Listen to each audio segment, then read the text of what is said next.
what, Burb? You know what, man? Oh, hi. Oh no. You know what? Am I? Hi. Hello. Hello. If you're gonna call me out like that, then I'm gonna come back at you here. I'm gonna Kirby right back at you, your ass. I hope either his thing was muted, or we just scared whatever living shit out of him. I really hope I just scared the shit out of him.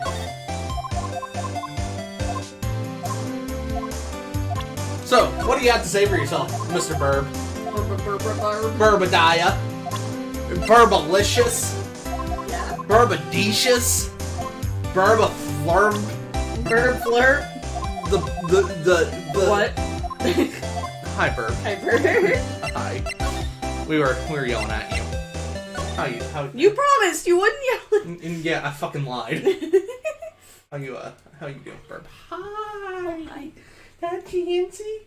I'm the other one. And I don't have hair anymore because it was driving me fucking insane. You almost tore a hole in your head. Yeah, my head got itchy and I was scratching my head in my sleep.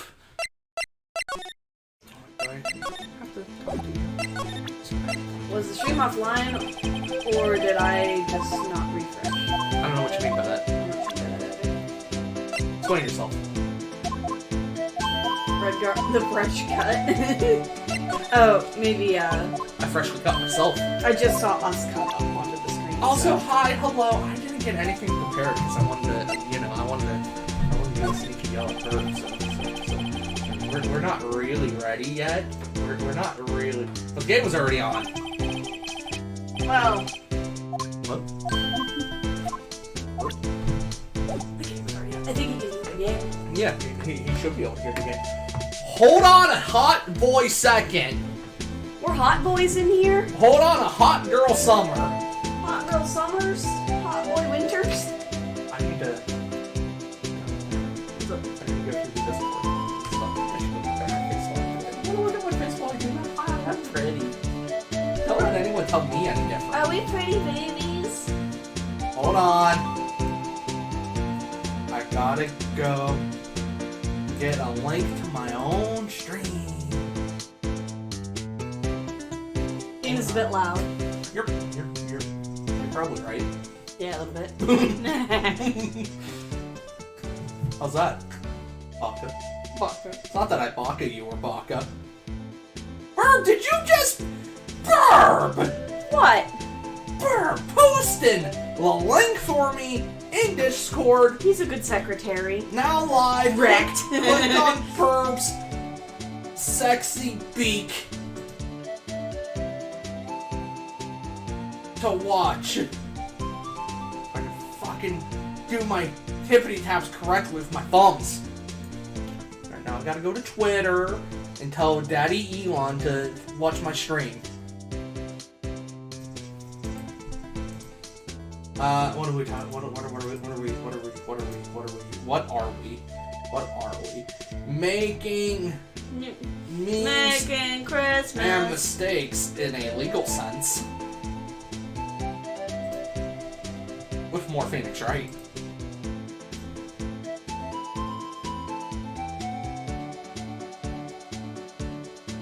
That's good enough. I'm on my nice map art with cheats. I need entertainment. Good lord.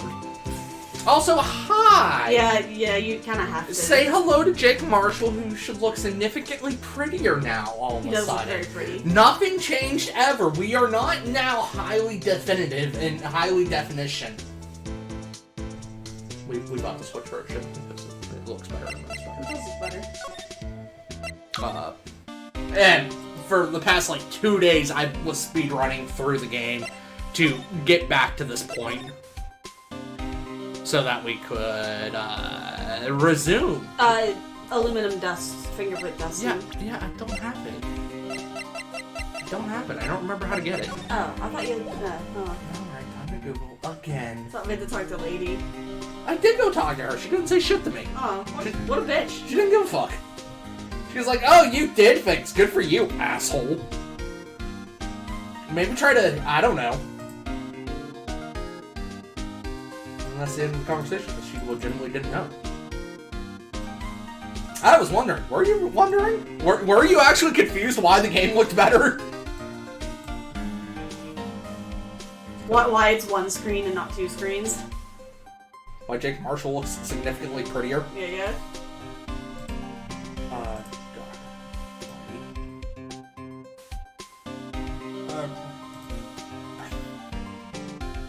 Oh, I have to go talk to... Right! My husband gives me the duster. Also, Janzer, if you could go ahead and,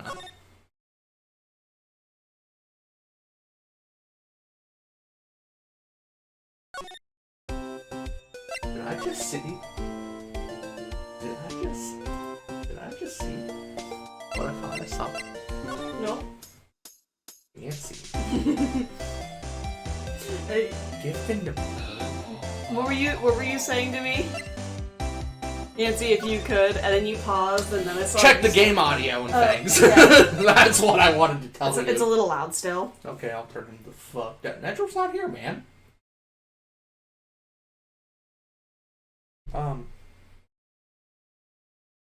I love your Mario and Luigi spin thing for the sub.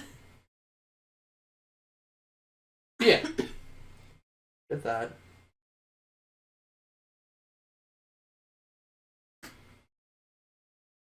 What? I didn't do something right. Hold on, guys. This is embarrassing. It's embarrassing. I'm so embarrassed right now. I'm so Bearstein Bears right now. You're just Shut, Marshall. a cute bear. Did I not finish something in here? I sprayed everything that needed sprayed, yeah?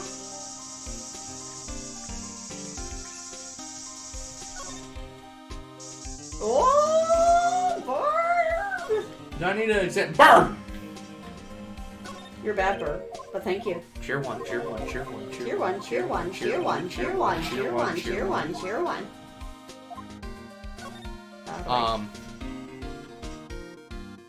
I'm missing something. We have to talk to Gant again. Evidence room, talk to Gumshoe. I don't have anything else to say to you, do I? Evidence locker. Edgeworth gives it to you? Edgeworth does give it to you. Present the ID card. I'm sure I presented everything to him. Yeah. Oh, I don't have that yet. Excuse me. Why don't I have that? What you looking for? I should have the ID card record, and I don't have it. Do you have to check the panel while he's here? I don't know if he'll let me. Try.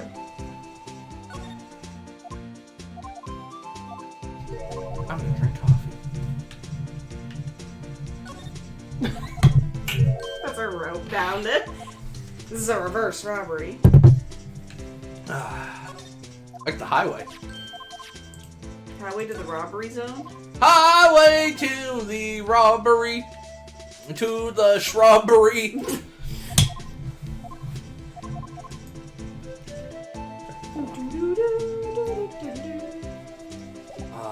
I thought I presented everything to you, but I mean, I'll do shit again. I guess I didn't. This is a reverse robbery. How? What?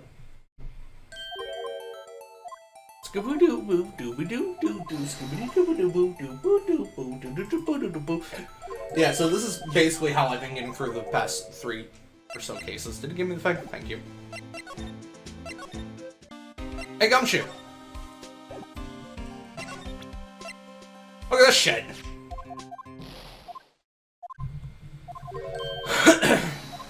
Right, because he tells me, that's Edgeworth's number! Mm-hmm.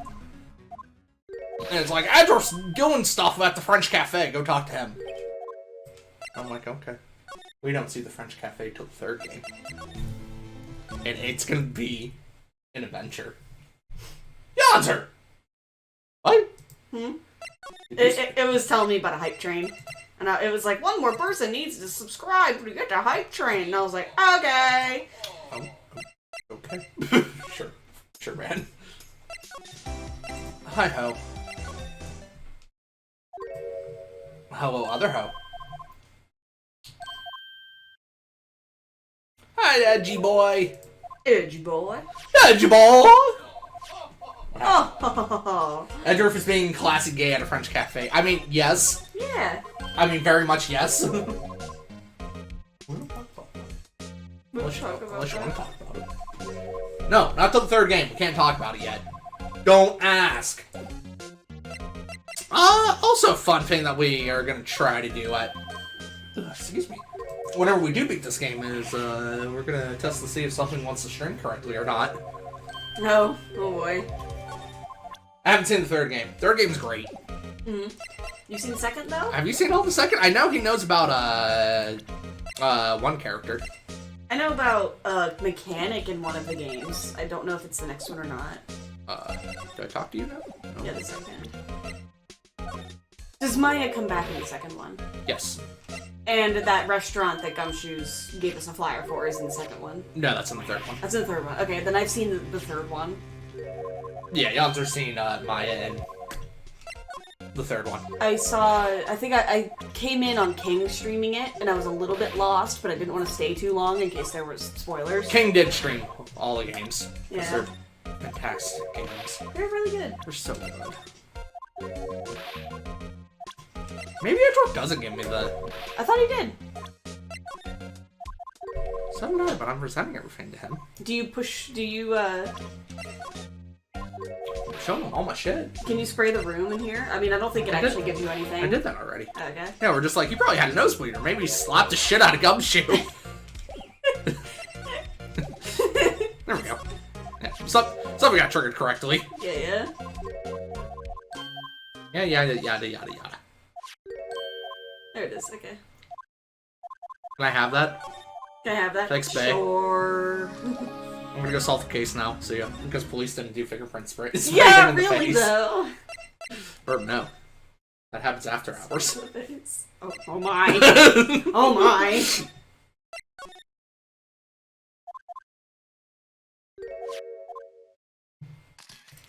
I think I'm done being a bad kid. What are you doing? Nothing. I got an emote now.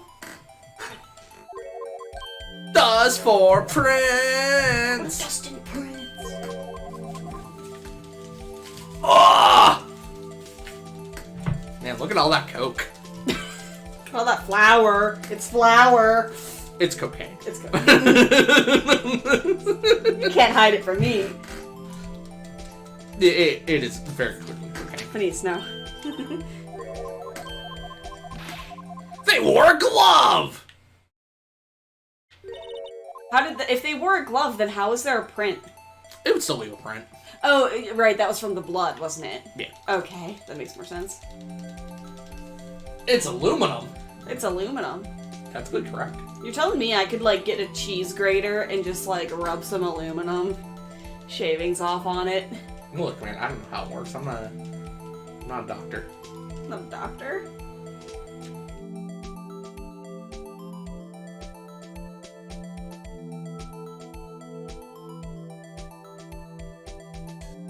Down there, I guess. Yeah. A clear print! Like it wasn't clear the first two times. By the way, Phoenix, I have... Yeah. I don't like this. Sorry, that tripped me. I think it's just supposed to be him, right, Marshall? Goodness? Is it Marshalls? Yeah, it's Marshall's. Not Marshalls. It's not? Oh, it's good. Oh, no, that's right. This is Gumshoes. This is Gumshoes. Okay. Crafting. Crafting. Not quite. Mining? Hi, Rita. And crafting? Would you like to mine and craft? Crafting and mining are on. See, Real, this is what you're missing out by not playing the fifth case. Look at Emma. Look at crafting. She's your cute daughter. She's your cute daughter. Because she's 16 in this game. And we're not fucking weird. Maya's only 1 year older. It's different. I mean, granted, she'll be like 18 in like probably a few months, but... I know there's prints here. Do I just... Okay. Crafting in Final Fantasy is better than Minecraft, sorry. I mean... That's like your opinion. I mean, they're two different crafting systems. Yeah, they're two different crafting systems. Final Fantasy XIV is an MMO crafting system. It's fine, this game came out ages ago. Okay. Technically correct. The best kind of correct. Hello. You have to go over there. You have to do it at the one words. Oh, right. We're pretending. Yeah. Perhaps the mining is not as good, but you cannot have everything. I mean, yeah. Let's combine games then. I mean, it's a completely different crafting system. Yeah, I know. To be fair, Final Fantasy XIV has probably one of my favorite crafting systems, and that just... You actually have to be that job, which is kind of cool in roleplay, and you don't get that a lot in... Minecraft does have a 15-step process to make a sword. It should. It should. I mean, no, it doesn't. But... If you want a good sword, it is. Yeah, I guess so. If you want to get a netherite sword, you do have to go through a couple of processes. I mean, Minecraft is and this simplistic. Is Marshall's. It's supposed to be. Baka! It was Baka! So that it's supposed to be simplistic, so that it leaves you open to going to do the things that you set yourself to do. Mm-hmm. It's Officer Marshall! Holy shit! Oh my god! Yes! We got bloody Marshall fingerprints! Alright. And now we are back to where we were and nothing is different. Nothing is different. What's your stream title? A highly defined lawyer. Alright. He's very defined. He's very He'll show you his badge. He's quite distinguished. He'll show you his badge. Looks like he was caught red-handed. Burb, you know the outcome of this case, do you not? The what? I think Burb knows the outcome of this case. Oh yeah, he probably does. Answer. So, right. So, what do you think, Mr. Wright? Right, do you think, Mr. What? Right, do you think, Mr. What? Are you okay, Emma? No. I've been huffing the aluminum spray. Don't do that! Don't do that. It smells pretty. I think the prosecution is as confused as we are. After all. The victim was murdered in 2 different places at the same time. Time travel. Time travel. In Professor Layton, it would be time travel. No, in Professor Layton, it would be body snatchers. Yeah. Oh yeah, I know the guy/girl that did it. Burb knows things. The Alter doesn't know things. I literally hit a tree to get wood and then craft. That's what's fun about it. I mean, literally that's what you do with any crafting system. Yeah, you have to go get the material before you can craft. That's literally how you get wood in literally any video game. Get axe, smack tree, and done. A different suspect was arrested at each of the crime scenes. I mean, I'm not arguing with you that I do kind of prefer the MMO RPG style crafting systems typically in versus the Minecraft. Minecraft's simple, which is great. Nothing wrong with that. I'm not saying that it's bad. Minecraft is simple. Nothing wrong with it, except when Brad accidentally makes 50 axes. Yeah, but that's because I'm stupid. The game's not stupid. I'm dumb.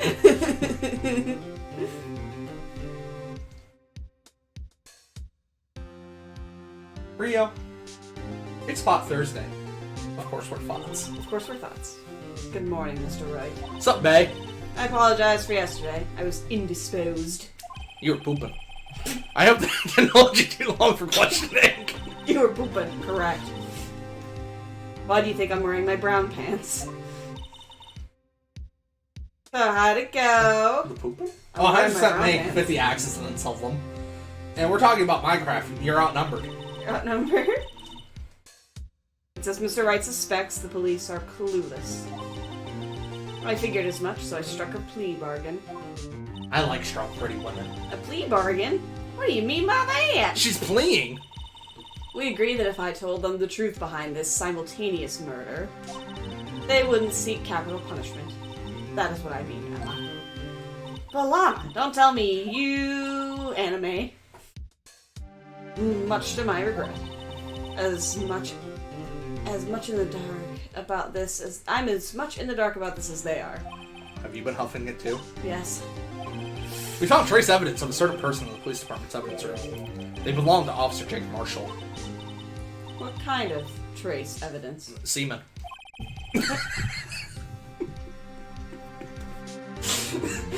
You were fucking in the police department, weren't you?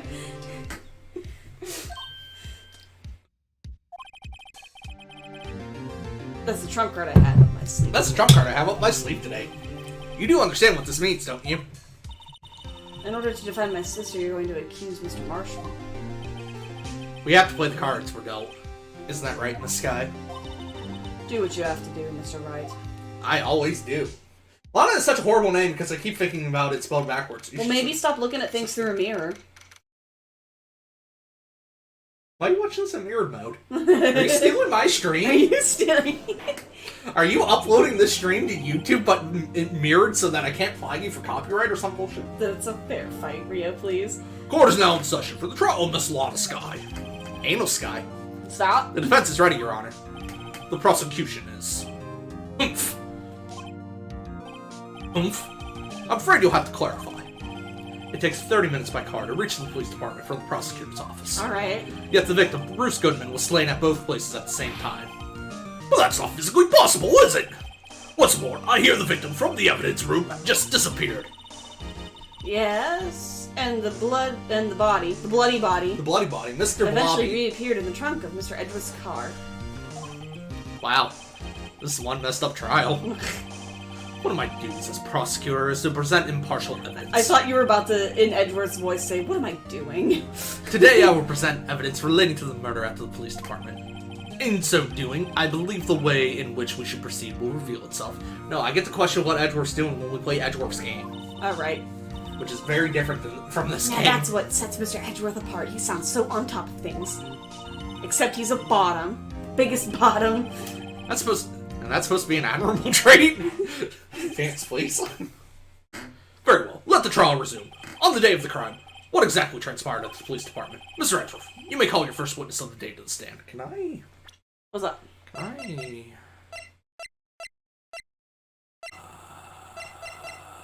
Sure can't. What are you looking for? Okay. See if I can increase the text speed.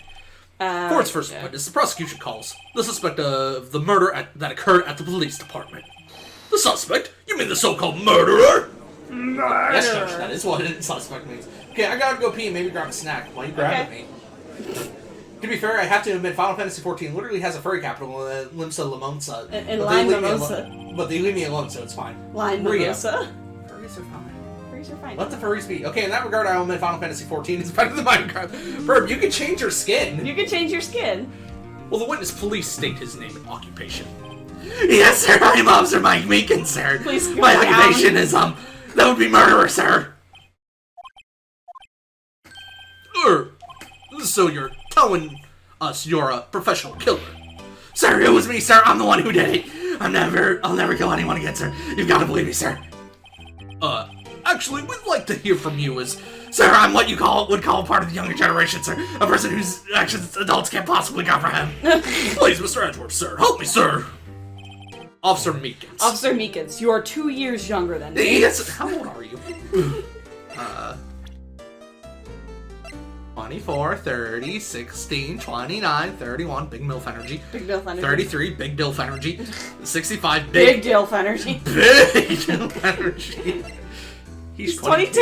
How old is Edward? 24. He's literally 2 years younger than him. Also, didn't show it on the other stream, but I can look at my shit. Oh, cool. Yeah, you can examine all pieces of evidence. Sorry, I just like the idea of he just Phoenix he's just sitting there while Meekins is talking. He's like, look at this.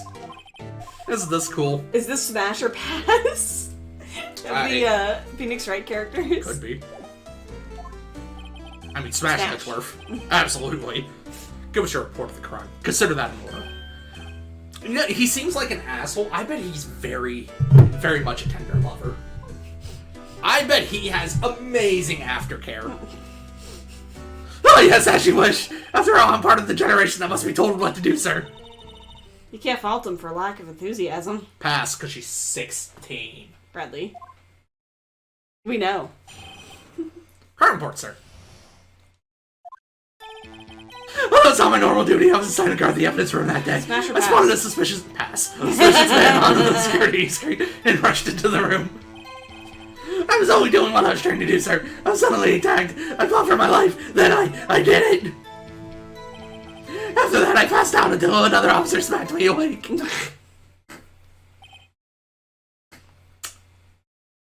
Smash?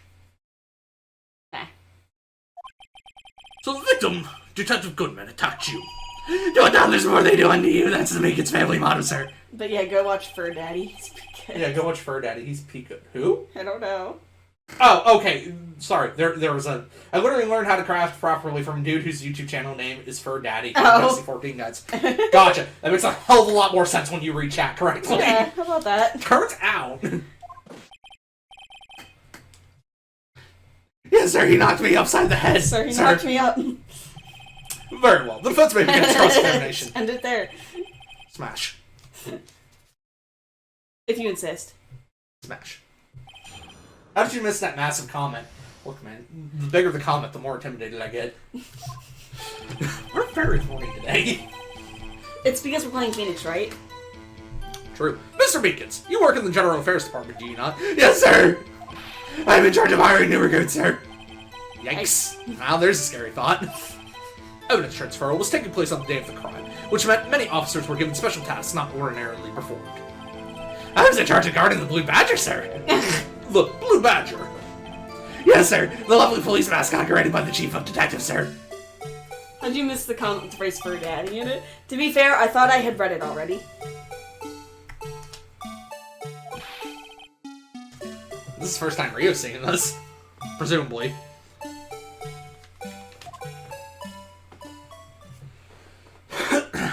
Sorry, I'm making a square out of my eraser. I see. Sounds like a very, important mission.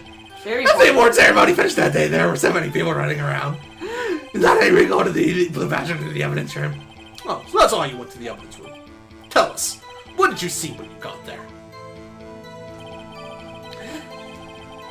I can't see shit. In order to enter the evidence room, you need an ID card, am I correct? It's fine. Precisely, sir. I have one right here around my neck. So then, your ID number should be listed on here, right?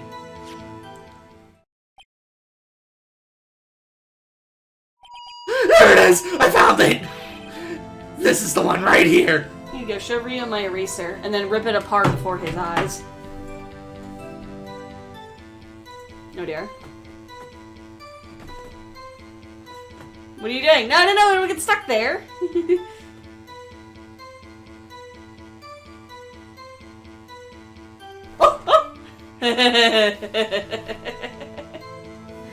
That's yours now. I'm gonna order food. What you getting me, boy? What you getting you? I had leftover breakfast here that we made yesterday. Yes, sir. It's 498-9596. That's my number, sir. Don't call him. Don't call him. I see, huh? But the number 498-9596 is shown as being used twice. Please explain, witness. It's no real mystery, sir. The first time is when I relocated the Blue Badger to the evidence room, and the second time is when I went to go get him after everything settled down. Fur Daddy's cool and all, but where are the cute furry femboys? Furry femboys. I see. So it was during that second time one. Yes, sir. That was when I spotted the man on the security screen. You telling me that femboys can't be daddies?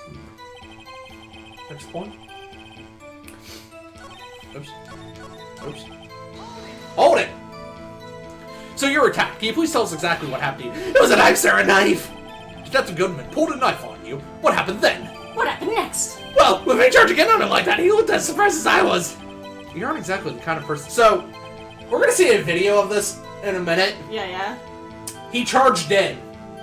Keep that phrase in your mind, that he's claiming he charged in. Who is? Meekins claims that he charged into the evidence room. Oh, I get you. Yeah, That's when I reacted, sir. I saw my arms like an octopus struggling to detain him. That's how I got this gash on my hand. Maybe if you just kept your cool, your hand wouldn't be. When I saw the blood trickling down my arm, I panicked. I grabbed the man by his collar. I suplexed the bitch. Not really. What exactly do you mean when you say you did it? I know I don't look the type, but I'm really into kung fu films, sir. The man let his guard down for just an instant. So I snatched his knife from him. I snatched his life from him. Snatched his life, just... I spun him around and before a disarming maneuver, I made sure to close my eyes like a man. See, he must have been desperate. The next thing I knew, his white coat was drenched in a sea of my blood. That's somehow I said it's in English. They are there. They're there. They're there. Then the next thing I knew, yes, he punched me right in my face, sir. You do have a very punchable face. I mean, look at that chin. It's made for uppercutting. It's just like it's in the hexagon style, just like the NFT holders on Twitter. He's the smart thinker. And about what time did you regain conscious? No, that's sir, but how am I supposed to know that? I was unconscious. Oh, right. According to the report from the officer that woke up the witness, it was about 5:30. Hit me right in the head, too. I woke up crying tears of pain. That's nice. That's nice. Or, I mean, it's nice that you recovered, that is. When I came around, though, I made sure to finish my mission. Your mission? Yes, sir, the blue badger, sir. I like that nobody's, like, accusing, even though he said that he did it. Yeah, nobody's like, nah, you didn't kill shit. Yeah. You're stupid. You're stupid. I've turned him to the entrance before things got out of hand. I would sooner believe that it was the judge before it was Meekins. I believe we now have a fairly accurate picture of what happened. Yes, Your Honor. Only one thing remains unclear. Was the man this officer murdered really the victim? He's got a point. Yes, Officer Meekins. With regard to that, sir, take a look at this. It was sent to my jail cell. Chief Gant delivered it to me just this morning, sir. The chief delivered it? Delivered it? What is that? A videotape? Burb, this is what's called a VCR.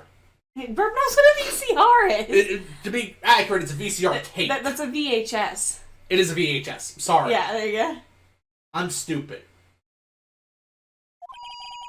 What does VHS stand for? Video. Okay, I was hoping you would know, because I don't.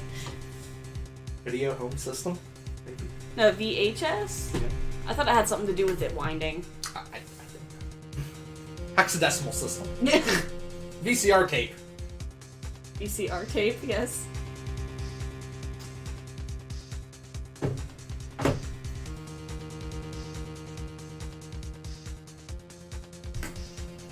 A Blu-ray disc goes into a Blu-ray player.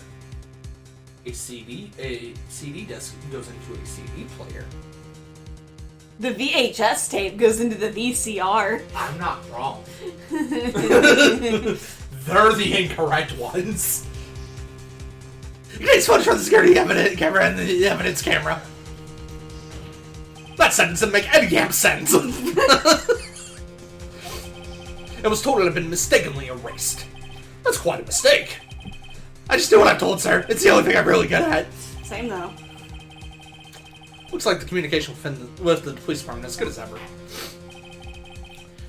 Well, let us have a look. Show us the evidence of you murdering the victim. Oh, please stop using that word murder, sir. It scares me. Video of a real murder.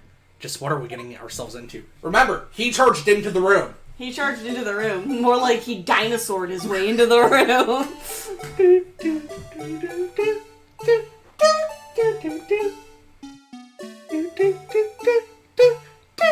Why would you put it right in front of the camera? He's stupid. Why is this camera at waist level? Yeah.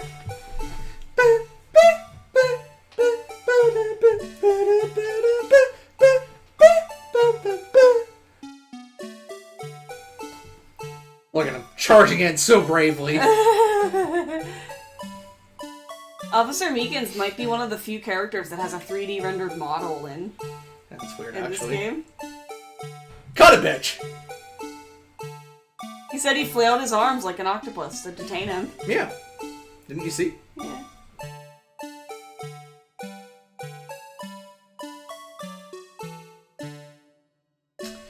Dead! Nose blue. Oh, so, okay. What? All the blood that we found on the floor is probably Meekins' blood. It might be.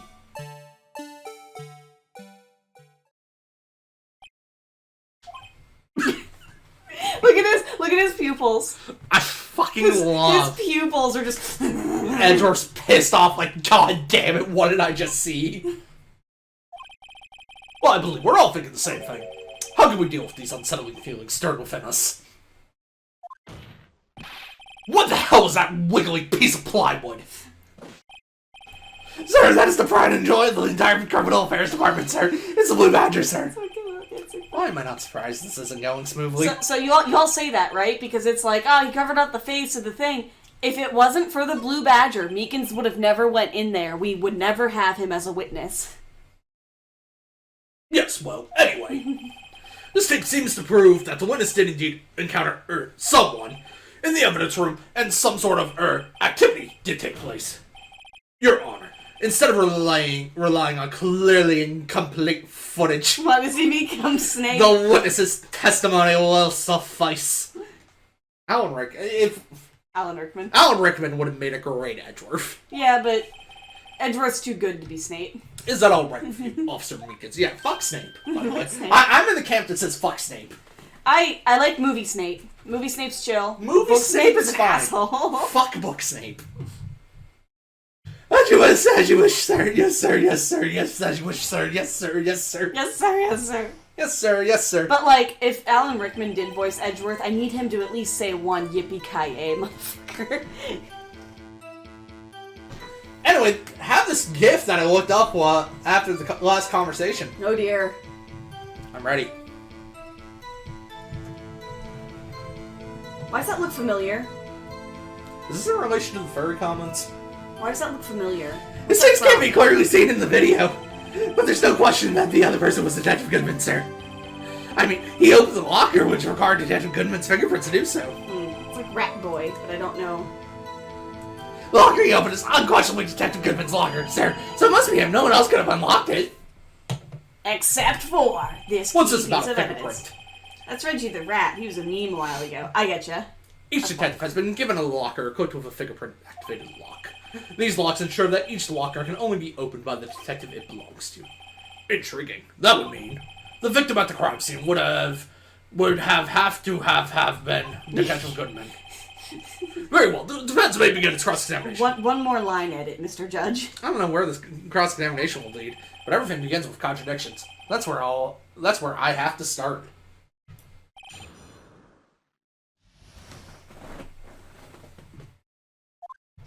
He's got such big Rock Lee energy. Right. Hold it! Tell me, were you able to get a good look at him? At the face of the man who attacked you with a knife. Sir, if you must label people as having seen or not seen the man's face, I believe I'd be classified as the latter? The latter? But you were standing right in front of him, were you not? More to the point, you're the person who fought him, aren't you? Oh yes, sir, but I didn't get a clear look at his face, sir. I'm not the kind of guy who looks directly at people when talking with them, you see. Yeah, that's a good trait for a police officer. Yeah. So I'm sure it was him. I bet my badge on it, sir. Especially the one that's in charge of doing new recruits, you know, like, getting the new recruits in. Sorry, I'm having thoughts. Do I want to move the webcam? No, why? Considering moving it to the TV, so that's in the middle. I don't know if that'd be better or not. Sorry, just having thoughts. Okay. Hold. Hold it. Hold. Hold your molds. But you don't know that for sure, do you? You never actually saw Detective Goodman's face. Well, I suppose you might say that. Since his face can't be identified in the video, only you can verify it. Why is everyone looking at me? If I had to label your stares as disturbing or sexy. Meekins. Having been shown a questionable video at best, we are not in the best of moods. Now please be more certain when you testify. Yes, sir. You claim the man who brandished a knife on you was Bruce Goodman. Tell us why you're positive it was him. Saul Goodman. Hug Vest Girl! Oh, no, I'm not ready! Ah!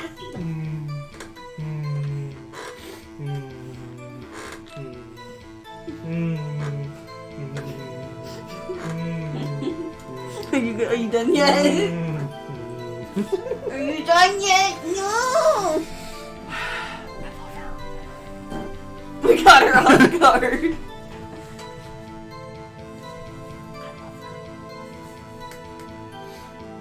Hold it. I held it. About these lockers. This is no other way to open them. Gross. Does Rio want a hug? Can we go hug him? 24-hour stream unlock. Oh dear.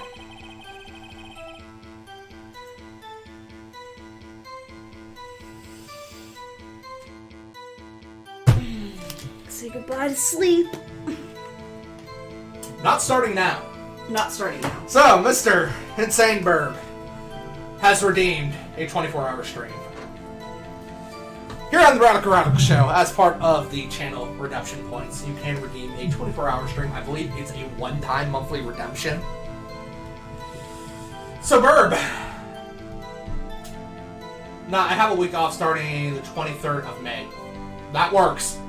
Is that... Yes, that works. If you touch me, I will spontaneously become blessed and bring you down with me. Man, I'm ready for it. I'm ready. You know, 24 hours. Nobody said it has to be 24 hours straight. We could, like, do 12 hours, then go take a nap, and then go do another 12. Yeah, that's my point. Sorry, I was upset that the cat wasn't here. And I went to go find her, but she's sleeping soundly on the couch, so I'm good right there. 23rd of May, Burp, that does work. As I was going to say, it does not work this weekend, because we do have plans on Sunday.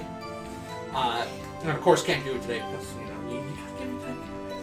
Ria, you underestimate the fact that I'm an ice cube. But yeah, if we wanted to do the 23rd of May, or somewhere during that time period, Burp, you redeemed it. No, it is straight 24 hours, it is 24-hour stream, singular. He makes a point. He makes a point. Objection! Burb and I would be a defense and prosecution attorneys. Yeah, Burb just messaged me on Discord, whatever the hell you want. Yeah. We'll figure it out. Guess we're doing that. Time for me to play all of Hollow Knight and Path of Pain. No, I have to beat it on Switch yet, and it's... it hurts me to have to beat it on Switch again, We'll but figure it out. I want to do it. Yonzer will probably do Path of Pain on Switch while we're streaming. Yeah, that might, if I don't beat it right away. They'll even respond to registered fingerprints, sir. Yeah, What kind of methods you tried? Try to shove his dick in the lock. Stop! If the man opened the locker's lock, which only respond to locker fingerprints, the lock. Fingerprint locks. The locker's lock can only be locked by the fingerprint's locker.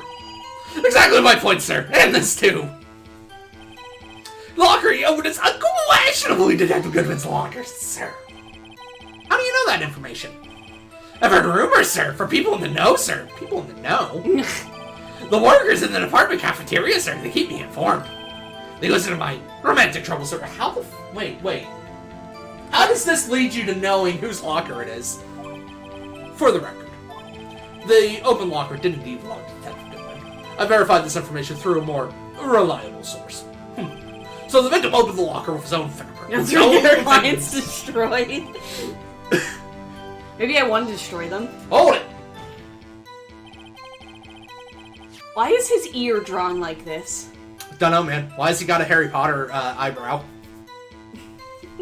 How are those important details? Because he's Phoenix. The man's face. This is Sir! If I may say something, sir. Please do. After all, you are the one being examined. I don't understand why the man's face is so important in this case, sir. I mean, it was his hand that opened the fingerprint lock, and it was his hand that tried to thrust his knife into my body, sir. You're a wizard, Phoenix. You're a wizard, Phoenix. No, that doesn't happen until the next game. You're a wizard, Phoenix. Objection! What? My unsettled state can testify enough to this, sir. Yes, you have a point. The footage doesn't lie. That is. Unless the defense can find a problem with it. Is he inviting us to find a problem with it? Yes. Edgeworth likes us now. After the third case, Edgeworth likes us. Oh, okay. Like, if you consider that like. And subscribe. Mr. Wright, let's check that evidence. Is there a problem? There's a problemo. Regarding the videotape containing on this tape, there's one thing in particular that seems rather strange. Strange? This contradiction leads to the possibility that the man on the man may not have been Detective Man Moon. The man on the moon may have been Detective Goodman. What? This video contains such a contradiction? Interesting. Did you bump the table? Me? Did you bump this? No. I hit my hand. Oh, maybe I hit my knee off of it. I just saw my coffee farmers doing a little jig, and I was like, why are you moving? What happened? It's dancing. And I was like, did Edgeworth's objection carry that much power? It always does. Yes, Mr. Edgeworth. I propose we have the defense point out to us this alleged contradiction in the video. He wouldn't want me to point it out. He likes pointing Very well. so much. Proposal accepted. Let us further inspect this piece of evidence. I will now play the security tape. Mr. Wright, please show us this contradiction you speak of. I have to point out a problem in the video. Point it This is out! the first time I've ever had to do that. Sorry, it's the first time I've ever had to do that, and it's like, videotapes aren't very new, or... Oh, gosh. Sorry, weird. he went.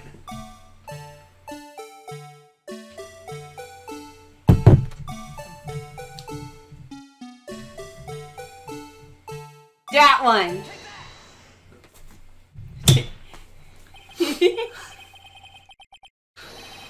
The thing that's strange about this video has got to be this. Officer Meekins. Sir, do you mean me, sir? No, the other Officer Meekins. As I understand, the locker apparatus works like this. When you grab the handle, a sensor reads your fingerprint. If it's a match. What's he got in there? Looks He's like got a picture of a lady officer in there. Is that his girlfriend? Wait! Hold on! Is that another character? Yeah, short hair. Holy shit. I'm so happy you pointed out that detail. Does he have a little lady friend? You'll meet her in the next game. Oh, okay, cool. She is the tutorial client. She's the first case of this next game. Oh, that's funny. Holy shit, I'm so happy. She shipped really hard with Gumshoe. Oh, that's cute. It's so fucking cute. Guys, what do I get for food? Do I get pizza, burgers, or curry, or just dessert for dinner? Get Chinese. Or curry. Curry sounds like a good idea. Curry sounds like a good idea. I know we're gonna have to figure out food eventually. Yeah, eventually. Maybe. We may or may It's not cold hang today. out with my brother today. Oh, are we? Okay. I don't know. It's cold today, because it dropped down to freezing degrees last night. God, I'm so happy you pointed that out. Oh, that makes me so happy that that's a detail. Sorry, I just noticed on his badge. Yeah, it's him It's doing him saluting. Yeah, I saw that earlier. According to my very limited experience, that's the way I understand it, sir. See what happens when you up the resolution and put it into high def? You can actually see what the game's trying to show you. If so, then something is seriously wrong with this picture. Can't believe your answer just left like that. How rude. Salad! Metal Gear?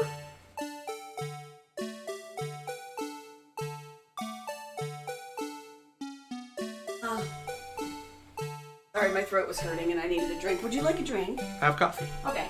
But that's not good for your Meekins. Become Bunny. When the victim reaches for the handle to open the locker, let's rewind to a little earlier. He's wearing gloves. I was gonna say, he should be wearing gloves, right? God, Phoenix, why are we doing this? No, he doesn't have gloves on. Oh, he doesn't? Okay. No. Here, notice the light? What's this? It's already lit! It's lit, fam! It's I only already have lit, lettuce fam. and cucumber. I don't like vegetables. Burp, eat your veggies. You don't like veggies? Oh. Precisely my point, Your Honor. The locker was already open before the victim grabbed the handle. Are you saying that you'll only eat lettuce and cucumber? Because that's perfectly fine. Order! What's the meaning of this? It's very simple, Your Honor. And olives, black olives. The locker wasn't locked on the day of the crime. But the locker locks are controlled by an electronic locking locker system. When a door is shut, a sensor is triggered, locking the locker's lock. And the locker is automatically locked. Why does that sound like a... If Mumbo Jumbo were to explain to you how one of his piston doors or how one of his secret code doors That's work. an Elder reference for all you lovely folks. Do you not remember? No, I don't.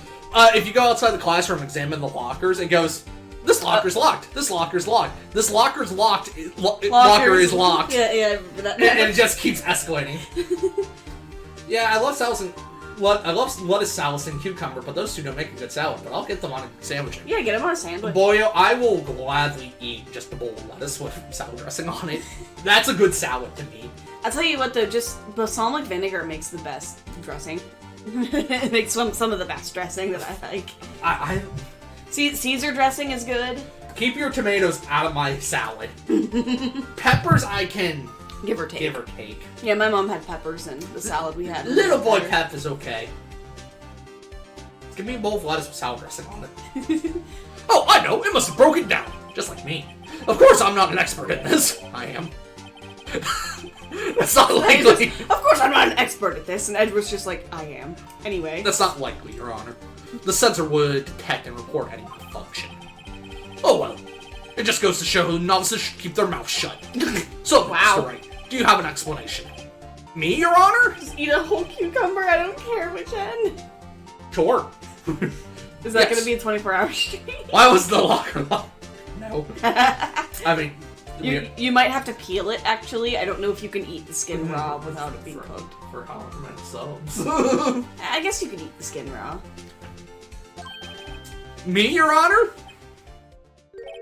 Yes, well, you see, this isn't exactly my field. What do you think, Miss Scientific Investigator? Huh? Oh, maybe something like jammed the system sensor. Something jammed the sensor? Say, there's something else that seems out of place in this video. There you go. Goodness. The skin is the best part. You peel cucumbers? Sometimes people do. I couldn't remember if it was a thing that needed to be peeled or not. There's got to be another clue somewhere in this footage. Crunchy skin is the entire point. No, the whole thing's crunchy. Very well. Let's inspect the video once more. The locker wasn't locked. Mr. Wright, please point out the cause for this locker not being locked because of the locker's lock. Point it out!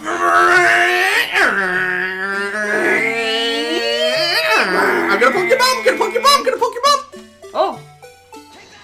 Take that! Please watch closely. This is the continuation of the part I showed you earlier. I had to watch it 8 times, guys. Look, they were very, very proud that they were able to do video. On a DS? They wanted you to watch the animation a couple times. Animations have existed on the DS. Like, what's this? Something white fell out of the locker. But, sir!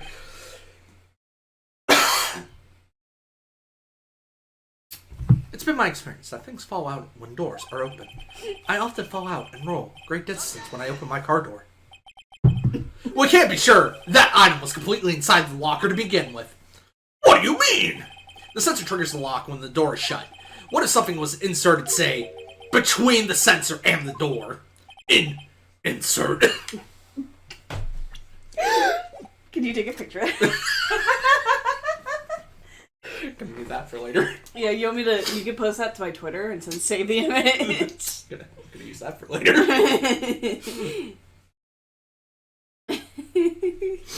Good lord. Good lord. Is there supposed to be music playing? Sorry, I whispered too quietly for the mic to hear me. This white thing wasn't inside the locker. It was stuck between the door and the sensor. That was Phoenix. Oh, I understand now, sir. It's just like my tie. 2 out of 3 times it gets stuck in the door when I get out of my patrol vehicle, sir. Instead of how it's tucked into your shirt. You have to tuck it into your blazer, you jackass. But the object would have to be extremely thin to fit in the door. So, was watching, rewatching Breaking Bad, and Saul Goodman is supposed to be like a hack lawyer in appearance. He's supposed to look sloppy. He was sitting down in a scene. His tie went. You could see the bottom of his tie through his suit jacket. Yeah. Because of the way he was sitting down. Like, you're not supposed to be able to. It's too long. It really freaking bothered me. Well, when you're sitting down, you're supposed to unbutton your. You're supposed to unbutton it. Yeah, so you could see it then. But... He left his button, and it just looked really odd, and I did not. Yeah, that's why you're supposed to unbutton it, because it pulls on your coat. You don't want it to do that. Also, I got a screenshot of the judge saying inserted with half-closed eyes. Oh no. Oh no. But the object would have to be extremely thin to fit in the door. Not only that, it would also have to block electrical currents. It would need to be an insulator. Yes, an insulator, but at the crime scene, there just might have been something that fits the description. If the glove fits. But sir, by insulator, you don't mean... I think I finally got this figured out. How could you not? It looks like a glove. Very well. Will the defense please present the relevant evidence? What was this insulator that was stuck in the lock? Well... My pin, sir. Sorry. Excuse me. I was a little excited, guys. I'm sorry. I found this near the locker. A thin rubber glove. Well, we can't be sure that was in the victim's locker. It has a tag that says S09 incident. Yeah. The video seems to depict the victim opening the locker, but that isn't the case. The lit lamp attests to this. On the day of the crime, even I could have opened that locker. Is this not so, Officer Meekins? Sir, it appears... Honey. Honey. Order! So, are we to believe, then, that the victim, whom this witness stabbed in the evidence room, was not Detective Goodman? Also, if you see Officer Meekins, can you spot the Mickey Mouse? Do not be misled, Your Honor. What do you mean, Mr. Edgeworth? The defense has merely demonstrated that possibility. Nothing more. Outfit. Why did Bob Square and Jeff Phoenix send me Femboy and Bob Square? Let Yonzu do some voices. Nah, it's fine. Bob Square and Jeff Phoenix. Jeff Phoenix. Fucking amazing. The victim in the video was indeed Bruce Goodman. The prosecution will offer one more testimony to prove this. What? Officer Mickens, please testify about this. Sir? Me, sir? I'm not sure what you're referring to, sir. Oh, you mean that, sir? Of course, sir. Put on the fucking thigh. Is this a joke? Yeah. I don't care what you... Very well. Begin your testimony. Mystery man. Dos. There's one thing that proves the man was Detective Goodman, sir. None of the evidence room, one must use their ID card. When an ID card is used, there's a record of it. At the time of the crime, the detective had used his card. An ID card record. I see. They're more jeans. Boo. I have the ID record right here, Your Honor.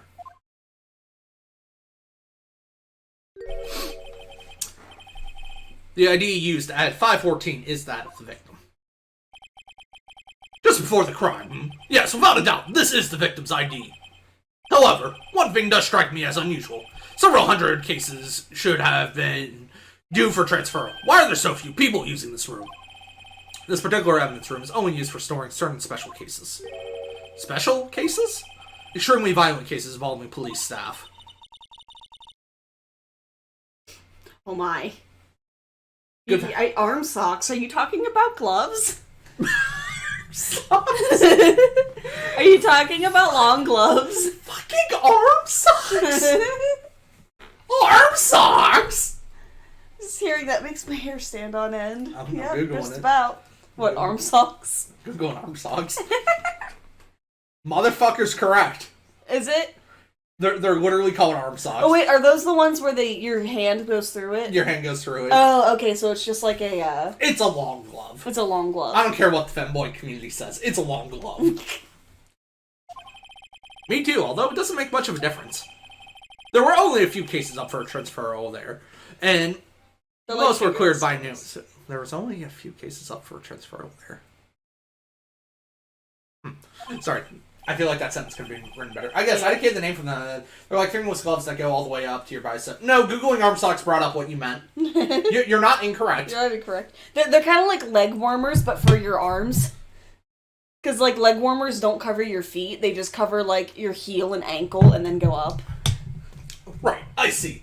Well, if you ever need a lap warmer, you know my name. Oh dear. Yonzer, it's time to play Final Fantasy 14. It's time to play Final Fantasy 14. Share their name. This is the first thing I saw loading in. What's their name? Give me their at. Give me their at. Oh no! What?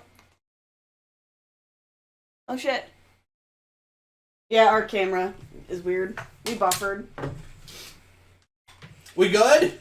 We furried too hard. We back? We might be back. No, our camera's broken and the Do you hear me? I hear us, yeah. But nothing's Nothing's working loading. right. Okay. Pausing. And restarting. It's more financially beneficial to me if you actually watch the ad instead of being subbed. Yeah, I just looked look over and I see my kill bits just nosedive. And it's like, oh no, did we get too horny? Did Twitch come in here? Yeah, Twitch was just... Is Twitch shadow No, that's the banning me? opposite of what Twitch is doing.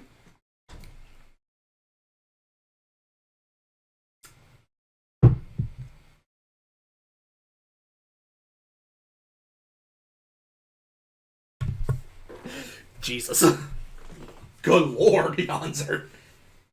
But yeah, it's good to go now. I got too horny for the furry. Presumably furry. It was Limsa. It was Limsa Laminsa. God, burp!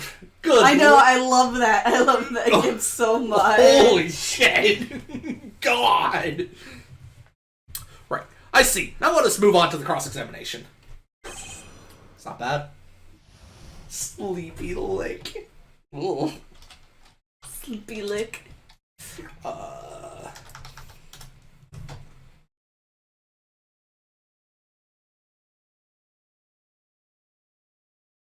Nice. Almost nice. There's one thing that proves the man was Detective Goodman, sir. So unlike your earlier testimony, you believe this to be rock solid, do you? Yes, sir. Solid as stone, sir. I know what happened. Does Yonzer know what happened? It's been a while since we heard of Yonzer theory. Somebody took the ID card. It's the only thing. Or was it actually him? Who gave you... Someone gave you Goodman's ID card, didn't they? We found it. We found it. Where did we find it? We found it at the underground parking lot. Okay. Where Lana was arrested.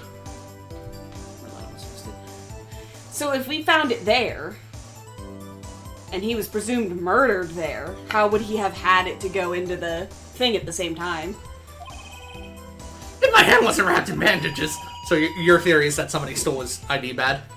That or somebody, I don't know, maybe. Or there's 2 ID badges. So that's what the femboy outfit is for. Love Bomb Square. Bob Square? You mean SpongeBob SquarePants? Let's hear about Foley. As we've seen, one never knows what he might say till the very last second. Rip. Sorry, Bird. I just noticed it. So yeah, what's your working theory? I have no idea. I'm a little lost right now. So, to recap the case. Okay. Detective Goodman's body was found in the trunk of Edward's car. Yes. Where Lana Skye was apprehended by Angel Star. Yeah. Angel Star saw Lana Skye stab Detective Bruce Goodman with Edward's knife. Yes. It wasn't really his knife, though, was it? It was his knife. But it had an incident label tag on it. No, that was at the same time that Lana's murdering. No, there's 2 knives, and There the one that's in his gut in the trunk has a tag on it. No. I thought. No. Okay. That Edward's knife was found inside the victim. Yeah. At the same time, during when all this is happening, there's a murder occurring in the evidence room. Murder. Where Bruce Goodman was supposedly murdered there as well. He was stabbed with the SO9 knife. Uh-huh. The knife with the broken tip in the tag. Yeah. That knife was found at the scene of the crime that we have inside Edward's tailpipe. Tailpipe, yeah. Ooh. So the events, they could not have happened at the same time because getting that, you would have to have had that knife. The knife that's stuck in the tailpipe had to have done the deed there before coming into the tailpipe. So, I mean... No, I'm gonna go on an assumption and say that Bruce Goodman was not killed. At the underground facility. Yeah, he was not... No, not the... He wasn't killed at the police department. He wasn't killed in the evidence room. No, yeah, he wasn't. Okay. He couldn't have been. Especially since, by the time Officer Meekins woke up, it was a different officer waking him up and nobody else was there. Right. I do dear son, won't ever forget. So what's your theory for how...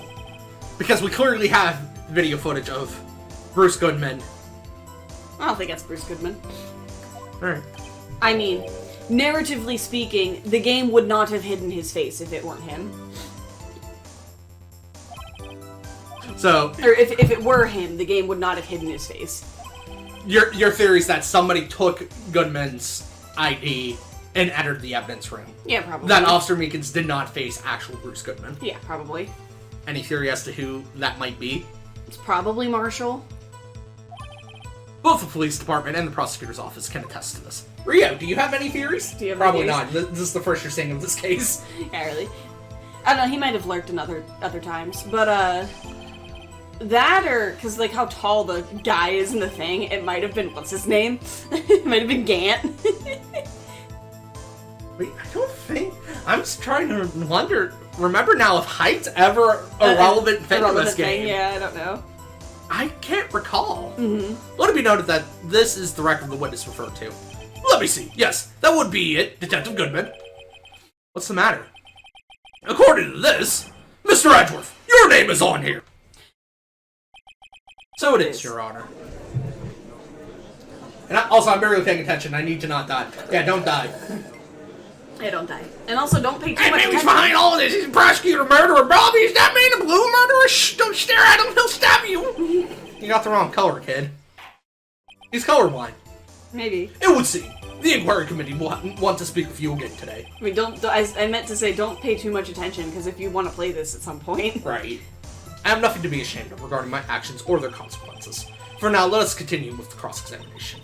Poor Mr. Edgeworth. It must be so difficult for him. Yeah. So difficult. Really, really sad.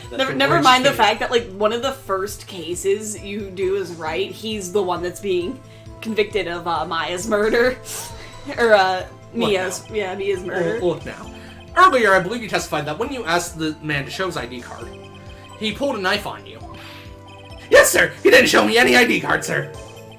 Don't you think that's odd? I mean, if he had his ID card, all he had to do was show it to you. There wouldn't be any reason to draw a knife. Maybe he just panicked? Why would he panic? Everything stems from contradictions. Let's point them out. Mr. Wright, what do you think? I'm confused. What? The problem with this ID card testimony is far too obvious. It's not like Edgeworth to miss something like this. You're thinking too hard about it. Come on, let's show them what we've got. Do we actually have anything, Maya? Emma. Yeah, Emma. She looks like Maya, okay? She's supposed to. Even her hair. Found on a bloody handprint left in the evidence room. No. The shoe, no, nothing like that. Bruce Goodman, ID card. Oh, he got the number wrong. He wrote 5'9" instead of... What's Bruce Goodman's actual number? 5'8". 5'8". We don't see a 5'9" on here. We would have to ask to see somebody else's ID. So who wrote that? What's the description? Half-written document dated 2/21 can only be submitted to the chief of police.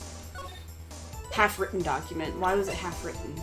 Evidence from a past case of Edgeworth brought back to his office by Grant's request. By Grant's request. By Gant's request, rather.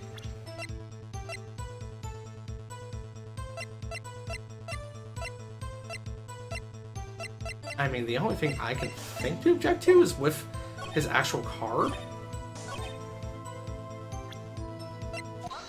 Yeah. Okay. How do you know that that's the right objection? Is it just because the music stops? Yes. Okay. Yeah, if the music cuts off, you know it's right. If it keeps going, you know it's wrong. Amazing. Wait one moment. Officer Meekins. I'm not good at waiting, sir. I have the victim's ID card right here. I found it at the cream of the sign. At the cream of the scene. That makes sense. When I say crime scene, I'm not referring to the evidence room at the police department. I mean the other crime scene. The underground parking lot at the prosecutor's office. Your Honor, I have one more piece of evidence to present. It's a very important clue regarding the victim's ID card. A lost item report. It's all we have complete. But it shows that the Detective Goodman had lost something on the day of the crime. Something important enough to fill out this report. Let me guess. You believe this something to be his ID card, right? No. I can't say for sure. Probably the knife that's in his... But there is a high probability. On the day of the crime, Detective Goodman was not carrying his card. He also has a blue polka dotted tie. Yeah, he does.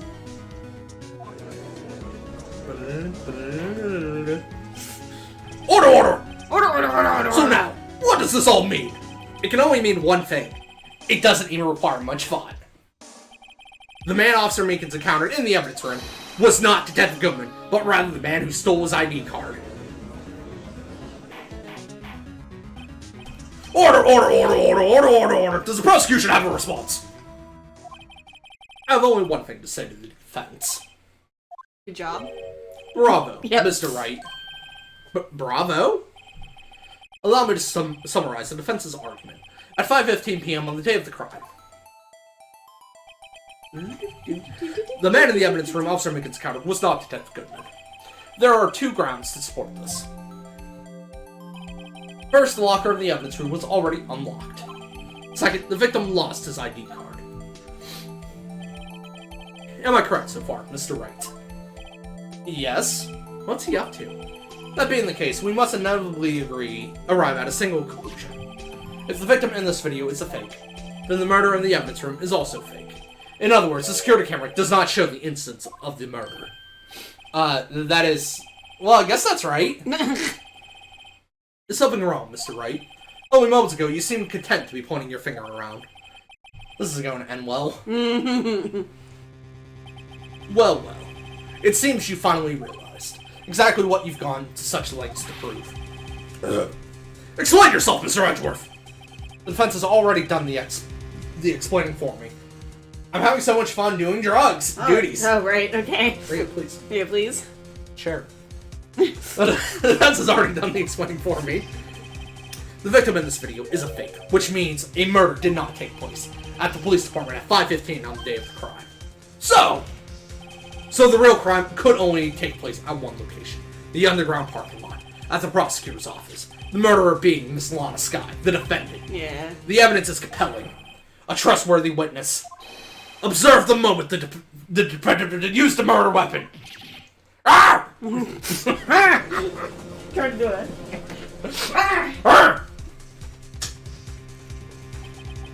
I knew that testimony was way too shabby.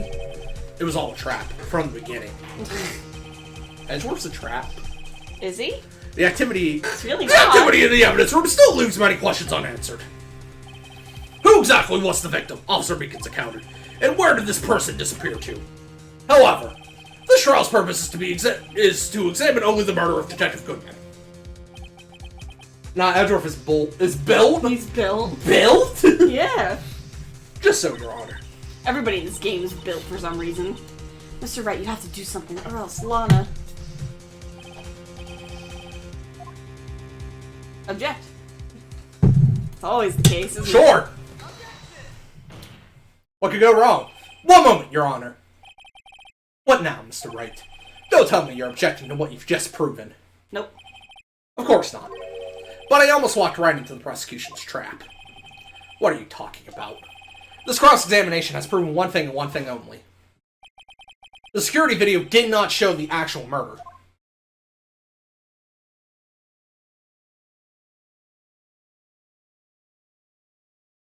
They're really proud of this.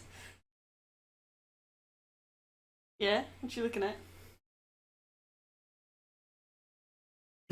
Why? What? Why? Why did he leave? Like, it doesn't show him leaving. However, it cannot be said that this is unrelated to the murder in the parking lot. Specifically, large amounts of blood traces were found in the evidence room. The defense demands further examination into the truth of the matter. Mr. Edgeworth. Yes, Your Honor. If this court were to examine this further, without further, other witnesses will be necessary. Is the prosecution prepared? I'm sorry, Your Honor. The prosecution considered the incident at the police department to be unrelated. We have not prepared any other witnesses for this incident. This just might be my chance. Time to call a certain Texas Ranger to the stand. Mr. Wright, do you mean... Your Honor. I can hear your thoughts? The defense would like to request a specific witness. Oh? Whom do you have in mind? Someone we have reason to believe knows the truth. The truth behind the activities that took place in the evidence room. The prosecution requests to hear this person's name before deciding whether or not to comply. Very well then, Mr. Wright. This person whom you would have testify, what is his or her name? Gant.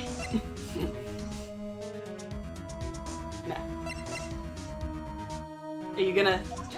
What are you doing? Mr. Wright, I'm not even going to...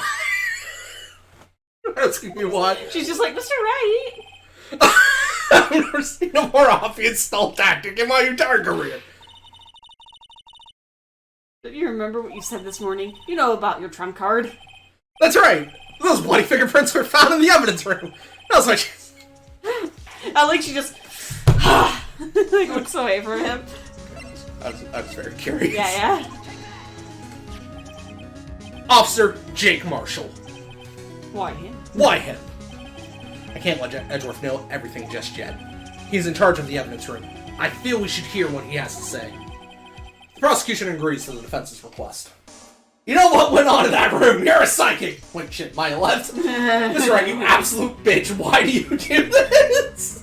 Literally what the judge was saying. It's like, this motherfucker. Boy, if you don't start acting right, I'm gonna smack the shit out of you. The judge is not black. He's sassy. He's sassy, I suppose. Since he was responsible for guarding the room, we should hear his testimony. Dude, he's not a mother who is gonna hit you with a sandal whenever. He might be. Fortunately, he works in the police department. We shouldn't need longer than 20 minutes to prepare. Very well. The court will take a 30-minute recess while the witness is subpoenaed. That's at 30. But I know you get that mixed up since we said we were going to go live in 30 minutes and then it was 40 minutes, as Burb said. What did I say? He said 40 instead of 30 minutes. I disagree. Will the prosecution please prepare the witness during this time? We will, Your Honor. Court is now in recess. Oh, sweet recess. I'm going to play tag. Wait, we didn't have lunch first.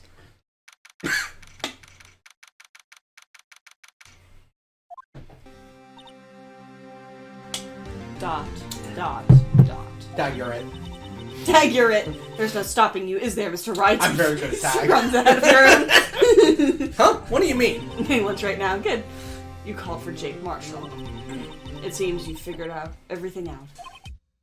I haven't figured anything I out. haven't figured out jack shit. I'm dumb as shit. Lana, you're the one who knows everything. Emma. Come Aw. Emma. You always know everything. Why don't you just tell us? Mr. Wright is trying his hardest to protect you. I don't recall ever asking for his protection. How could you be so cold? Don't you trust us? I think she's very hot.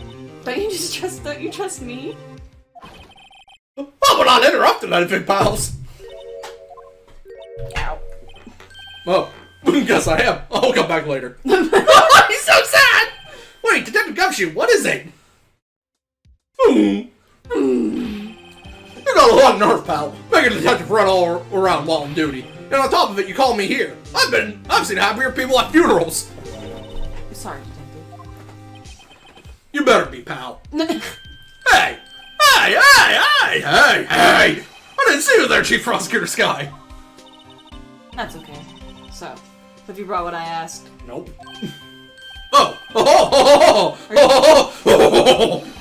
You mean this, right? What the hell, Gumshoes? Gumshoe got a little high before coming here. Gumshoe. My apologies, Detective. Due to my present circumstances, I was forced to use Mr. Wright's name when making my request. My name? Never in a million years would I have thought it was you who asked me. Could I bother you to bring me the SL9 incident files? I'll need them by noon. Talk about crazy. The SL9 incident? But Lana, that's... every time with her, it's always the anime drop-off. She's very anime, alright? She's 16. She's full-on in her lead years. I thought Mr. Wright might need them, so I had them brought here. Here, you might do well to read them. I can't believe you, the Chief Prosecutor, were a witness in that case. Miss Sky was a witness. Files for the Joe Dark killings solved 2 years ago. The one. Take it from me, you don't want anything to do with serial murders. Oh, what? Now that I've brought you stuff, you're just gonna ignore me? Emma, but why? Why is your name in here? What? My name's in there? I don't know. Unless. Unless. Do I have it in here? Yeah, I'm gonna go ahead and read it. Incident number SL9. Perpetrator Joe Dark. Crime, serial murder. Sentence, death. Joe Dark. Status, closed. Victims, Edward Jones, Edith Kirby, Jeb Bates. Jeb Bates? Oh no! Not Jeb! Not Jeb! Neil Marshall. Jason Knight, Rachel Moss, Neil Marshall. That's interesting. Head prosecutor, Miles Edgeworth. Witnesses, Lana Skye, Emma Skye. Investigative task force. Executive investigators, Damon Gant, Lana Skye. Head investigator, Bruce Goodman. Investigators, Jake Marshall, Angel Starr. No, it couldn't be. Lana, this SL9 incident, is that... You didn't know it by name, or did they just classify it by... That's the classification number the police filed it under. I get you. Okay. 2 years ago, the rest of the world knew it as the Joe Dark killings. Joe Dark... No! That's over with. No. Who did they kill that they Emma, knew? wait! She ran away. You know what? I just remembered I gotta be somewhere that isn't fucking horrible like this. See you, man. I'm out. Gumshoe actually ran after Emma to make sure she was okay. You know, he probably did. He probably would have. He's such a good bean. Sorry, I thought that pillow back there was my dead cheetah. No, she doesn't love Made me us. sad. You think Jake she Marshall, loves us? Angel Starr, Damon Gant, Miles Edgeworth. Not to mention Lana and Emma. Everyone involved in this case is connected to those killings 2 years ago. This can't just be a coincidence. Knowing you, you just might be able to figure it out. Time to get back to the trial, Mr. Bright. Best of luck. I'd better take a good look at this file. Take a look at this file. Look at this file. To be continued. To be continued. Continue? Sorry, I saw that I was live for only 22 minutes, and I'm like, how's that possible? And then I'm like, oh, right. Phoenix. Right. Heyo! You know, I'm an ace attorney. Rise from the ashes. February 24th, that's my birth month. I was also born in the 24th month. The court will now reconvene for the trial of Miss Lana Skye. Emma didn't come back. Allow me to call the next witness to the stand. The officer in charge of guarding the evidence room on the day of the crime. Glug glug. Glug glug. Witness, please state your name and occupation. Stop drinking. Me, partner? Oh, I'm just a man, same as you, wandering the trails of civilization. Occasionally helping the elderly cross intersections when needed. Yes, we get it. Oh, I know, you're a patrolman! Is that to say that Edgeworth also helps little old ladies across the street sometimes? I hope so. Yeah, old bag. Old bag? She keeps coming to the office. God. As for my name, if you listen hard enough, you can hear the howling wind calling it out. To be exact, it's Jake Marshall, Your Honor. Howling wind? I've never heard Edgeworth described that way before. Now, Mr. Marshall, let me ask you something. You were in charge of guarding the evidence room on the day of the crime, correct? The day the crime took place is what Edgeworth actually said, but I knew what he was thinking up in the big brainer. According to the papers, partner, Edgeworth would throw old ladies into the streets and call it natural selection. Oh shit. What do you mean? Desperado's soul is as boundless as the desert sands. No paper can sum it up. Maybe it's just best we get off this quickly. Please share with us your testimony of the day of the crime. In plain old English. The day of the crime. Hi, you're back. Hi. My job was to keep a wary eye on that bone orchard. Now, Bird, just because Rio would do it doesn't mean that Edgeworth would do it. They said I was supposed to make rounds 3 times a day, but that ain't my style. Make rent 3 times a day. Besides, the room's protected by 2 security systems anyway. If I remembered right, I was out of the street side saloon at the time it went down. Side saloon. I'm just an innocent traveling man, so if you're out of ammo, it's time I hit the trail. I can't say I particularly care for your attitude.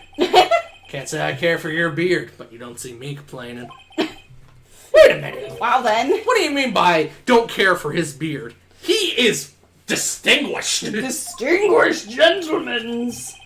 I mean, security cameras and the ID card reader. I reckon even a cowpoke like you knows about those.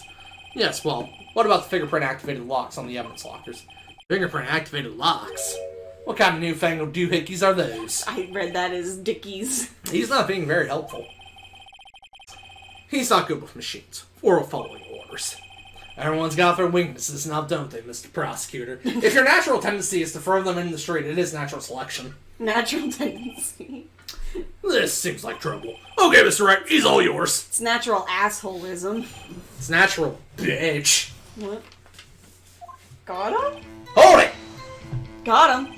How exactly did you keep an eye on the evidence room? I just made sure nothing moved in the security camera monitor. That room's so still, even time dies in there. I was just a caretaker who interred the recordings? Interred the recordings. You interred them? Videos of nothing aren't that useful. When time would come, I'd erase the tape.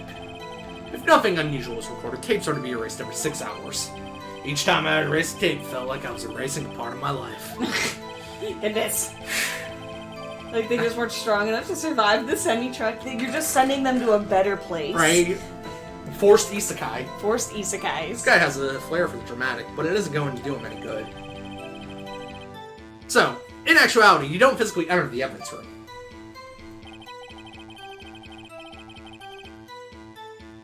Hold it! But you made your rounds on the day of the crime, right? Ain't you heard a word I said, partner? I told you that ain't my style. I'm afraid I don't understand. No desperado I know lets rules get in his way. No desperados I know join the police force. So, Officer Marshall, on the day of the crime, just between you and me, I didn't set foot in the evidence room that day. There was a rubber glove stuck in the victim's locker. Do you know anything about that? Sorry, partner. Can't say I do. I haven't been in that crypt in weeks. How does this guy avoid being fired? Right? Hold it! Burb, no. You used to be a detective, so you used the evidence room in the past, correct? Of course. Back in the day, my locker was a gold mine of evidence. And yet, you didn't know about the fingerprint locking mechanisms. Sorry, partner, I ain't good with machines.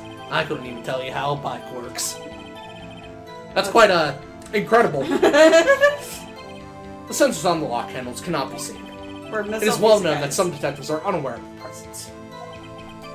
Now that he mentions it, Detective Gumshoe said something like that too.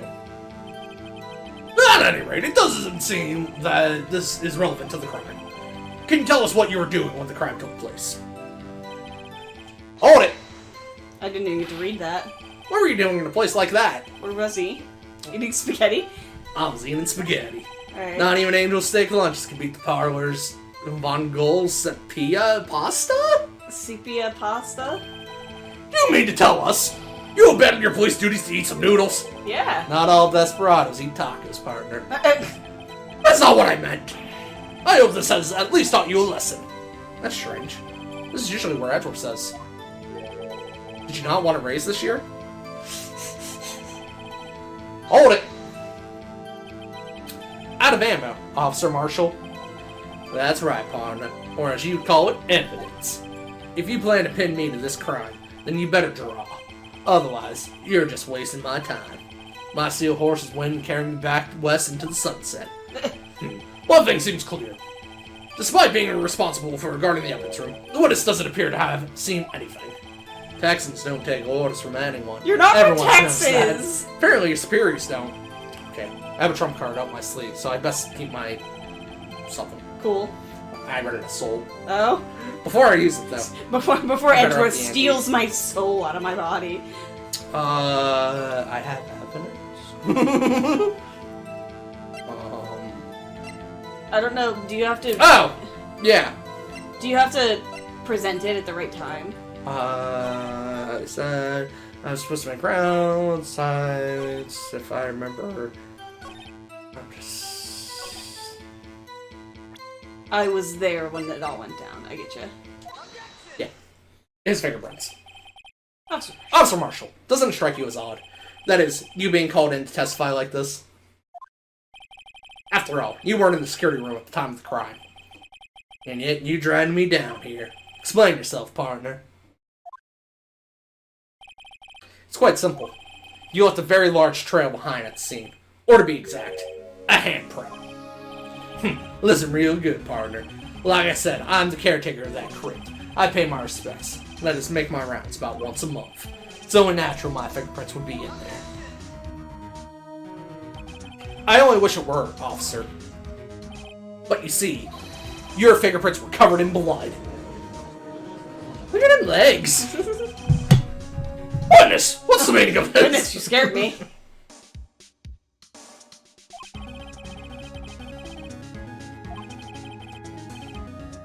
Well, just like the way, however.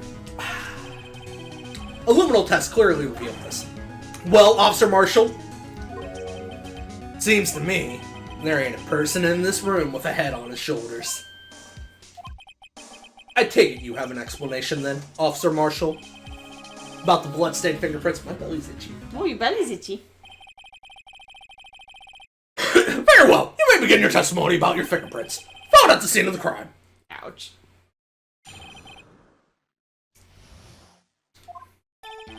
Like I said, it's only natural for my fingerprints to be in that evidence room. One of them just happened to be at the same place as the bloodstained handprint. The murderer touched the locker where my fingerprints was by chance. The bloodstain and the fingerprint are completely unrelated. But didn't you know the murderer was wearing gloves? See, I had nothing to do with it. How did you know the murderer was wearing gloves? For starters. Second, why would they only wipe off the blood stain that your fingerprint was on and not the other blood stains? The witness explanation appears valid, although there's room for doubt. He belly itchy? Give belly scritch. Skitchy, skitchy. Skitchy, skitchy, skitchy. Life wouldn't be fun without any doubt, partner. The defense may now cross-examine the witness. This guy's hiding something. I can feel it. Now's my chance to prove it.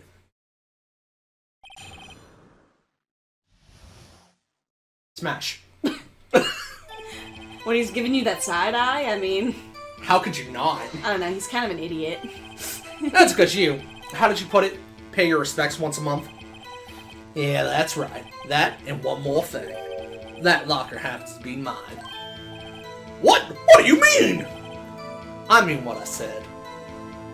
That's not your locker. That's the locker I used when I was detective. The locker I still use. All that's in there now is a heap of broken dreams. Goodness. I see. It'd be strange if my prints weren't all over that locker. Apparently his fingerprint data was never removed from that locker's programming. He must have been using the fingerprint lock all this time without ever knowing it. Hold it!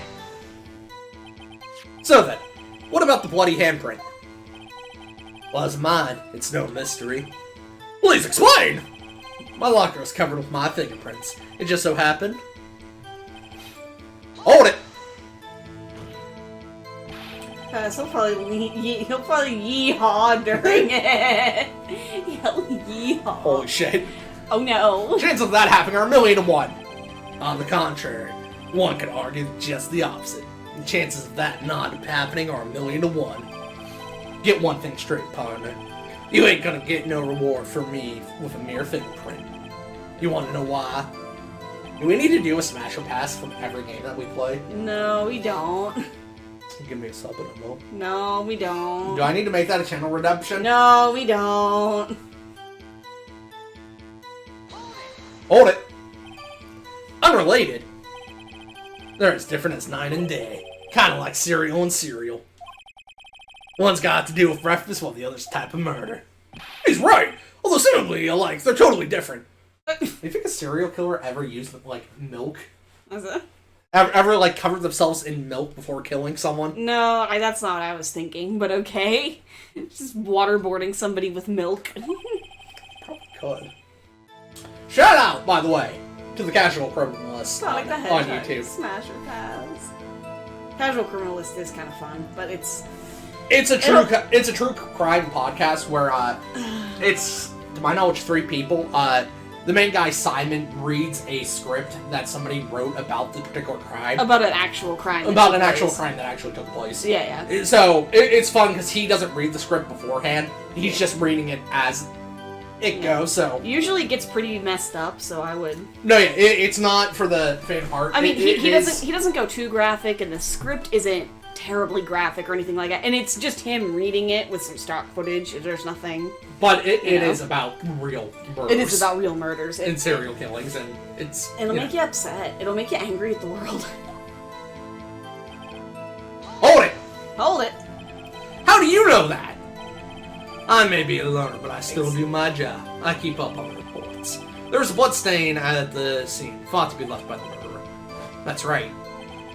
It was found on Detective Gumshoe's locker. However, no fingerprints were detected on that handprint. Oh yeah, I think we tried that too. So that would mean the murderer, wearing gloves, happened to place their hand on top of Officer Marshall's fingerprint. That's the only logical conclusion. Are you starting to get the picture, partner? But why would they wipe it from his and not from Gumshoe's? The picture? The sealed blood in the desert is just food for the buzzards. There's only one reality, and that's this. The security tape. So long as my trail isn't in there, you can't say otherwise. I have a hamster. Is hamster good? Give pet. Give pet. You pet the hamster. This isn't getting us anywhere, Mr. Wright. Please consider yourself carefully. Please consider carefully where you're going with this cross-examination. Yes, Your Honor. Now then, continue your testimony, Officer Marshall. He is soft. Too bad it wasn't me in that videotape, right, Ponder? I was gonna say, well, how did you know?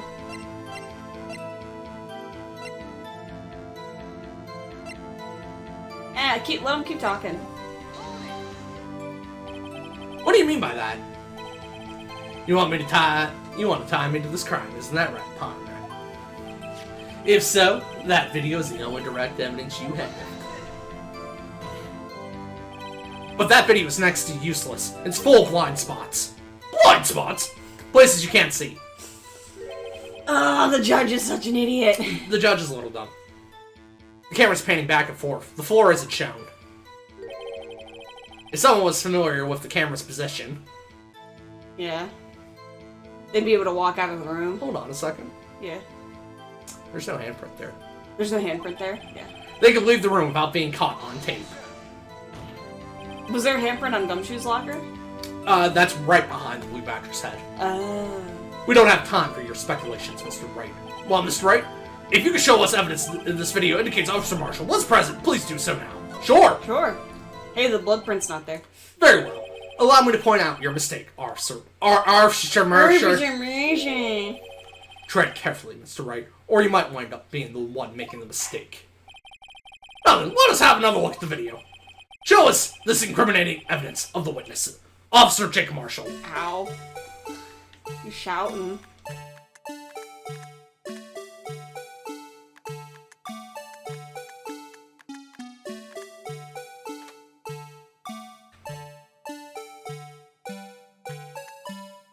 I was gonna say, does it have to do with his gloves, or does it have to do with, Is he wearing a glove?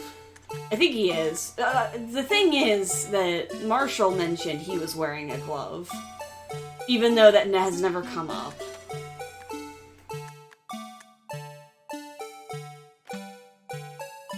Is he right-handed?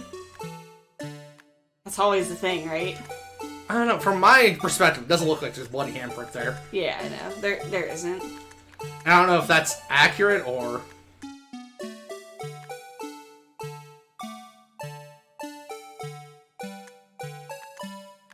So how does he get out of the room without... Oh. What? Hold up. What's up? Oh, that tissue.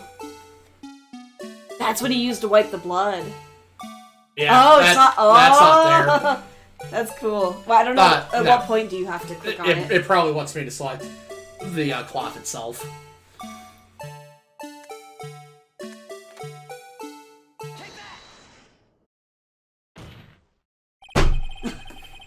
Bringing our attention back to the security camera. Goodness. Is a mistake I'm afraid you'll soon not forget, Officer Marshall. The days are short in Texas, and so are our tempers. The days are not short in Could Texas. you sum up what you have to say in 8 words or less? Very well. Does that count? You can clearly be seen in this video. Exactly 8 words. Not bad, partner. The key lies in a certain locker shown in the video. Big-brained it. You big-brained it. That locker with the white claw sticking out. That was the witnesses, I believe. Now then, let's rewind the video a bit. A bit.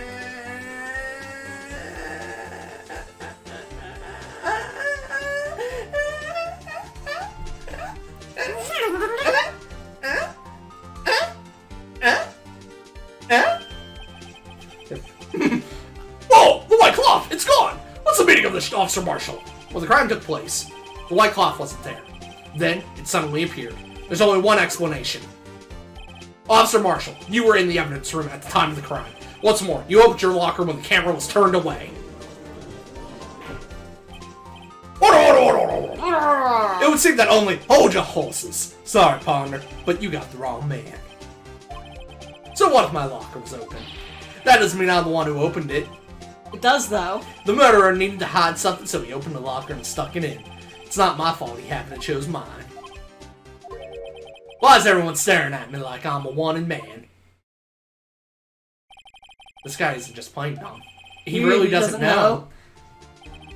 I hate to rain on your parade, but you're the only person who can open that particular locker. Oh yeah? I call your bluff. You say I opened that locker? Now prove it. With Texas. With Texas. A fingerprint sensor. Oh no, man. We talked about this earlier today. The lockers can only be opened by the detective they belong to.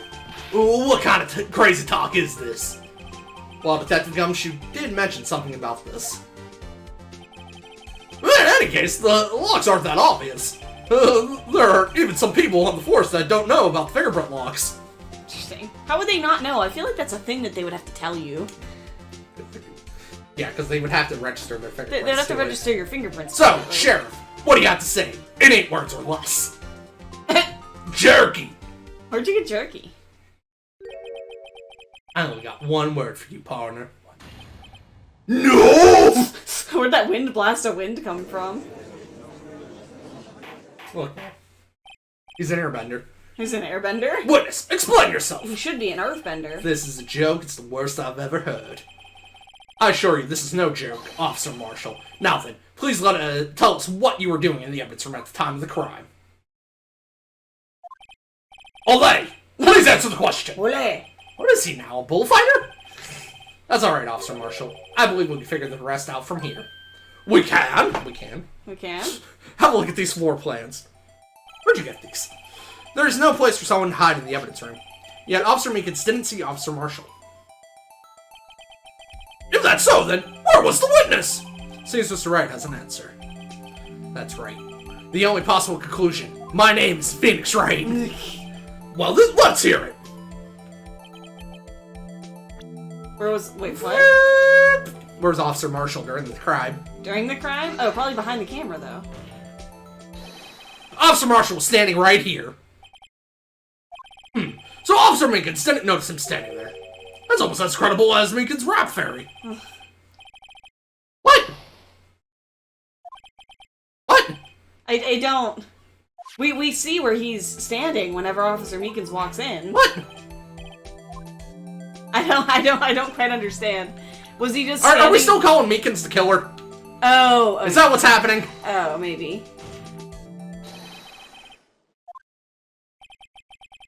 Okay. Okay. Oh, that's weird. There. But that's where the victim, Detective Goodman, was. Nope. Correct. Unless the man wasn't Detective Goodman. I believe the victim in the video is Officer Marshall. It was you, dressed up like Detective Goodman. But that's preposterous. Officer Meekins witnessed the detective at the crime scene. Once he saw the man's face, he'd know for sure. He says that he doesn't like to look at... Might I point out, though, that Officer Meekins did not know Detective Goodman. He also testified about the man's reaction when confronted. When I entered the evidence room, I asked him to show his card, sir. Yes? And how did Detective Goodman respond? He suddenly pulled a knife on me! Something about that officer's story puzzled me. If the man had his ID card, why didn't he just show it? Yes, that would have been... he would have needed it to enter the evidence room, so he must have been carrying it. Hamster. Is Hamster cute? Give pick. Give pick Hamsters. The answer is simple. He couldn't show it. As you can see, Detective Goodman's picture is on his ID card. Oh, I get it! If he showed that, his cover would have been blown. Officer Meekins would have realized the man wasn't Detective Goodman. Do you have anything to say to this, Officer Marshall? You've got quite an imagination, partner. We got a term for that. It's called circumstantial evidence. Is it all that circumstantial? Circumstantial evidence? He's still denying it? You're gonna have to do better than that to break a detective. Unless you have hard evidence proving I dressed up as the victim. I just like he looks like a he looks like a Yu-Gi-Oh character. I can't say I particularly care for your uncooperative disposition. I can't say I care for your beard, but you don't see me complaining. It's the second time you said that. Well, Mr. Wright, do you have any evidence proving beyond a shadow of doubt that my beard is magnificent? Well, who am I kidding? I don't have anything like that. I mean, there is a coat in the video in between the lockers. You can see that there's a coat that I thought looked like it, but it doesn't disappear whenever he walks away or anything like that. I can see the fears in your eye, partner. Seems you're the one who couldn't take the desert heat. Ack! This can't be happening. It's so obvious he's the one. What can I do? Do not spook the hamster. He screamed sometimes, but still cute, and so should answer. What? You scream sometimes, but you're still cute. I scream a lot of the time, particularly playing the forest. It looks like your lack of experience has finally been exposed. I'll pass on to you what someone told me when I was just starting out.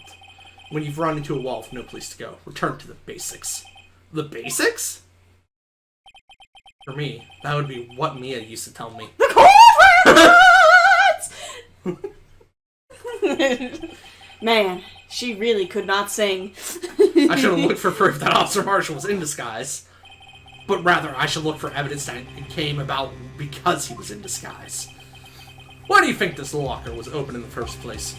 What do you mean? There's no reason for Officer Marshall to open his locker at the time of the crime.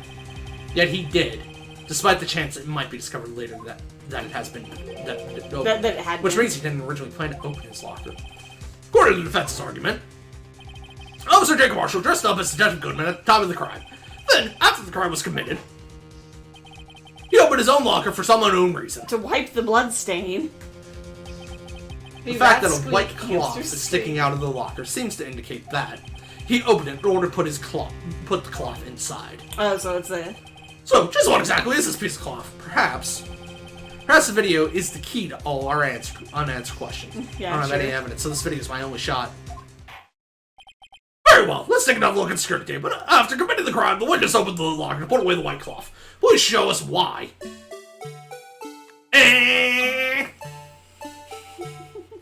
What does Janzer think it is? I thought it was just to wipe off the blood stain he left there. See, rats squeak, hamsters scream. Hamsters do scream. Oh! The coat had blood on it. Coat had blood on it. Oh. The cloth is the coat. For some reason, you disguised yourself as Detective Goodman and entered the evidence room. Though I don't know to what end yet. However, something unexpected happened. Officer Meekins barged in on you. When asked to show your ID card, you pulled a knife on him. However, Officer Meekins panicked, and the white coat you were wearing was soiled with blood. A bloody white coat? You couldn't just walk out like that, so you hid the coat in your locker. Not bad, partner. Partner. Waiting for him to drop his whole desperado shtick, and he's got like a New Jersey accent. No, actually, he's from LA. Officer Marshall, are you ready to tell us the truth? Looks like I underestimated y'all. I hope you're happy now, Mr. Edgeworth. 2 years ago, if you were only half as persistent then as you are today, we all wouldn't have to be here now would we? Officer Marshall, tell the court what you did. All of it. Alright. Seems the time has come. I mean, you can't really pin him for murder yet, other than you could pin him for assault and stealing the identity of somebody. I had to do it that day. I couldn't just stand by and let it die. I stole the detective's ID and dressed like him. I planned to take out the evidence. I wasn't expecting Officer Meekins. I knocked him out and managed to escape. I knew which areas wouldn't be caught on the camera. There wasn't any murder in the evidence room at 5:15. Because if he really did murder Goodman, why would he keep Meekins alive? You know, why would he just go for knocking him out? So the supposed victim was really you. But there's one thing I still don't understand. Traces of a large quantity of blood were found on the floor of the evidence room. If no one was murdered, Then how could that be? Meekins. Officer Meekins managed to cut his own hand. He cut his own hand. My guess is he's the donor. It was way too much blood for such a small donation.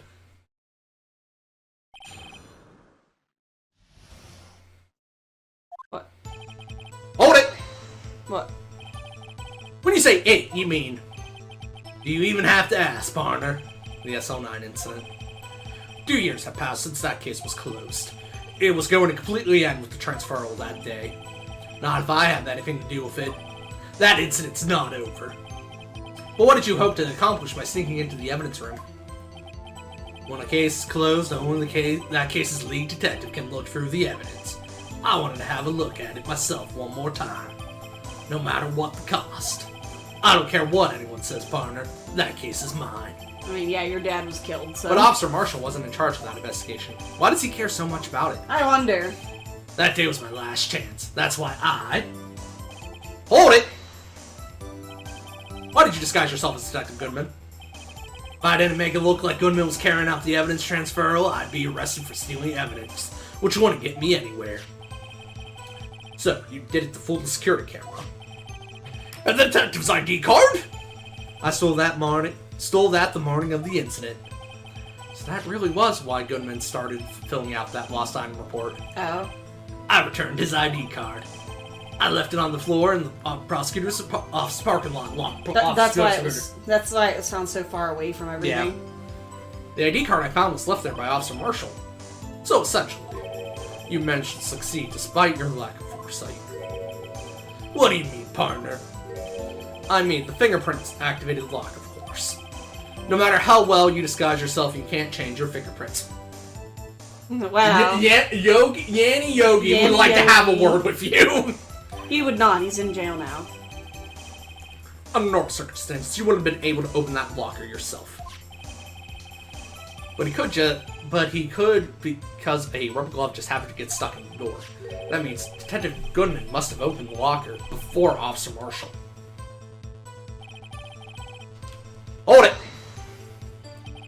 You pulled a knife on Officer Meekins to try to drive him off? I would just say I was a little surprised. I only plan on being in the evidence room for no more than 5 minutes. So that's a skinning knife you've been using to trim your beard. Like a man. I didn't think anyone would actually come in during that short time. Officer Meekins certainly is a 1 in a million type of person. Mistaken a detective for a trigger and demanding to be shown his ID. I'll have to think a little more about his raise this year. When did Edgeworth get so much influence? Yeah, really? He's an influencer. Anyway, he threw himself at me and I ended up cutting him slightly. I'm sorry it had to turn out that way. I thought he said Meekins cut his own hand. Me knocking him out and everything. By the way, what happened to your knife? Oh, you mean this one?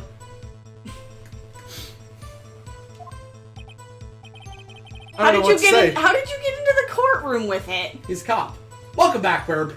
Hi, Burb. I hope you got some tasty foods. You okay? Yeah, you're vibing. Oh, I'm vibing. It's potential spam. So you knocked Officer Meekins out and managed to escape. I know which areas wouldn't be caught on the camera. Hold it! So you did your research beforehand. Those going in the desert unprepared don't live long, partner. I didn't think it would make a difference, though. The security tape was erased every 6 hours. If all had gone as planned, no footage would have been left. However, you bloodied your coat in your struggle with Officer Meekins. If someone was in the security room when I came out, the jig would have been up. I opened my locker and stashed it in there. What was Officer Meekins doing during that time? What else? He was sleeping like a baby. So what you're saying is, on that day... That curry smells like puke, so there's a few quid down the toilet. I got rice and I'll make some curry to go with it tomorrow. Oh, I'm sorry. Sorry.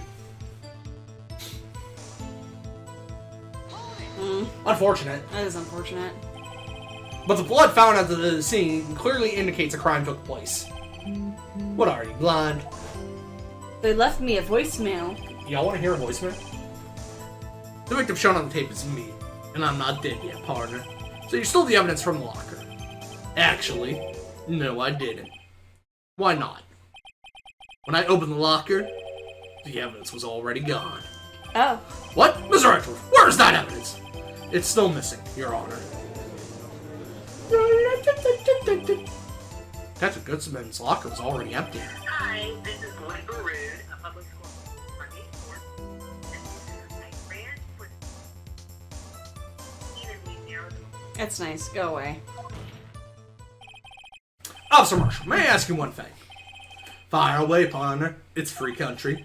Just remember, I'm also free to decide whether or not to answer. Why did you do this? Stealing a detective's ID, injuring a police officer. This is no small offense. Moreover, you're an officer yourself. This will have serious consequences. It just can't be forgiven with a simple cut in salary. Not salary cuts are ever a valid solution. Like I said, this isn't your case. This one is mine. And I'll do anything it takes to get an answer I'm satisfied with. The witness has an unusual amount of zeal. Let's hear more. You can't just, you know why? Why? But that case was solved 2 years ago, wasn't it? That's the reason. The evidence was stored in the evidence room. You don't say. Joe Dark was convicted for his crimes. Joe Dark. One thing I can say for sure is he deserved his sentence. I remember the Joe Dark case. It involved serial murders, didn't it? I don't intend to complain about how it turned out, but there's something that still bothers me. Something went down at that trial. Something no one will talk about. What happened? I don't know. That's what I'm trying to find out. Why is he so concerned with that incident? Maybe I should present him with what I think his real reason is. Hey, yeah, shut up. Yeah, shut up. We know why. Shut up, Phoenix. Shut the fuck up.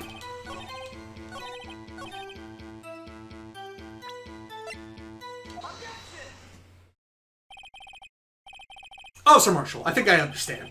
I think I know why you care so much about the SL9 incident. Sounds like you've been sipping too much cactus juice, partner. Drink cactus juice. It'll quench ya. It's the quenchiest! I have the SL9 incident file here. The name, Marshall, is mentioned in here. And a list of murdered victims. Neil Marshall. Are you related to this man? Neil Marshall. Yeah, I'm sure you've heard the name. 2 years ago, Oh, cool. he received the same lousy prosecutor award you got. What? A prosecutor? You must be talking about the King of Prosecutors award. Now I remember. Prosecutor Neil Marshall. He handled the SL9 case before I did. That's right. He was killed, and the case fell into your hands. What's his relation to you? Love my cactus juice. He was my brother. Oh, his brother. He was investigating the murders with Damon Gant, the then deputy chief of police. The group of detectives I was part of worked under them. We were desperate to prosecute the killer. He'll stab you. Well, he looks insane. Joe Dark. Dark. My brother fought Dark and was killed. That was the first time Dark left behind any evidence. That was all we needed. He was assigned and incarcerated. The case was finally arraigned. Yeah, I'm sorry. At least, according to the public records. What do you mean? My brother couldn't have been killed by Joe Dark. I knew my brother better than anyone. No one could have beaten him in a fight. And that's it. That's your reason for your insane actions. They're not all that insane. There's more to my brother's death than what the records say. No matter how much you try to hide it, you can't fool me. Well, at least one thing's for certain. Now we know what happened at the police department on the day of the crime. That was the last day SL9 case could be reopened. Not satisfied with its resolution, Officer Marshall planned to steal the evidence. Disguising himself as Detective Goodman, he entered the evidence room. Officer Meekins confronted him, so he rendered him unconscious and fled. I love my cactus shoes with Paul, which is the needles. The needles, yeah. Yes, this mystery has finally been cleared up. No murder took place at the police department that day. The things that happen by chance never cease to amaze. At exactly the same time as the murder at the prosecutor's office, this fake murder was going on at the police department. Chance? It's gotta be more than just that. So if no one was murdered at the police department on the day of the crime, that means the murder in the prosecutor's office's parking lot was the real one. Why would Officer Marshall know to leave the ID card at the parking lot? He was investigating there. He probably left it when he arrived on scene to investigate it. He knew Goodman was at the parking lot. Yeah, Officer Marshall was the responding officer. He was the one investigating the Goodman's murder. Okay. He was working there the day of. He was working there. Well, he was at the police department the day of. So, Goodman gets murdered, his body's discovered, then all the police came there to investigate the crime scene. Oh, okay. He was the lead investigator then. He was probably just on his way there whenever he got the call. Because wasn't he supposed to be there? Because his girlfriend was there. I don't know if he was supposed to be there, but that's when he would have dropped it off, probably. Yeah, I getcha. Which, in turn, means only one person could have committed the crime. Chief Prosecutor Lana Skye. But wait, a verdict wasn't reached in yesterday's trial. Which is why we examined the incident at the police department today. But there's only one reason the defendant was not convicted yesterday. There yet remained the mystery of the simultaneous murder at the police department. Seems to me, this boy's got the draw on you, partner. All of the mysteries at the police department have been resolved. No doubt about it. Our sole murderer took place at the prosecutor's office. The only suspect is Lana Skye. And the testimony of one Miss Angel Starr is completely inconstable. Is it? If you have a response, make it a single word or less. Arrgh! I rest my case. It seems this trial has reached its conclusion. There's no room for doubt. Well done, Mr. Wright. Thanks to you, I didn't need to waste my time disproving the alleged murder at the police department. There's no doubt what I proved today is true. The apparent murder at on the security camera's tape really was fake, but I didn't realize that would end up proving Lana guilty. Now then, the time for the verdict has arrived. This court finds the defendant. I thought so. It's your turn. Your Honor, wait! Emma? Every single episode of Phoenix Wright is just more complex among us, right? I mean, it's not wrong. It's kind of the basis of crime. I kind of want to do a Among Us series though, where it's the Phoenix Wright characters. That would be amazing. The defense has an objection, a scientific objection, right? What do you mean, right? Mr. Wright. Mr. Wright! Are you this girl's guardian? Yes. Your Honor? Oh, in a sense. Please, Your Honor. I am asking for a minute of your time. Please hear me out. Mr. Edgeworth, please. I don't want to leave any loose ends. You want a minute? I'll give you 3. So generous. I was like way more than that. I was kind of in shock. I mean, finding out the SL9 incident referred to the Joe Dark killings. Now that she mentions it. The names of both Sky Sisters were in that file. But that's when I figured it out.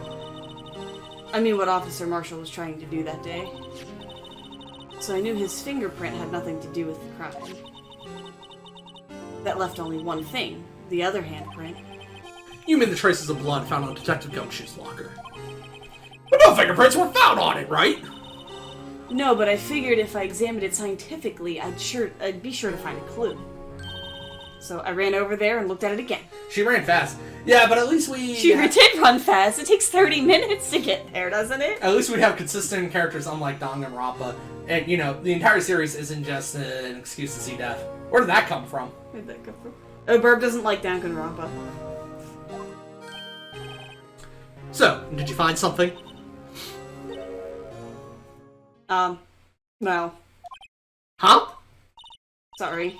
I guess I'm not much of a scientific investigator after all. Is that all? Please don't be mad. I'm just a high school student. I'm just an attorney. But Mr. Wright, those traces of blood are the only clue we have. If we can't find something wrong with them, please, Mr. Wright, you're a professional. If anyone can save Lana, it's you.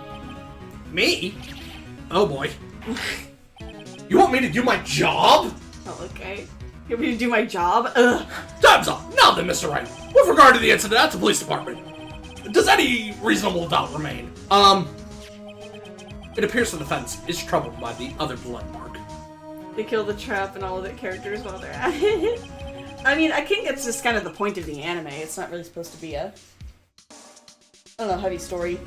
Look at the floor plans. A handprint was discovered around here. Is there a problem with this? Mr. Wright, I'm sorry, I can't be more of use, but still. If you can't find anything wrong with that blood mark, Lana will be... Please answer my question, Mr. Wright. We don't have all day. Yes, Your Honor. Well... However, I needed to concentrate. It's now. It doesn't show up at the end of the video, doesn't it? And he walks around the back of the camera. What could be wrong with that handprint on Detective Gumshoe's locker? Could there be something I'm missing? Oh, because we can't see it. I object! We can't see if it's there or not. Okay, I gotta eat, but you all enjoy the game. We will. Rhea. Okay. You enjoy your Enjoy your hamster. Enjoy your rodents. It's like the creators have a secret fetish. Secret. Secret. This handprint left at the Very crime much scene not secret. clearly shows a contradiction. You would not like another, or what's it called? Oh, I can't remember the name of it. The only thing that seems clear is your grasping, Mr. Wright. You've been staring pretty intently at those floor plans. Tell me, is there a problem with them? Yes, this is strange. Take a good look at these floor plans. Something is missing. Missing? You mean something hasn't been drawn on there? Yes, something that, when drawn, will completely change the meaning of the blood mark. But as per the defenses, it's simply trying to buy time. Very well, Mr. Wright. Umbrellas and stairs don't mix well. They do not, and I hate thinking about it every time. That was like all I needed to know about another to be like, yeah, I'm not watching this. I don't know what that means. So it's like it has something to do with like these characters need to die in specific ways in order to fulfill some kind of weird supernatural prophecy. Does bitch get impaled by an umbrella? Right through the neck. Oh, nice. Right through the neck. And I'm like, ugh.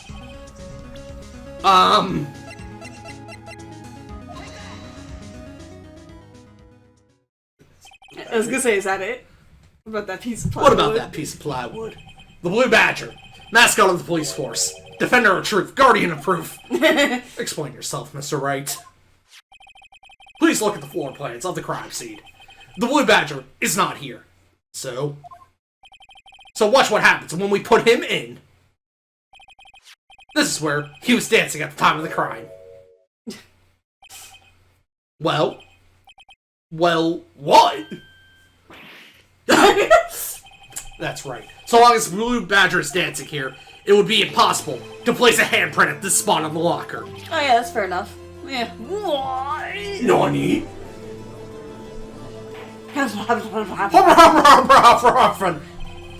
Oh man, Grossberg's in the stands. Why is he here? He's not up to much else. So that means, just exactly what does that mean? It means it can't be done. What are you saying? Blood traces were undeniably found on that locker. Don't look at me. I didn't put it there. Mr. Wright, think it through scientifically. When did you get over here? When did you get over here? Emma. Yeah, when did Marshall get back into the stand? Did she just, like, walk in, she pushed him onto the ground and stood on top of him? On that afternoon, wait for me. Officer Meekins was the one who brought the Blue Badger into the evidence room, right? After he put it down, it would be impossible to leave a handprint on that locker. So that must mean this blood mark was left there before the Blue Badger was brought in. But Meekins would have seen it. Just one moment. I will not allow such far-fetched balderdash in my courtroom. Balderdash! It may sound far-fetched, Your Honor, but it's the only possible explanation. On February 21st, in the police department's evidence room, with the hammer. Blood was spilled not once, but twice. I love that. Oh my gosh. How? That's amazing. Who is that? Who is that? Who owns this? The 8-bit drummer. The 8-bit drummer. I feel like I've heard of that before. I might have, yeah. One time was captured on this tape, taken by the security camera. Whatcha! Officer Minkins cut his hand from which a trivial amount of blood fell. The problem is, the other time.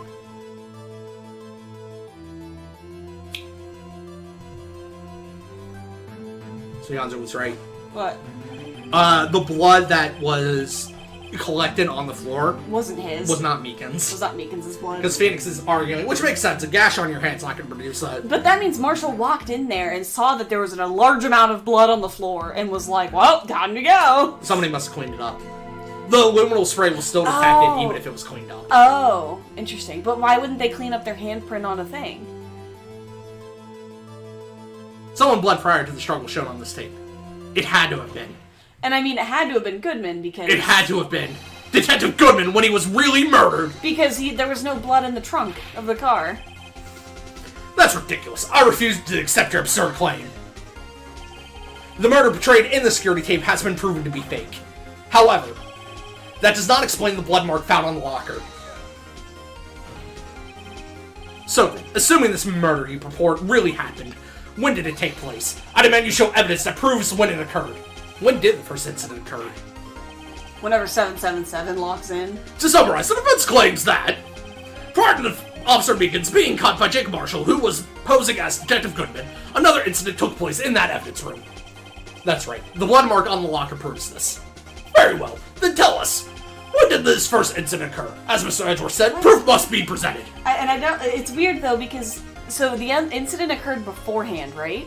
Mm-hmm. And they cleaned up the blood on the floor. That makes sense. There still would have been a handprint there when Meekins dropped off the Blue Badger. Did he just not see it? Or... Unless the handprint was left there intentionally. I guess it is weird that other people... It's weird that Meekins would come in to drop off the Blue Badger and see it and go, huh, and then leave, and then come back to get the Blue Badger. Was the handprint visible there? I don't remember now. It's not visible. Well, we can't see it behind the Badger, right? We can't see it behind him. Yeah, but when we went to investigate, was it visible there? It was visible there, yeah. Okay. The only one that was invisible was, the one at Marshall's. Yeah. Which is weird. What defense please present its evidence? What shows when the first crime took place? Where the first crime took place? When? Oh, when? Oh, yeah, get the report out. If the crime took place inside the evidence room, then the killer would have had to enter it. And in order to do so, an ID card would have been required. An ID card? Oh!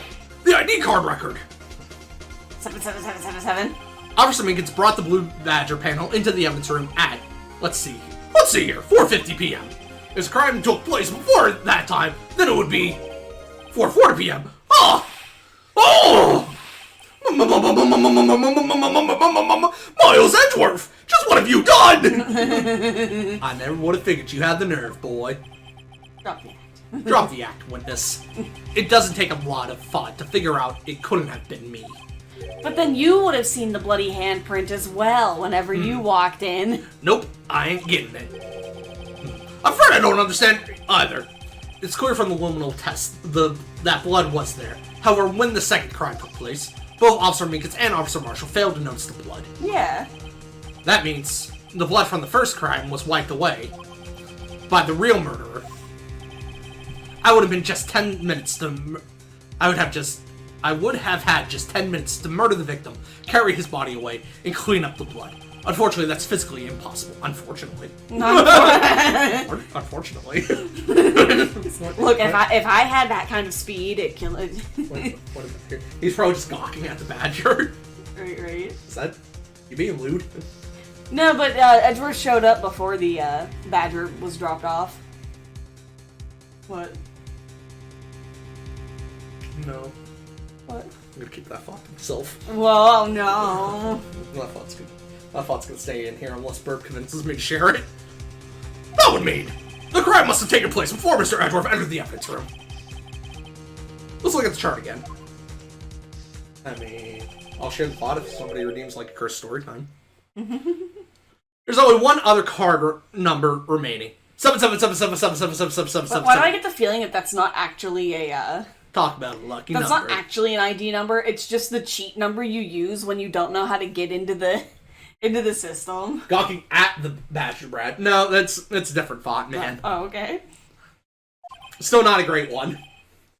Oh, wait, that doesn't make sense. How could Detective Goodman have entered the evidence room? Since there's no record of his card being used beforehand, he must have been entered along with the real murderer. That's the only plausible explanation. He went in with 777777777. Mr. Edgeworth, please look into this ASAP. Find out whose ID number is 7777777. That's 17 too many, Your Honor. Unfortunately, I'm unable to look up the owner of that ID card. At least at present. What? Explain yourself, son. The ID number 7 belongs to someone with a rank of captain or higher. Someone who is a so-called executive officer. We don't have the authority to inquire into such a person's identity. But that's ridiculous. Just how? I'm not finished talking, Mr. Ray. There is one situation in which we can be granted such authority. My 4K points, I'm so poor. Do I want to redeem it? Oh, Curse Storytime's back. Yeah.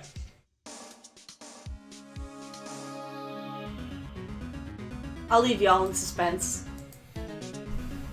If an unofficial charge filed against an executive is accepted. An official charge? You're all alike, aren't you? With your cover-ups and your forgeries. That's how the prosecutor's office operates. I take pride in my work, Officer Marshall. I would appreciate it if you would keep your slander to yourself. Slander, is it? Okay. I take great offense to that. Great offense to that. In print, it's not slander, it's libel. It's libel. Let me ask a question. Yes? No, not to you. To her, the defendant sitting over there. Your own little executive. Lana? Don't be stupid. She's been charged with murder. Of course we've looked up her ID number. And it's not 7. Don't play me for a fool, partner. That's not what I want to ask. All I want to know is one thing about that incident. This 09 incident. Answer me this, Chief Prosecutor. In that trial 2 years ago, did you really use only legitimate evidence? Thought we did. There's Finally. There's a cursed part of me that wants to tell you the thought that run through my head. Do you want me to mute the mic? No. Alright. Because Burb should know too. Yeah. Should I like... What do I want to call it? You should redeem Curse Story Time. No, I shouldn't. Bradley, no!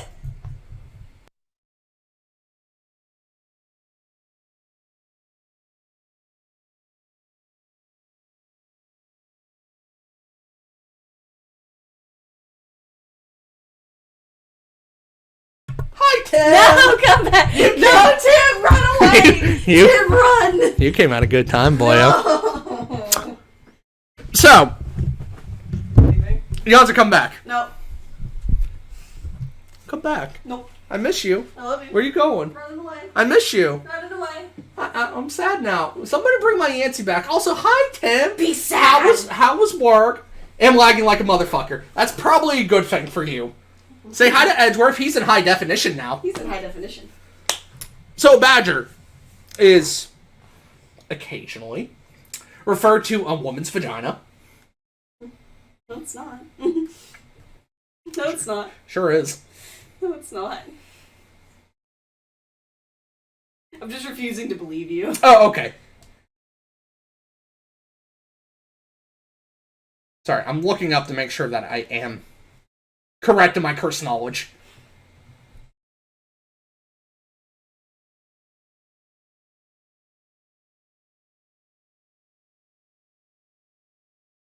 I believe I'm wrong. Are you thinking of a... You might be thinking of something else. I don't think I'm wrong.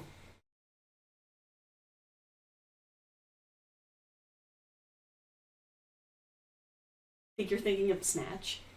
No, I'm not. Alright. Pretty sure I'm not incorrect. No! Goodness.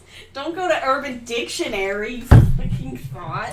The thought that ran in my head was, because again, I could have sworn a badger was referred to as a vagina, or a older woman, Or an older woman. and an older woman's vagina, That's a Snatch. and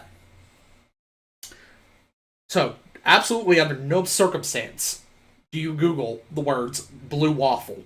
Oh yeah, don't do that. But it's funny because if my cursed brain is remembering that a badger is a vagina, It's like the third time you said it. we're calling it the blue badger, I know. It's Sonic the Hedgehog. which is not great. Which is not great. Oh god. Yep. Very, very. That was the cursed story time that was in my head. No. Hi, Tim. You came back to vagina talk. Oh. Do you need the witness to repeat his question, Chief Prosecutor? I need the witness to. I don't know. I heard him fine, Mr. Edgeworth. He was talking about vaginas. He's talking about vaginas. Very unprofessional. 2 years ago, I was in charge of the prosecution for that trial. You were 22! 2 years ago. He was 20. He's 24. He was 22. Yeah, he's 24 now.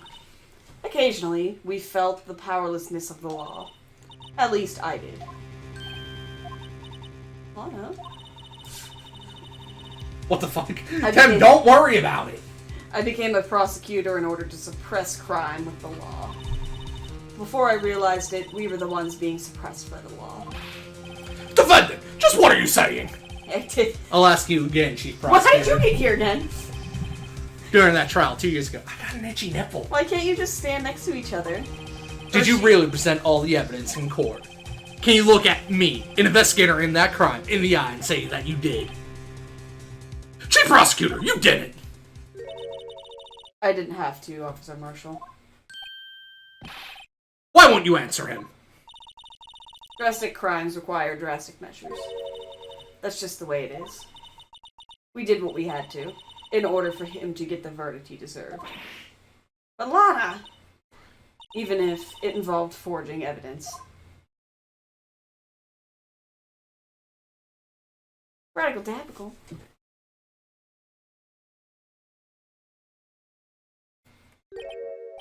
See? That's what I'm talking about. What are you getting, boyo? Where's she at behind her back? Her hand. No, it's not her hand. She's holding a lighter. She's gonna light this bitch up. I'm sure it's just her hand. The chaos of the chaos of courtroom cannot be quelled. The conclusion of the trial would have to wait until the following day. Everybody's losing their shit. Yeah, I know. To be continued. Continued. To be concluded. Phoenix Wright abridged. Shout out to no, he's not Cardboard Lawyer on YouTube anymore. Oh, is he not? But shout out, he changed his name to his actual name. Oh. Shout out to Cardboard Lawyer on Cardboard Lawyer on YouTube for making a abridged version of Phoenix Wright. That's amazing, though. Tell me he did an abridged of the TV show too. No, just the game. Oh. Your nipple! Oh, thank you! What? He's getting my nipple for me. What? What? What? He... What are you talking about? What are you talking about? I'm so sorry, Mr. Wright, but what's a nipple? I'm sorry for what my sister said. What nipple? Drastic crimes require drastic measures. That's just the way it is. Yeah. I didn't know. Can I at least get the other one? Oh man, no fair. Alright, I mean, I got two. I never knew that the SL9 incident was just another name for... Throwback Thursday. No, it's Fought Thursday. It's not Thursday. The Joe Dark killings. Sounds like everyone's heard about these killings but me. Lana wanted Dark convicted so badly. Darkay. Darkay! That's why she used me. That's why she used what happened to me. What do you mean, what happened to you? I don't like this. It's all there in the file. Joe Dark's last victim was Prosecutor Neil Marshall. When he murdered Officer Marshall's brother, he left behind an incriminating piece of evidence. What did you have to do with those killings, Emma? On the night Prosecutor Neil Marshall was murdered, God bless you, Joe Dark tried to kill me. What? He tried to kill you? Here. Officer Marshall's brother, Neil, was only trying to save me. So that means you. Yes. I was a witness in the Joe Dark trials. I didn't see that one coming. It says it in the thing! I didn't see it coming when he tried to kill her. I don't think it says that she's a witness. It does. Does it? Sure does. Yeah, she's a witness. And he said earlier, and both Sky girls are in the, both Sky women are in the, report. Thank you, Burb. Yeah. She was intended to be the last victim. She and Neil Marshall saved her life. Yeah. But at the cost of his own. Yeah. It happened 2 years ago. It was right about this time of the year, too. Of course it was. Of course it was. Well, that's why they would Yeah. be clearing out the evidence room. There was a terrible thunderstorm that day. Unusual for the season. Not really. In February? Nah, it's not unusual. Depends on how cold it gets in February. Sometimes it gets warm in February, and that's when we get storms. That's fair. I was alone in my sister's office. We were planning to eat dinner together when she finished her work. Then, suddenly, this terrifying man came bursting into the office. Joe Dark. Joe Dark. Yeah, it was pretty dark outside. He seems like he was running from someone. He pulled out a knife and screamed at me. I didn't know what was going on. Just then Prosecutor Marshall showed up. Jake Marshall's brother. Joe Dark tried to take me hostage. But before he could, Mr. Marshall tackled him. Oh goodness, then... What happened? I'll never forget it. Lightning! Lightning struck, and then the lights went out suddenly. A bolt of lightning flashed outside the window, lighting up the office for an instant. What I saw then burned a permanent picture in my mind. I can still see it now. Permanent picture. I don't remember the moment when Dark stabbed Mr. Marshall. So you weren't able to testify about that? No, I was only asked about what I saw. What about when I was attacked? That must be why Lana. Why she made up the crime. Made it up? You mean provided bogus evidence? The prosecutor's office wanted that guilty verdict so badly. Lana forged the evidence, and Mr. Edgeworth used it. Edgeworth? Yes, but I'm sure he didn't know anything about it. He couldn't have known he was being given false evidence. Even so, that's when it all started. The rumors about Mr. Edgeworth, I mean. It's all my fault. I could have just testified properly. If I could have just testified properly, none of this would have happened. So it's true. Even though he may not have known it, Edgeworth really was involved in falsifying evidence. After that case ended, Lana was never the same. She became cold like she is today. She must not have been able to face up to what she did, especially not to Emma. Permanent picture. What did you see in the instant that crime occurred? Yeah, it is your fault. Dark knocked down Mr. Marshall and raised his knife. Look at his onion ass hair. Yeah, I couldn't tell which person was which in this image for a second. You know, Marshall was stabbed right in front of this poor girl. Yeah. I don't remember what happened after that. Apparently I passed out. But he left her? When I came to, Lana was cradling me in her arms. Either Lana opened up a can of whoop ass or somebody else came in. Yeah, or somebody else came in and handled Dark. Yeah, that's... Poor Emma. You've been through so much. Unless he's not dead. Or, you know. No, he was executed. He was executed. He's very much dead. I couldn't bring myself to testify about that instant. I tried, but the words just wouldn't come out. She would have been 14. I drew a picture, but it wasn't any good. Goodness. 2 years ago. 2 years ago. You must have been 14. That's understandable.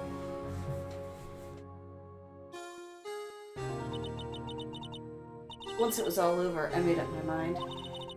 I decided that when I grew up, I'd become a scientific investigator. She was wearing the same scientific investigator outfit in the flashback, though. Look, man. It was cheap. It was cheaper, okay? It was cheaper. I would be able to fight crimes with my testimony. Honestly, Lana probably could knock someone's lights out. I wouldn't be surprised if she beat the shit out of them. Listen, high heels aren't just for looks. You take those things off, they become weapons.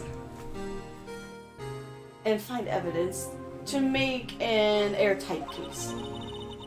That way Lana would never have to forge any. I see. I think I'm finally starting to understand what makes Emmett tick. But there's still something that bothers me about that crime. There's something that's puzzling. There's something that's puzzling me, Emma. What is it? You said you were in Lana's office at that time, right? That's right. Why then would a serial killer come running in there? Not only that, but he was being chased by a prosecutor. Oh, there's no mystery there. Joe Dark had been taken in for questioning that day. Taken in for questioning? You mean by the police? Of course. This happened at the police department. He tried to run away halfway through the interview and fled into my sister's office. But why did he run all the way over to your sister's office? Because the detective offices and the questioning rooms are right across from the elevator. Across from the elevator? But Lana was the chief prosecutor, wasn't she? No, silly. Didn't I tell you? 2 years ago, Lana was a detective. She was one of the best in the entire force. Her being a detective, she more than likely could knock a fool out. Yeah, really? Nani? Nani? That's news to me.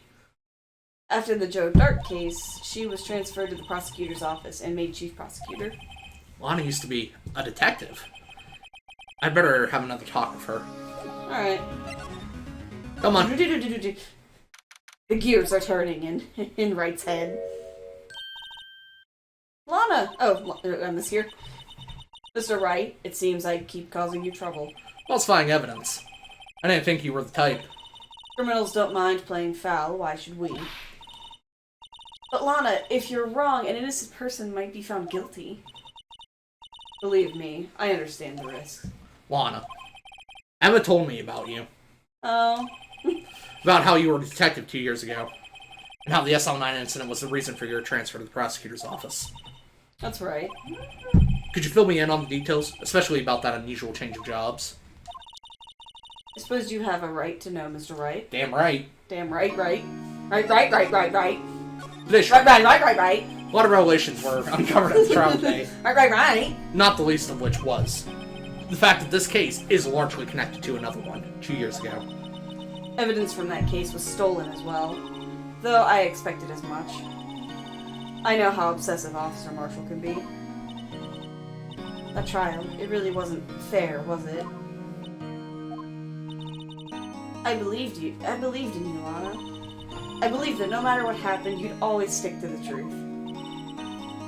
It couldn't be helped, Emma. Listen, if someone came in to try and murder my sister...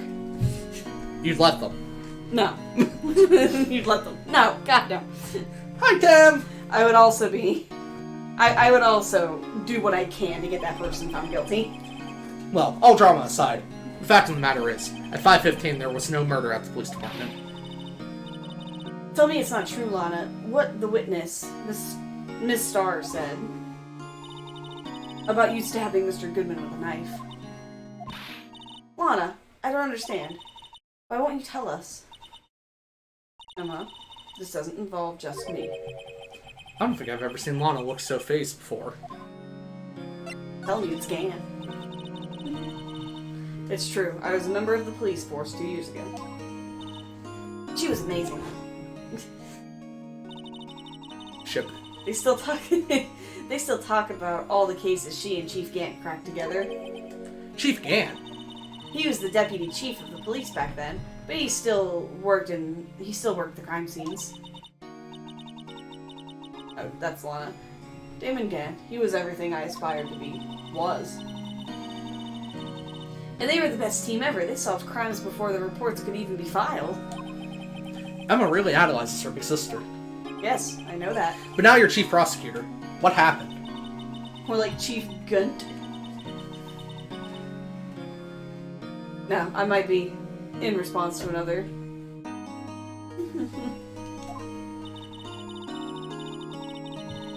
To gain experience investigating crime scenes, so you could use the experience in court, right? Gant's help in the SL9 case was crucial to its resolution.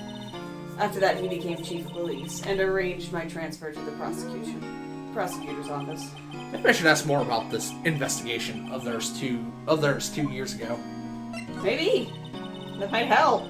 Could. 2 years ago, I was second in command of the detectives investigating Dark. Yeah. Second in command. That means the investigation lead was Damon Gann, right? Yes. Deputy Chief Gant and I shared the same office. Look how buff And the he same is. investigations. They shared the same office. And they even had the same... They even had the same office. We led a team of the best detectives on the force. Detective Goodman, whose case it was, Jake Marshall and Angel Starr. It was the first time Marshall worked with his brother. He was quite gung-ho. you call him? And they were office mates. Yeah, that's weird, right? Ship it. Without a doubt, Joe Dark was the serial killer. We asked him to come in for questioning. We were desperate for evidence. Never mind that she would have been like... She's 30. She 30? Yeah, she's like 30-something. She would have been 27 at the time, and Gant would have been 63. Listen, they're adults. When he tried to murder Emma. I mean, Prosecutor Marshall was trying to save me from Dark. You see, the first person who happened upon the scene of the crime was me. Now you tell us. Damon Gant and Neil Marshall were the ones questioning Dark that day. The investigation was in its final stages, and Dark must have suddenly panicked. So he waited until Gant and Marshall let their guards down and fled the room. Really? How'd you run past Gant? From there, he ran straight to the office shared by Deputy Chief Gant and myself. Again, he was 63 at the time. That's where he found me. He was 40 at the time. It was 2 years ago. 2 years ago. Oh, okay. So you were the first... that's true. So you were the first person to run to the scene, Lana. It appears so. I was filing some papers while Gant and Marshall were questioning Dark. What was it? Nothing. Yeah. Goodness. When I returned to my office, I saw 3 bodies on the floor and smelled blood. 3 bodies? Oh, right. Prosecutor Marshall, the victim, Emma, who had passed out, and the suspect, Joe Dark. Oh, okay, that's what happened to him. He's dead now. During the struggle, it seems Mr. Marshall struck a final blow before he died. Joe Dark had incurred a minor concussion and lay unconscious. What did you do? To be honest, I panicked. Dog pile. Bird, please. Right.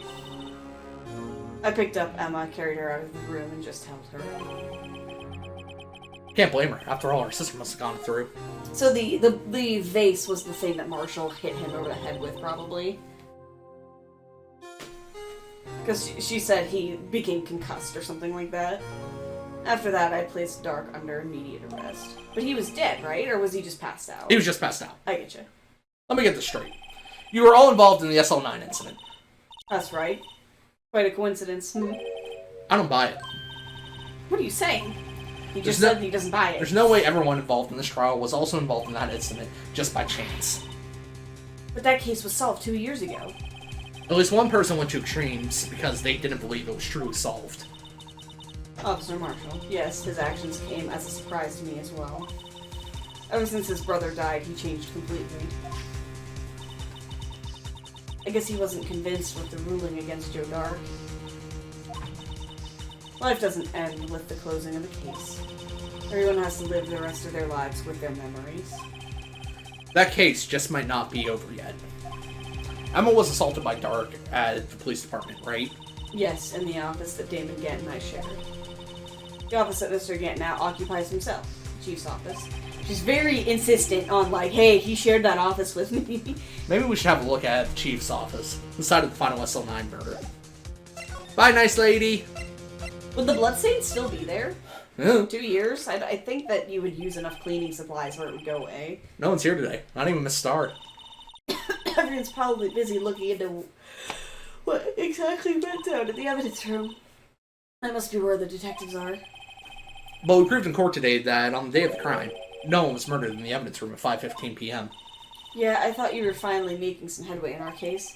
But instead, it looks like we just ended up making Lana look even more guilty. Hang in there, Lana. I've got to find all the answers by tomorrow. By tomorrow? Good luck. Edgy! Edgeworth! Mr. Edgeworth isn't here. Damn it!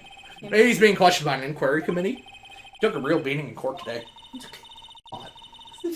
Yeah, with Lana admitting to falsifying evidence 2 years ago. I guess we'll just have to come back later. Steal his bouquet. Steal his award. I love that the bouquet even has a like an ascot that looks like his. Of course. Sup,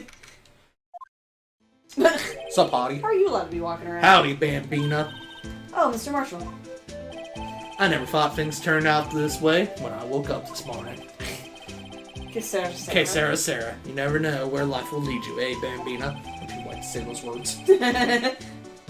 So's he's from LA. I should have known my luck had run out when old Billy dried up this morning.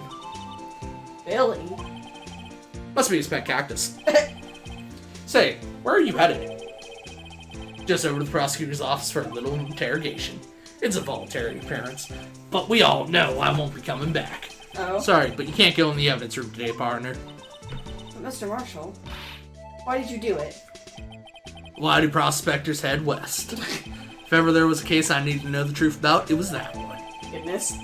Before you turn yourself in, Mr. Marshall, would you mind telling us exactly what happened? What's up? Nothing. I just realized that you don't have to deal with the freaking Bluetooth earbuds. Yeah. Being stupid. Looks like I won't be getting steak lunch today. Aww. Sadness. Sadness. Something was fishy about that trial from the beginning. It wasn't just me either. All the detectives thought so. What do you mean fishy? Fish. I mean, there's fish there. Like salmon. Tasty Some of the salmon. facts reported were inconsistent with the evidence we found. For example, the murder weapon. The murder weapon? You mean that switchblade knife with the broken tip? That was Joe Dark's alright. But in the initial autopsy report, a question was raised. A question? The blade of the knife was not a perfect match to the wound the victim sustained. What does that mean? It means there's a good chance that knife was not the murder weapon. Gasp!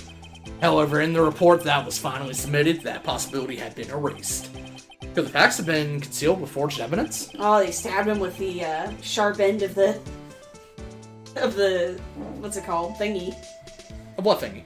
The vase, because a piece is missing. Gotcha. And somebody went in there to go take a piece of evidence. That case left behind scars on all of us. The scars that the SL9 incident left behind. I got the looks, but he got the brains. He was one of the best prosecutors around. You both have the looks, apparently.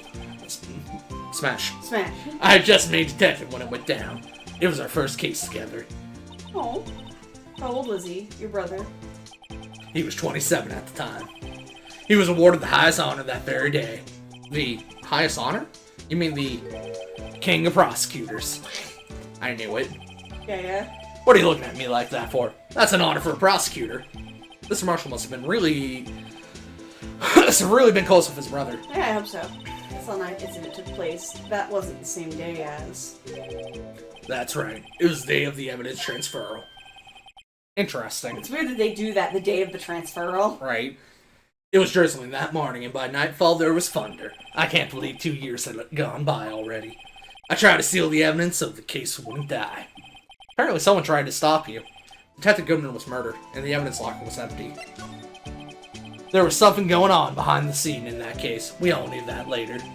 Every detective involved in that investigation, save one, was taken care of. Oh.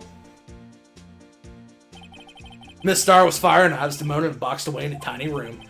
What about Detective Goodman?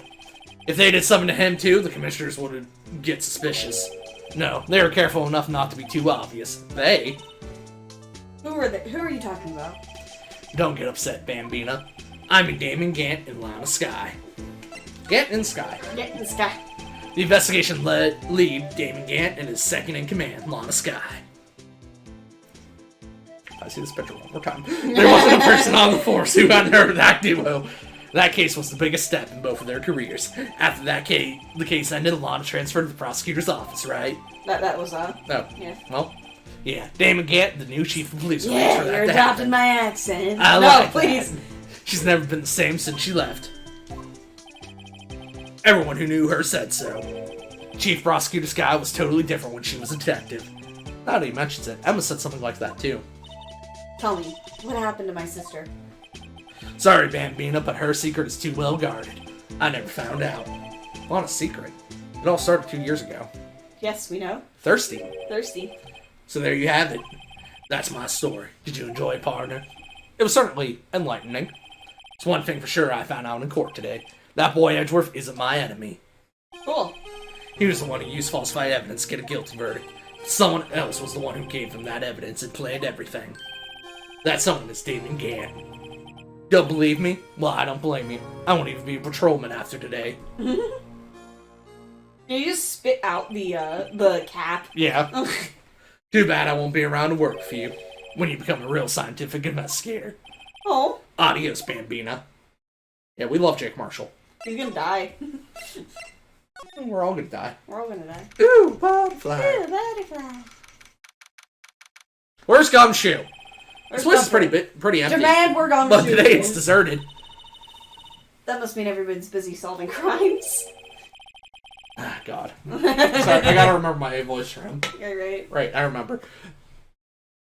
Let me get a cup of coffee. Let me get a drink of coffee first. So, in Red vs. Blue, Yeah. during, God, I don't remember which season it was, Reconstruction, I think it's called. Uh-huh. At the beginning of each episode, there was a project director Uh-huh. and another person, I forget exactly, Uh-huh. who were writing letters back and forth with each other. Yeah. One of them was very posh to the director of Project Freelancer. Yeah. And the other was, dear director. Very southern drawl. Very southern. And that's the voice I imagine. Oh, if you're looking for the others, look, they're all in the conference room. Don't mind me, we've had these cookies for a month. Oh, sorry, that was this loser. Thanks. Oh, he actually talked to us. What's the chief prosecutor saying that she did? What she did is the decision about what to do about Mr. Edgeworth, not to mention our statement to the media in tomorrow's trial. Our mistake. Everybody was just calling him Chief like 8 times in one Right. scene. There's more chaos going on than Thanksgiving and Christmas put together. I think festive is the word usually used for those. Sir, we'd like to have a look around Chief Gantz's office. Just use the connecting hallway to the other building and take the elevator to the top floor. Really? You mean it's okay for us to go in there?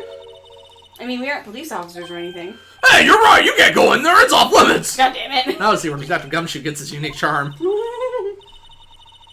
Well, what are we waiting for? Don't arrest me! Don't arrest me! Where did you put an organ in? Motherfucker has an organ. Is he playing the damn organ? Whoa, where am I? It's the chief's office, silly. At least that's what it said on the door. Check out the pipe organ. That's real, isn't it? Yeah, I used to take organ lessons in kindergarten. They used to call me a little Miss Bach. I thought I was a genius until... Well, okay. Oh. Never could remember where C was. Oh, she's playing it. Hmm. You don't remember where C is? Oh, it's you two. Chief Gann. He put that paper he was reading on in his desk. So, Rido, where have you been? Have you been swimming lately? Have you been swimming? Yeah, what does that mean? You were telling me about that. Swimming, anyone? He likes to ask. No, I haven't. I've been kind of busy lately. Does he like fishing? I can appreciate that. I've had my hands full, too, with Mr. Marshall's misconduct. Orange-ass can. And Lana's provocative statement. Provocative statement? Oh, you mean about the forged evidence? 2 years have passed since that incident. My, how time flies. See that big picture on the wall over there? I feel like this voice isn't working for him. Hey, it's that vase. No, it's not. That's a picture Is that a sword or a knife?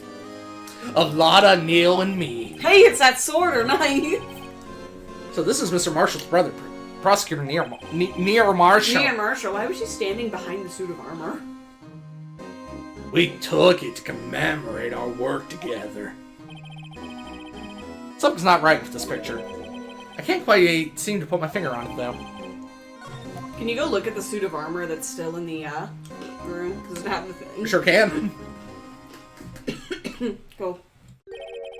Anyway, I like to reminisce all day, but there are matters that need my attention. I'm going to lock up here, so let's go out together. Oh, he doesn't want us hanging out. But this office, it was a crime scene 2 years ago, wasn't it? That case has long since been over. There's no need to investigate it anymore.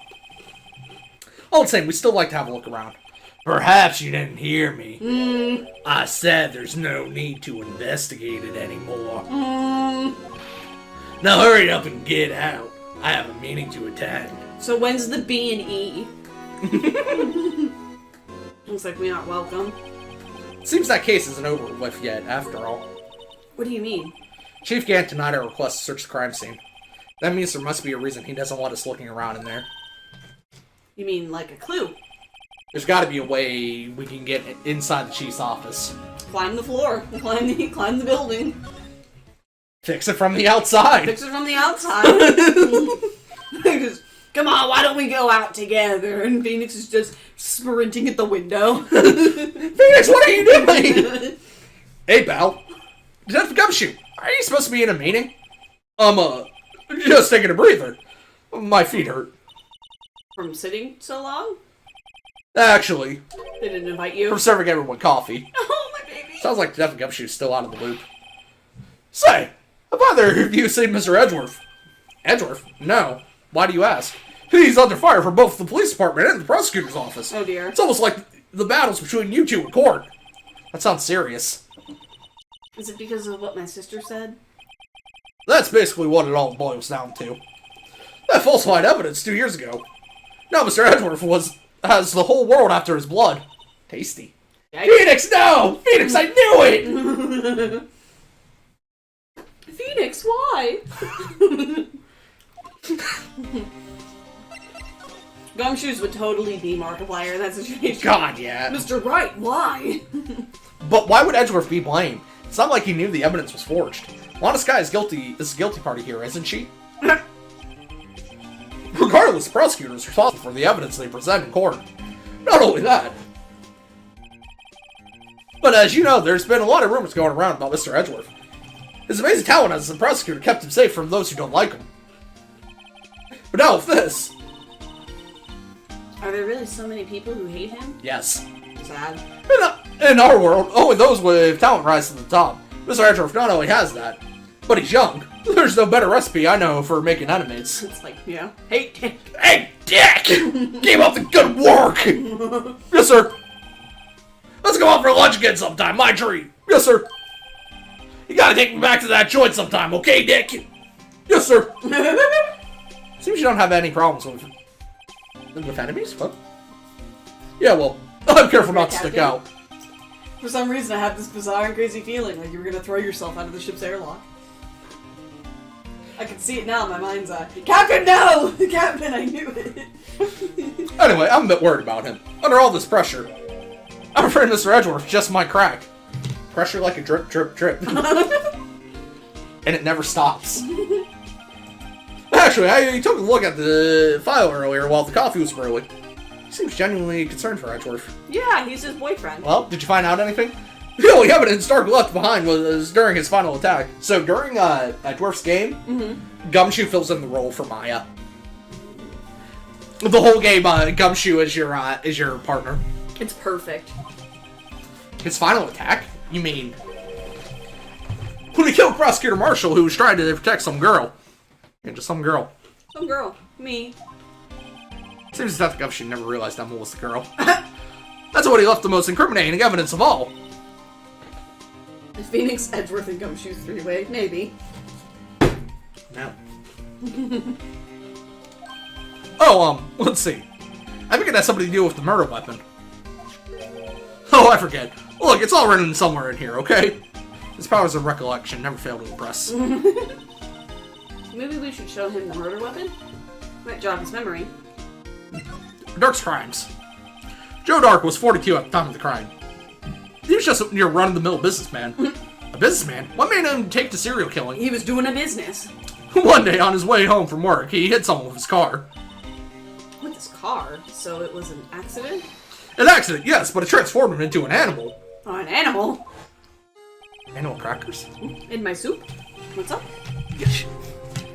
Yeah, Killed an innocent man. A kid walked by just then, so he killed him too. Then he was burying the bodies. A jogger came to the scene and was killed as well. Finally, he turned himself in. He turned himself in? Yeah, so So he hit someone with his car, didn't want anybody to see what happened, and just started killing people. He freaked out about it. Mm-hmm. So, a kid was a witness, so he killed the kid as well. Uh-huh. And then he was trying to bury both bodies, and a jogger happened upon him trying to bury them. So the jogger was killed. Seems like he was a pretty careless animal. Of course, this is all conjecture. There wasn't a single shred of evidence. How could there not have been? So he turned himself in. Yes, but in the middle of his questioning, he fled and murdered his final victim. Prosecutor Marshall. That crime was witnessed by someone too, but luckily Dark was arrested on the spot. It's a good thing that last witness wasn't killed. That last witness. A.k.a. Emma. Hey, I'm gonna show you a bunch of shit. Look at this. Hey, look at this. Those numbers are scary. You can, if you look at that, examine it. Because I think we did this before, too, in the other thing. Because, like, Jake Marshall's name shows up at the bottom. Not Jake Marshall, Neil Marshall's. Looks like names of previous recipients. Von Karma. Oh, Von Karma. Oh, okay, that's who it was talked about.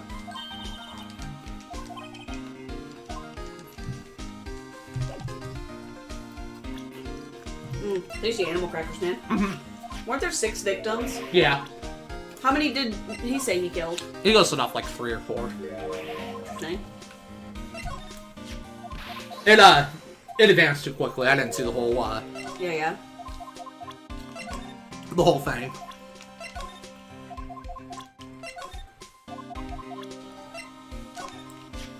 I was gonna say, you can talk to him about it again, couldn't you? Maybe. That required me talking about it again.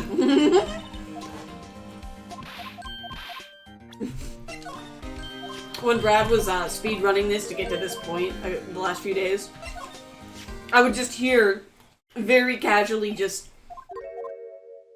like comic book punch sound effects. And I'm just like, man, this game is very violent. It's just imagining everybody, every time, every objection that's made is just smack! Hold it! Smack! Yeah. He sneezed all over my, Oh. all over my, evidence because of the, fingerprint powder. Oh.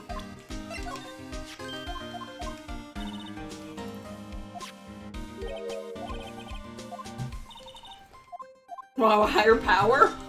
Hold on. Wait a second.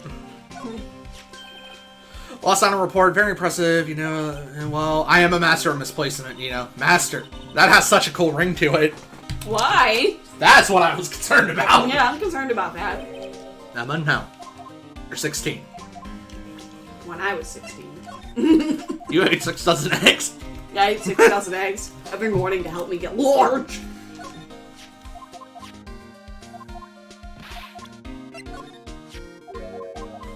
I was gonna say, can you show him the picture? Probably. Or you just getting to it?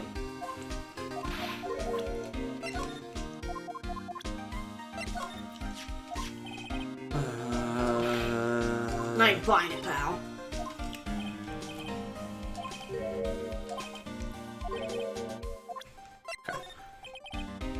Sure, little advice. Nope, he got no idea what that's about. Alright. God, these are so good. Yeah, no, I did present the right thing to him at some point. I think it was, It was probably the murder weapon? this boy. Yeah.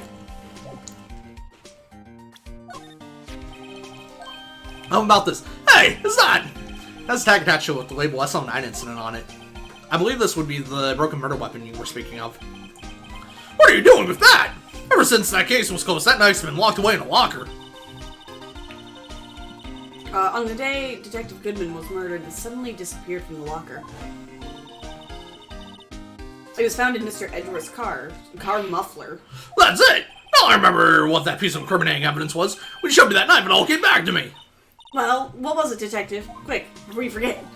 Let me present all my evidence to you again so that you forget. This knife, it was Joe Stark's, wasn't it? That's right. We traced it back to the store he bought it at, plus it had his fingerprints on it too. But no one actually witnessed him using it to murder anyone, right?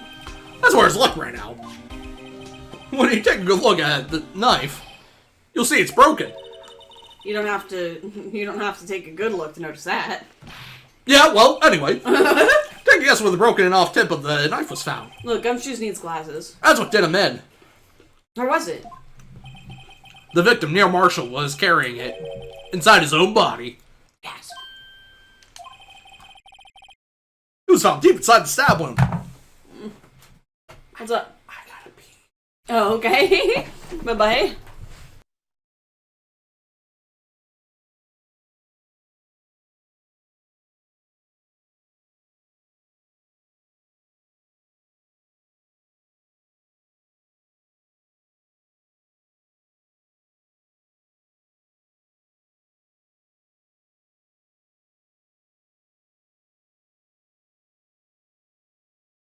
Your Onzer didn't want to entertain none of y'all. Onzer. Onzer. Onzer. Onzer. Hi guys, I'm back. I peed. Hi. Did you wash your hands? Nope. Yes, you did. I heard you washing your hands. Did it match Dark's knife? You bet! Down to the last fiber. That's pretty conclusive. Got Neil's autopsy report. Situated knife updated. Well, there you have it in a nutshell. That's all I know. Can I ask you one more thing? What is it? If it's money you need, you should ask Chief Gann. It's not money, but it does concern the chief. If it's swimming you need. It's his office is a crime scene. It was where Prosecutor Neil Marshall was murdered. The chief's out now and his office is locked. The emotes. But we'd like to have a look around if that's okay. Well, any detective's ID card can unlock the door. What? Really? But if I let a civilian in there, I'd be charged with breach of trust. Breach of trust? Simply put, I'd be canned. Don't worry, buddy. Oh. Sorry, pal. I don't plan on getting fired because of you. How about this ID card? It was Detective Goodman's. That won't work either. The data was deleted the day he died. But then how come his fingerprint scanner works? So in other words, Gumshoe is our only chance of getting into that office. I wonder if there's something we could show him that would change his mind. Is it steak? I'll show you this picture.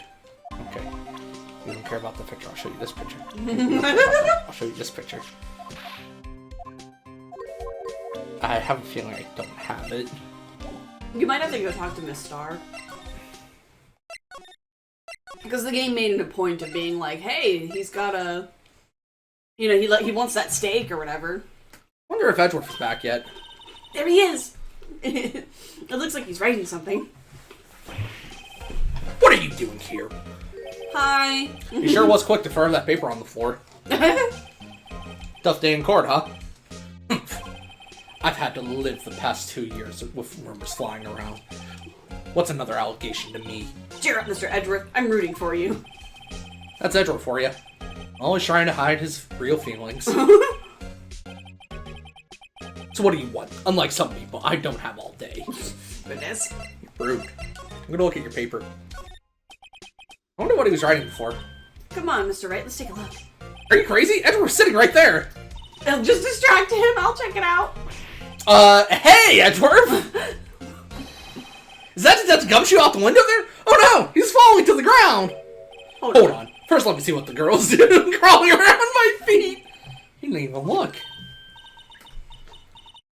What? It's a letter of resignation! If you're having trouble reading, I'll read it for you.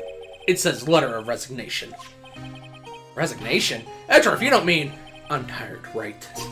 Very tired. I feel as if something inside me has died. I'm sorry. Mr. Edgeworth, none of it is your fault. I know the path I've walked. You don't need to tell me. And the path I've walked hasn't been a just one. I can't forgive myself for what I've done. He says as if he eats an animal cracker. You just can't forgive myself. And no one else should forgive me either. Uh-oh. I think he's serious. Mr. Wright, please, you have to do something. This letter of resignation. I wonder if I can use it for anything. I would love just like... I would love... this letter of resignation. Edgeworth, you had a spelling mistake right here. Yes, that's why I threw it on the ground. Here, let me help you write one. There's no excuse for what I've done. 2 years ago, I used false evidence to obtain a guilty verdict. That's what it all breaks down to, and nothing I can do can erase that fact. But you didn't know, did you? I mean, that the evidence was falsified. The police department and the prosecutor office share a bond of trust. If that bond is broken, we stand to lose everything. The police department's error is my error, my responsibility, as the prosecutor in charge. That fact remains the same, no matter what excuses I might have. Mr. Edgeworth. I take pride in my work. So tell me why. Why has it all come to this? Even Edward can't keep this kind of emotion bottled up. Hug him! Hug him! Go get gumshoes and Give hug him a sandwich. Give him a sandwich. Are you up for the trial tomorrow? You want some tea? First last year's trial and now this one. It seems all you do is worry about me. I love you. I love you! To be honest, you're getting on my nerves. But Mr. Edwards, you can't just walk out on the trial. Tomorrow's the last day. It's too late to change prosecutors. I'll bet that's what my superiors are banking on. I never thought that case would come back to haunt me like this. It was the first What do you case mean? you ever won. The list of evidence. It seems too short. Most lists run twice as long. It's only half as long as most lists? That is odd. After Neil Marshall was murdered, I became prosecutor for that case. I may not have been part of the investigation, but I knew what I had to do. Use the evidence I was given to prove the suspect guilty. That was really the only thing on my mind at the time. Say, we just saw a picture taken around that time. That picture. Something seems strange about it. Could you tell us again about what happened that day? The day Detective Goodman was murdered. You were participating in a ceremony over at the station, right? I've never cared for ceremonies, but I had to attend that one. Oh, excuse me, because you were awarded this. Those receiving awards can't exactly skip out on the ceremony. I finished up at the office in the morning, and then drove over to the police department. You finished up at the office? Yes, just odds and ends, clerical stuff. I didn't plan on returning to the office that day. That is, until I was asked to take something back. Take something back? This. Oh. Interesting. Oh yeah, Chief Gant asked you to hold on to that, didn't he? Yes, it was a piece of evidence in a case that was closed half a year ago. Giving Edgeworth a reason to stay away from his car for long enough? He asked me to bring it back to the prosecutor's office. That's the story we heard yesterday. So you came back here to the prosecutor's office because the chief asked you to. That's right. No, I'm right. I'm right. You're Edge. Hey, look at this. Hey, look at this! They say where there's smoke, there's fire. Apparently, I was so caught up in the smoke I lost sight of the truth. Edgeworth, the others are right. I have no right to serve as prosecutor. But Mr. Edgeworth, you were only doing your job. I've always made my own decisions about what I can or cannot do. That hasn't changed. Forgiving myself is something I cannot do. Again? Come on. Hey, look at this! Hey, look at this! This picture was hanging on the wall in the Chief Gant's office. Did you take a picture of the picture? Maybe. Prosecutor Neil Marshall. He had just started making a name for himself. Looks like this was taken when he received the King of Prosecutors trophy. Interesting. Go back to that picture, if you can. Now look at the statue that is sitting, presumably the same one that's sitting on Edgeworth's couch. Yeah. Where's the sword?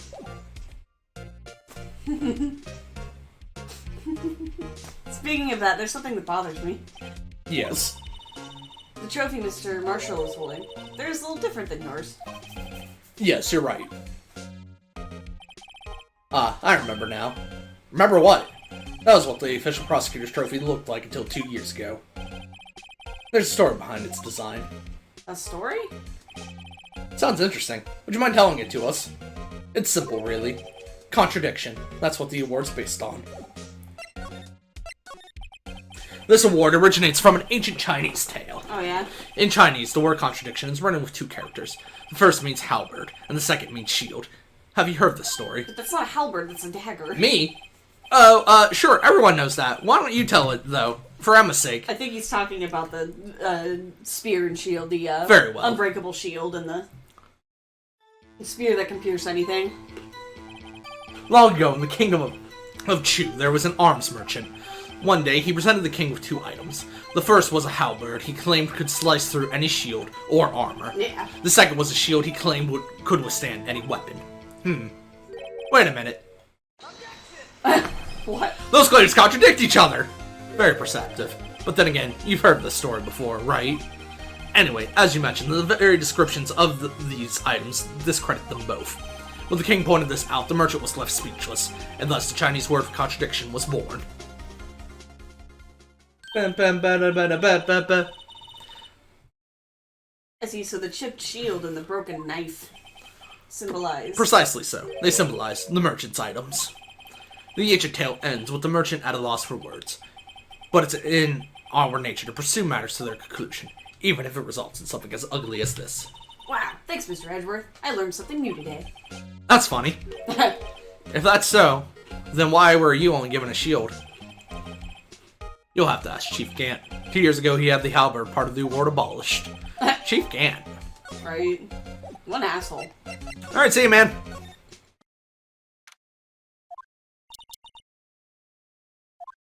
Excuse me. Look at her chippy face on it. I know, right? I love it. Would either of you care for a quarter pound of roast beef? Sure. Miss Star, I guess she's out of lunches. Just a quarter pound of roast beef. You certainly are the curious sort, aren't you? Sounds like the first person who's... the kind of person who first sucked a cow's nipple to discover milk. No, I'm pretty sure we kind of knew it based off of our own udders. Cheap pant. Cheap pant. Still, I never thought you'd go digging up that case from 2 years ago. Everyone in this trial was involved in the SL9 incident. Not only that, but the murder occurred on the very day the evidence from that case was due for transfer. This can't all be attributed to mere coincidence.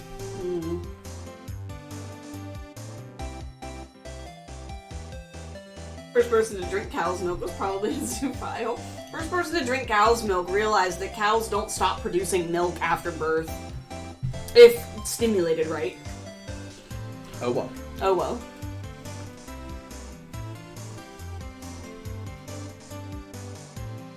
Listen. Mammals got titty. Mammals make milk. Aren't you forgetting something? I don't forget anything ever. You know, that little scene I happened to witness. So he likes stimulating cows? Burp, no. The instant Lana stabbed Detective Goodman with a knife. No matter how much of the past you dig up, it won't change what I saw. Roast beef is meant to be savored when eaten. This starts hatred towards Lana. It all dates back to 2 years ago. Dark investigation. Joe Dark, that name I'll not soon forget. We trailed him for half a year. Oh, what? The pressure. The pressure. Still, I don't think I was ever more alive than I was then. Pressure like a drip, drip, drip. Those days were steamy. Those days were steamier than a bowl of hot gravy. What? Why do you say the words you say?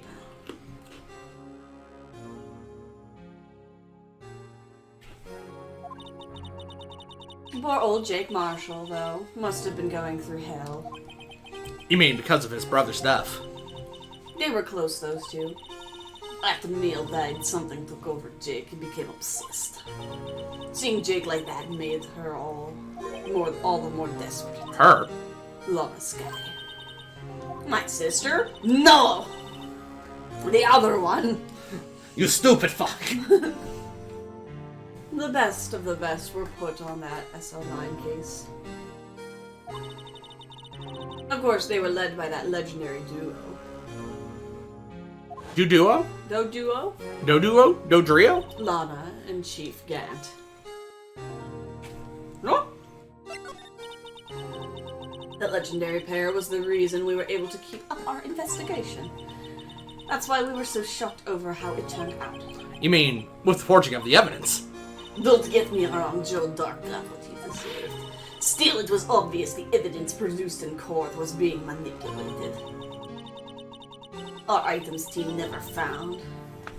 Items our team never found would suddenly appear while other items were kept secret. But you don't have proof anything illegal was done. I'm proof enough of what happened. After that case, all of us, save Goodman, were relieved of our duties. most without even so much as an explanation. Then Lana Sky transferred to prosecutor's office and became chief prosecutor. Lana always wanted to be a prosecutor. Nothing's quite as simple as it appears. Huh? Lana Sky was merely being used as a pawn. That's my take on the matter. She's being used? Damon Gant and Lana Sky. If you see this picture one more time, Gant led the investigation with Lana second in command. They were the best. They solved all kinds of cases together, didn't they? No. Damon Gant's magnetism He's magnetic? in particular was almost unreal. Quick, Phoenix, get the Get the metal detector! get the metal detector. He's a magnemite. His magnetism? By that, I mean his ability to attract evidence. He attracted me, alright. He'd produce the most incredible evidence in the cases he held. Incredible evidence. You mean Oh, yes. throw fork at him? Or Throw a please. fork at him. There were rumors about him even back then. No one dared to confront him, though. He was too dummy thick. I think she's talking about forged evidence. Back then, everyone looked up to Lana. All the detectives wanted to be like her. Really? Oh, yes. Myself included. I was a fool, really. She hated anything crooked and always watched out for other detectives. That's why she was so concerned for Jake. Mr. Marshall? Marshall! When Jake's brother was murdered, she felt as if she had lost her own brother. If it wasn't for her, I don't think Jake would ever have recovered from his shock. That's what makes it all the more infuriating. The star. That's why I'll never be able to forgive her. Why did she have to turn so cold after that? Being used. Like a fork. Lana transferred to the prosecutor's office 2 years ago, didn't she? Yes, thanks to Chief Gant's powerful influence. Chief? That's right. You know this! Having solved the SL9 case, his position as chief was secured. There was only one thing left for him to control. My ovaries. And then no one could stand in his way. The prosecutor's office. What? You mean that's why Lana was transferred? If he could control the chief prosecutor, he could control the prosecutor's office. Brad has ovaries? That I mean, must have been his goal all along. not currently, but... Not currently, really. But how could he control Lana? I don't know, but things certain for sure. Ever since that case ended, she never was the same. It's only logical to conclude. There must have been a reason for her change. At last. I'm finally getting close to the bottom of this ugly mess. Ugly, ugly mess. Thank you, Miss Star. You listen to me, rookie. Yes, It Mommy. takes more than just ingredients to craft the fine cuisines. I hope you turn out to be a better chef than I've been. I'm an attorney. I'm an attorney. Bretta's ovaries? Gumshoe! Oh, you're back! You're still here? I gotta make 150 copies of these files. I'm sorry. Brewing coffee, copying files. I'm turning into a regular DJ! What? You're a DJ as well? If I'm not mistaken. I think he means desk jockey. Oh. Oh, that DJ. God, admire your persistency. Persistency? But my answer's still no. I'm not letting you in the chief's office, period. It'd be my neck on the line. That office is the last crime scene in the SL9 incident. I have to take a look in there. There's gotta be something we can do to make the detective change his mind.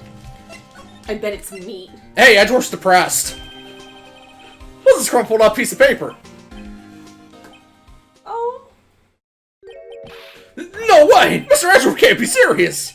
Is he ever not serious? I can't believe they pushed him this far! Mr. Edgeworth really feels responsible. When I first met him, I thought he was as cold as ice, too. But I know different now. He trusted us detectives and provided him with sound evidence. But we betrayed him. Detective? That's it. I made up my mind. Good. Here, take my ID card. We can't do that if someone found out.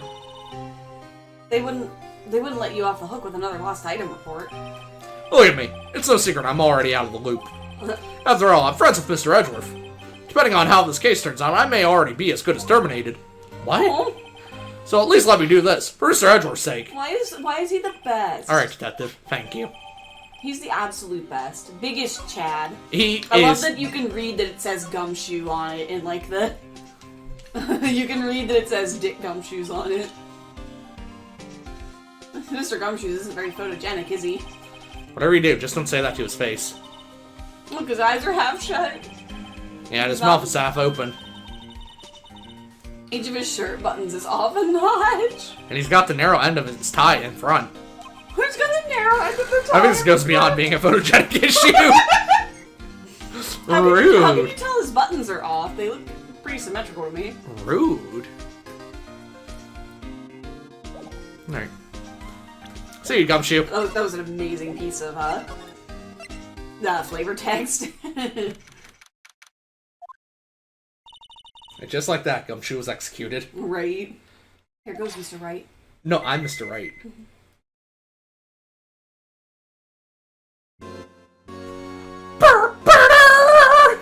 Hey, look at this! We're in! If anyone finds us now... That's Gumshoe's a goner. If that happens, I'm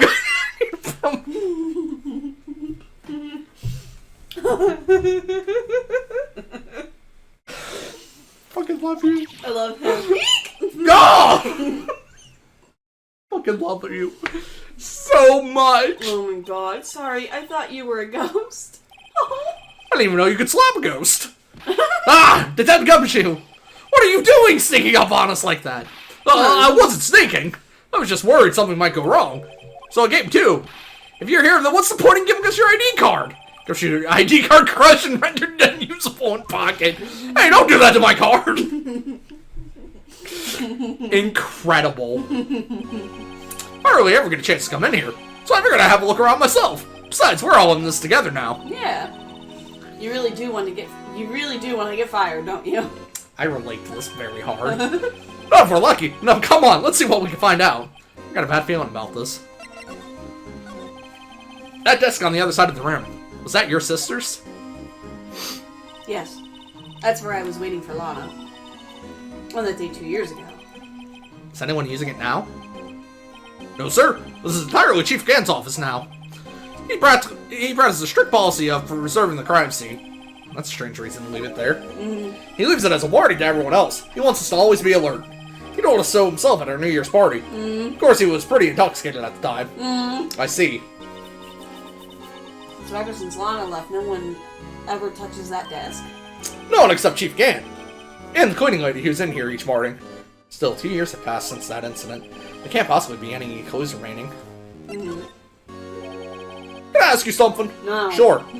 You only came here to look around, right? Because it's one of the SL9 crime scenes. I mean, that's your only reason for coming here, isn't it?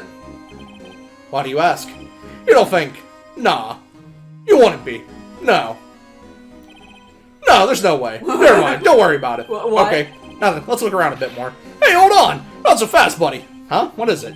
When someone tells you don't worry about it, it's supposed to start bothering you, pal. You don't just let it go at that. Sorry. This guy's starting to get on my nerves. Okay, so what's bothering you? You don't think... Chief Gant might be a suspect, do you? What? He's right, Mr. Wright. What do we think of him? I think he's a suspect. Chief Gant. So it's finally come to this. He's a police officer. What do I think of him? Perhaps it's best I don't divulge my feelings. Yet. There you go, ignored me again. I love you, Gumshoe. Let me look at everything. Look at this statue! This is the real deal, isn't it? The armor and these weapons? Sure is, pal. The Chief doesn't care for imitations. First the pipe organ, now this armor. Do you know how many taxpayer dollars must have gone into this room? What, you mean we're paying for this? That's it. I'm not paying 1 cent of my taxes. You don't have any taxes to pay. Shh, be careful what you say. Who knows? The Chief may be hiding in this armor as we speak. I don't think he'd fit in there. He's not that small. And if he did, he'd never be able to get back out. Cut it out! You guys don't know how scary that guy can be. Hey, look at this. This is a safe, isn't it? Nope. Safe? That word is ripe with intrigue. Okay, if you say so. It looks like a code needs to be entered in this panel to open it. 7777. Can you actually... 7-digit number. I think I just might know what it is. 7-digit number? Do you know what it is? I have a hunch. Oh, I know. You want to try my birth date. It's... No. I have a better idea. Here goes nothing. I want to know his birth date. It's 7777.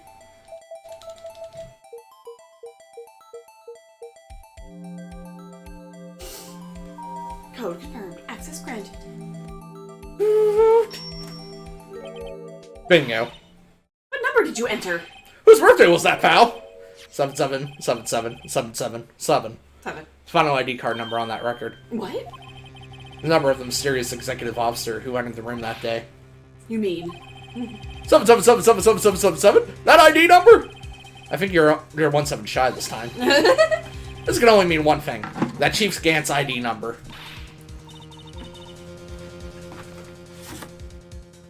Say, anyone care to look inside?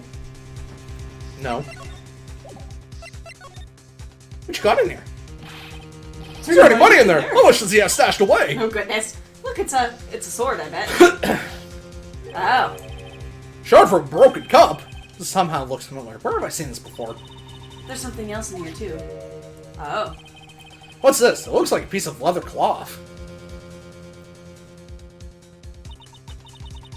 It's a handprint, isn't it?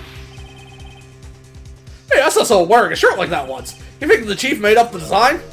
I don't think so. Well, it was just a thought. It's probably from Marshall's, Neil Marshall's jacket or something. Is that it? Is that all that was in the safe? Apparently so. It's empty now. Here's a cloth with a handprint on it and a broken shard from a cup. They look like pieces of evidence. Yeah, but unless you can prove they have something to do with this case, I'm afraid I can't just let you take them. After all, it's my neck on the line here. Great, now I have to prove their relevancy to get them. How are these two items related to the SL9 incident? Come on, there's gotta be something we can show the detective. Oh, the obvious one. Yeah. Death Gumshoe, could you have another look at the shard? I remember when the three of us put that back together. Ah, those were the days. It's kind of early to be nostalgic. Wasn't this jar a piece of evidence from that case? That's right! One of the shards had an SL9 incident sticker on it. Doesn't this ring any bells? You know, that fragment we just found. You mean this one? That was in the safe. Yes, that one. That was in the safe. Now that you mentioned it, it's ringing a lot of bells. Let's see if it fits. Goodness. Here, let me see that shard. I'll take a crack at this. Take a crack at this. Go ahead, pal. Show us what a rookie can do. Mr. Wright, here's some super glue. I'll get this piece together again. I've heard Chief Gant was knowingly hiding evidence. Here goes. He's gonna try to get you killed, man. Yeah, there you go. X. Okay. I was gonna say, in the picture, it looks like it's written something. Uh-huh. But, on this, it looks like a Japanese character. There. It looks like a charm. It fits like a charm. That, of course, means Chief Gant willingly and knowingly hid a piece of this jar in his safe. In other words, he concealed a piece of evidence from the SL9 incident. But... Hey, guys, get a load of this! What is it? This piece you just attached. It's different from the others. What? Oh. There's a reddish line on it. A reddish line? That's blood. I don't get it. Why would Chief Gant hide this in his safe? Unstable jar updated. Unstable jar updated. It looks like a character. Can't remember what kind it would be. Hey, look, it's hard to make out, but there's a dark red stain here. Looks like blood. Oh, no shit. This piece the chief has is different, though. The blood stain and the other pieces are just spots. But this one's a line. That is odd. Does it say 7 on it? Is it like... Doesn't have a bottom. Okay.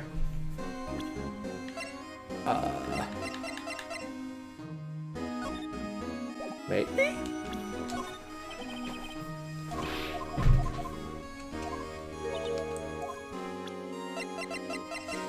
I was gonna say, because he was hiding something in his desk whenever you showed Dev up, Gumshoe, right?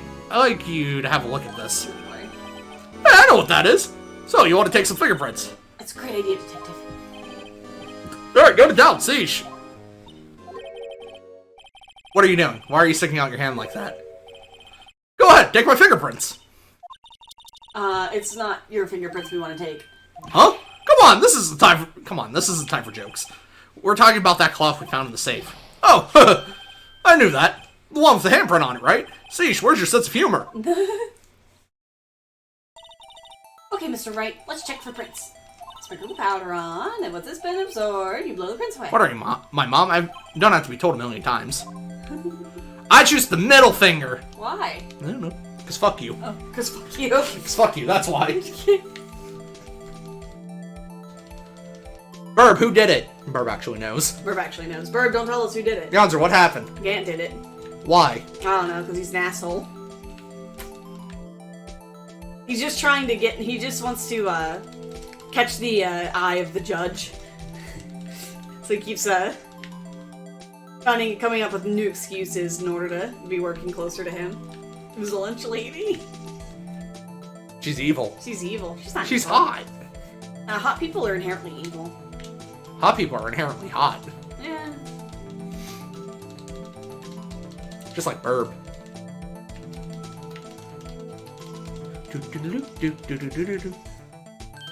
Ding! Sparkle, sparkle.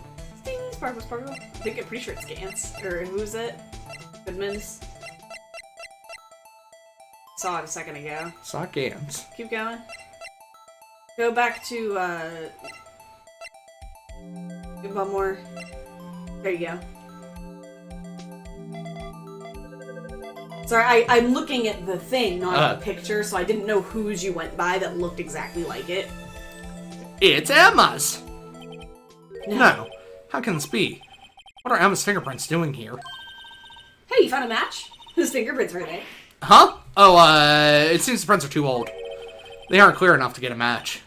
Oh, that's too bad. I thought they'd be Dark's prints. Hey, you! Over here! Over here, stranger. What's going on here? What are that kid's prints doing inside the chief's safe? Don't ask me. I'll just keep this information from Emma for now. Here, maybe you should hold on to this. Thanks, Gumshoe. We're gonna find out that Emma has a secret, like, Hulk mode, where she's actually the one that's been killing everybody. What else can I examine? I would say his desk, but... Wow, look at the size of Chief Gant's desk. Look at that one here earlier. Yeah. Bless you. You were hiding shit. Thanks, man. God bless you. I appreciate you. I wonder what he was reading. Oh, that's for you. A list of evidence. Oh, I got runny nose now. Oh, you want me to get you a thing? Yeah, sure. Oh. Ugh. Guys, Yonzer's good to me, and I don't know how to deal with that. Here you go. Hang on, I'll be right back. She's my wife.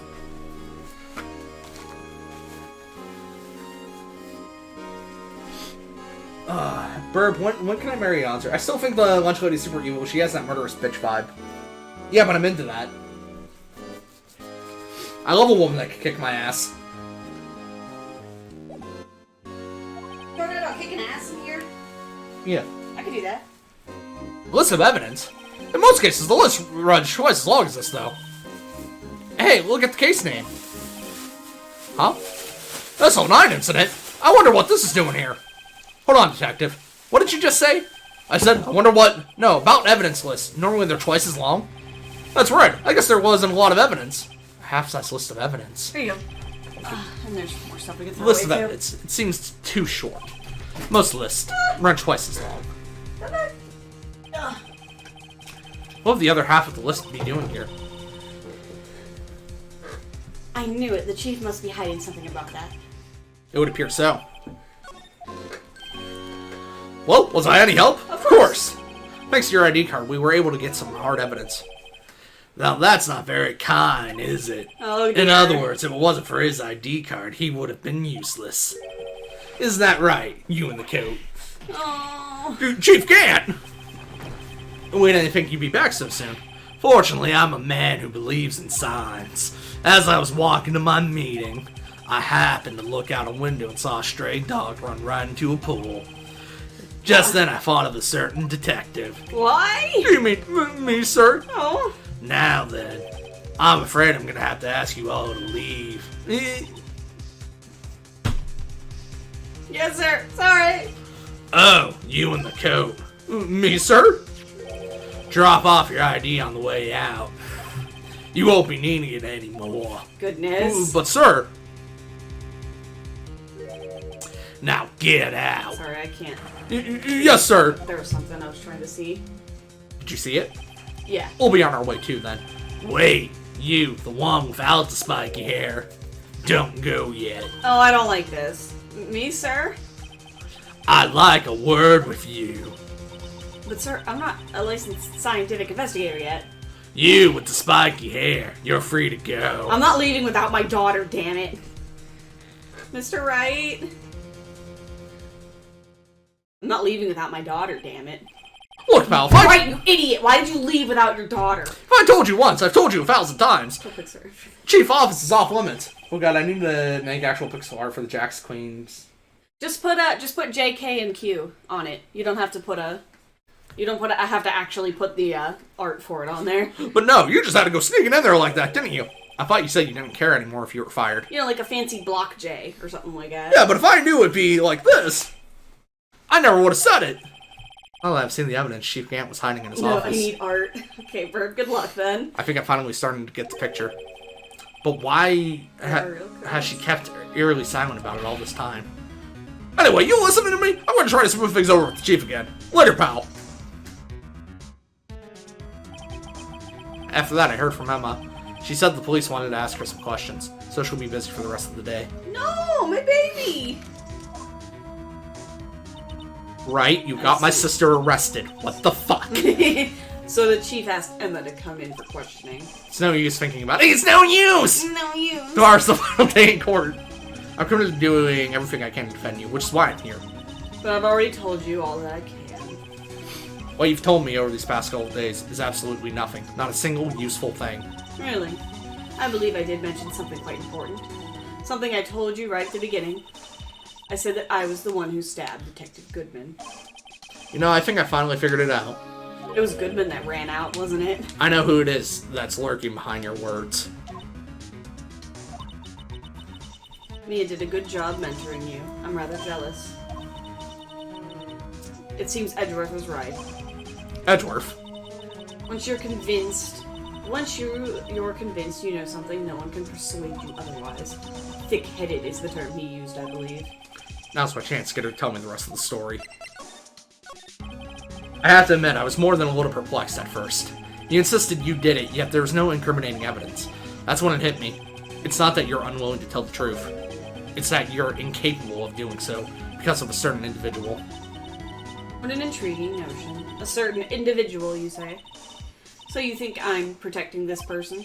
Protecting? No. I think afraid of is more like it. If I'm not mistaken, the person in question may have persuaded you to silence. For argument's sake, Mr. Wright, whom may I ask this person is about? I'm the one supposedly so frightened of. What is this person's name? What, Miss Sky? Mr. Wright, are you addressing the chief prosecutor? Do not forget your place. I take it she's still not ready to spill the beans. My apologies. I could hear your inner monologue. You need to stop doing that.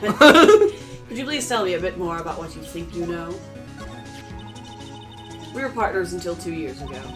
I respected him as a detective. Assuming he is respectable, then tell me something. Why would he try to hide his crimes? His crimes? Both you and Edgeworth will be brought before a board of inquiry for what you did. Specifically, hiding and forging evidence. Of course, these are serious offenses. Why is it, though, that Chief Gant's name was never mentioned? Chief Gant? Edgeworth didn't know the truth behind the forgery. The only party who could have possibly tampered with the evidence was... me. I had access because I was second in command of that investigation. Yes, you, but also one other, Damon Gant. If you intend to accuse Chief Gant, you'll need more than just words. Show me proof that Chief Gant falsified evidence in that case. Probably just the, I just found this in a safe in the chief's office. This jar piece and this piece of cloth. Do you know what these are? They're pieces of evidence from the SL9 incident. Hold on, does this actually have a, readable list on it? I don't think. Damn. That's a shame. It's no use! It's no use! I... The person concealing evidence was none other than Chief Gant himself. Now tell me, why are you taking all the blame for him? Touche, Mr. Wright. Touchy. It's as you surmised. I cannot disobey Chief Gant's orders. He put an unforgivable curse on me, you see. Right. If it means being found guilty for murder, even if it means being found guilty for murder. He's in her head. Literally in her head. Why not? That's a vague as hell Scott Pilgrim quote for you. Come now, Mr. Wright. You can't possibly expect me to be able to tell you that. 3 days ago, I had no choice but to cooperate. In the murder of Detective Goodman. Or perhaps I should say follow orders. Yes, that's more accurate than cooperate. Although I can't tell you the details, I can say that I was given an order that day. I need you to dispose of Bruce Goodman's body. You'll find it inside the trunk of Mal Edgeworth's car. Just as I suspected. Despite what everyone believes, you are not the one who murdered Detective Goodman. Correct. I was trying to take the body out of Edgeworth's car. The trunk lock was broken, and I discovered that murder weapons while inspecting the body. The murder weapon? You mean Edgeworth's knife? No. When I found the body, this was the knife stuck in it. The knife from the SL9 incident. Serial killer Joe Dark's knife. I couldn't just leave that knife in him, so I took it out and stabbed him with another knife. That would be Edgeworth's knife. That's right. Even though he was already dead, my hands were shaking at the thought of stabbing him. That's why I ended up cutting my hand. And that is the reason for the bandage on your right hand. Yes. It seems that I got blood on the victim's shoes as well. And then... she saw me just as I plunged the knife in. Miss Starr, huh? Why did you need to hide Dark's knife so badly? It took a lot of work to finally close the Dark case 2 years ago. It was over with. I didn't ever want it to be opened again. My intent was to prevent that by whatever means possible. So, you hid Dark's knife. The weapon used to stab the detective was evidence in the Joe Dark case. If word got out, which it would, reporters would have a field day with that. So you wrapped the knife in your scarf and hid it. And Edgeworth's exhaust pipe. Right, then I called my sister. To tell her what happened, and to ask her to hide the knife that was inside my muffler. You asked Emma? Her muffler? The scarf. Oh, right. I didn't want anyone on the force to know about this. That would explain why Emma is so confident about Lana's innocence. Speaking of phone calls, I had a bad feeling about one of them that day. A bad feeling? The truth is, after I received those orders from Chief Gant, the first thing I did was make a phone call. Phone call to patrolman Jake Marshall. To Marshall? Why on earth would you call him? The lead investigator for the SL9 incident had been murdered. I wanted that fact to be kept hidden, and I needed help. He was the only other person I could trust. Or at least, I thought I could trust him at the time. However, it seems that after I spoke to him, he went off on an escapade of his own. Oh, you mean... Not wanting the case to die, he decided to take things into his own hands. He disguised himself as Detective Goodman and tried to steal the evidence. So yeah, after she tried to call Emma on her cell phone, she called Jake on the wall phone. On the wall phone, I getcha. Which is what Angel Star interrupted her with. Uh-huh. He had already stolen the ID card. But it seemed he still hadn't made up his mind to break into the Evans room. After my phone call, any remaining doubts he had must have disappeared. So your phone call caused the incident in the evidence room.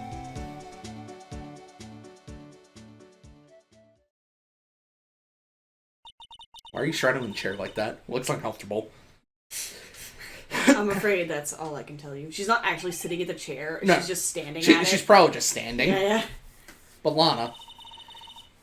You've earned my respect, Mr. Wright, both as a defense attorney and an investigator. Guys, she likes me. Oh. Now please, get the fuck out. Don't pursue this any further in court tomorrow. Tomorrow's trial. There's only one way to drive off Lana's demons. I've got to get to the bottom of everything.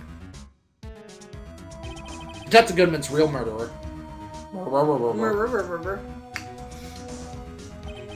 And what went down in the Chief's office 2 years ago.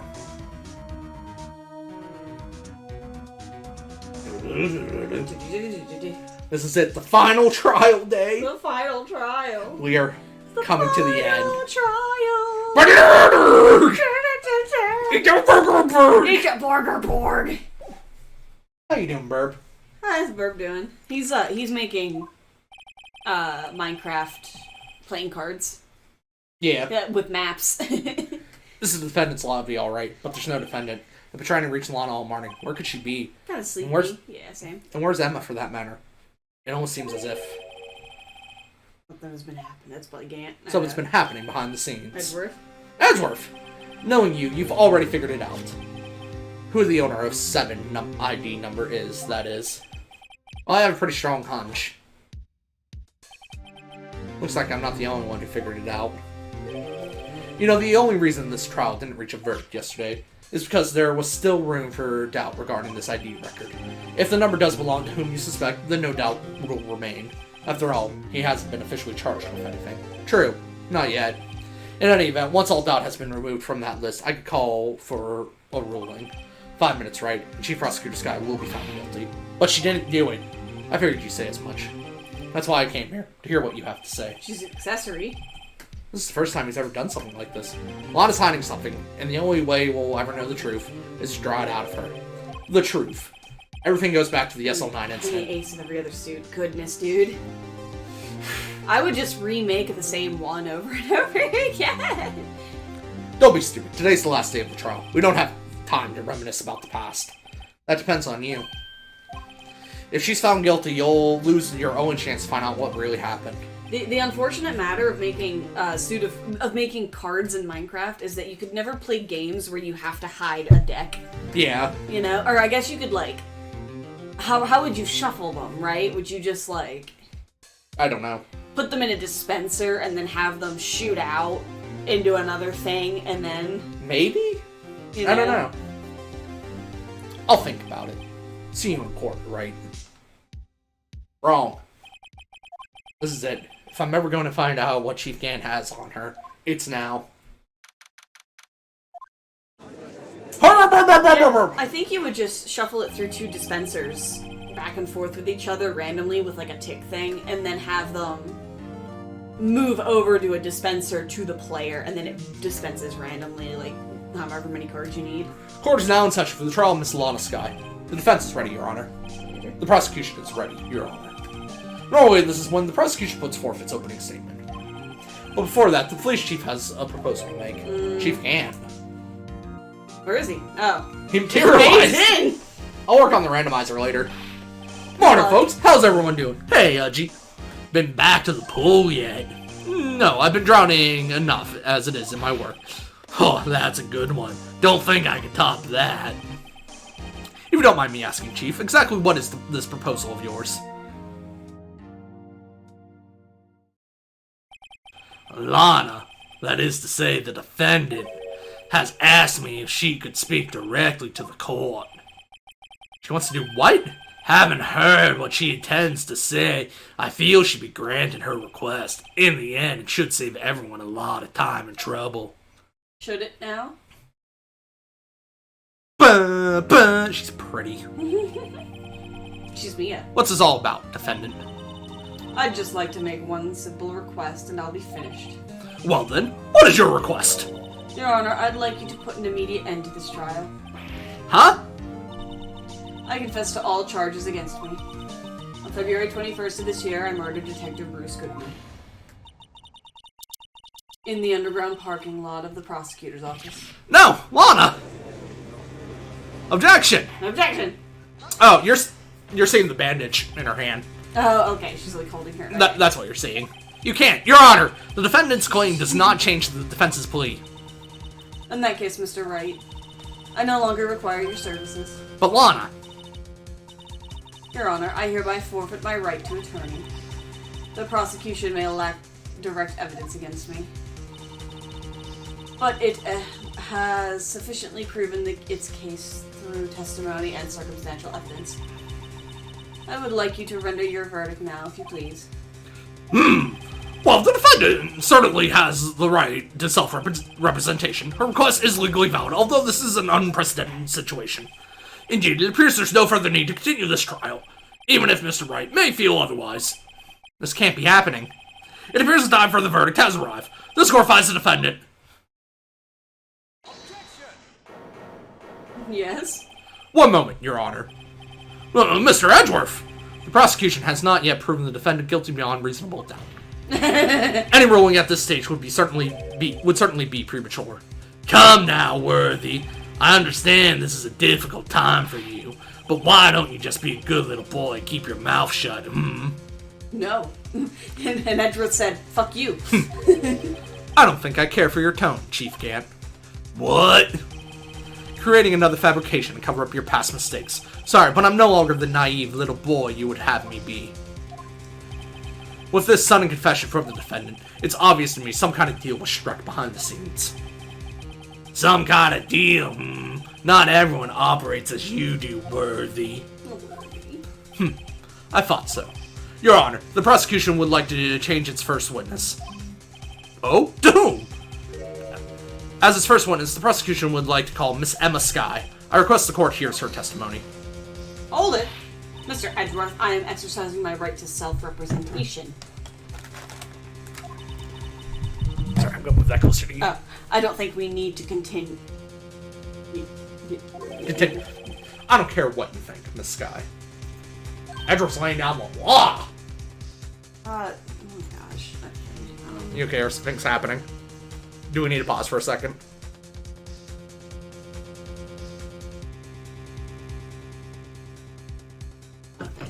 We're gonna do probably like a couple minute BRB. See you in a couple seconds. We're back! Hello! We had important things to talk about. But now we're back to talk about your lovely cute faces. The exposure of truth sometimes results in tragedy.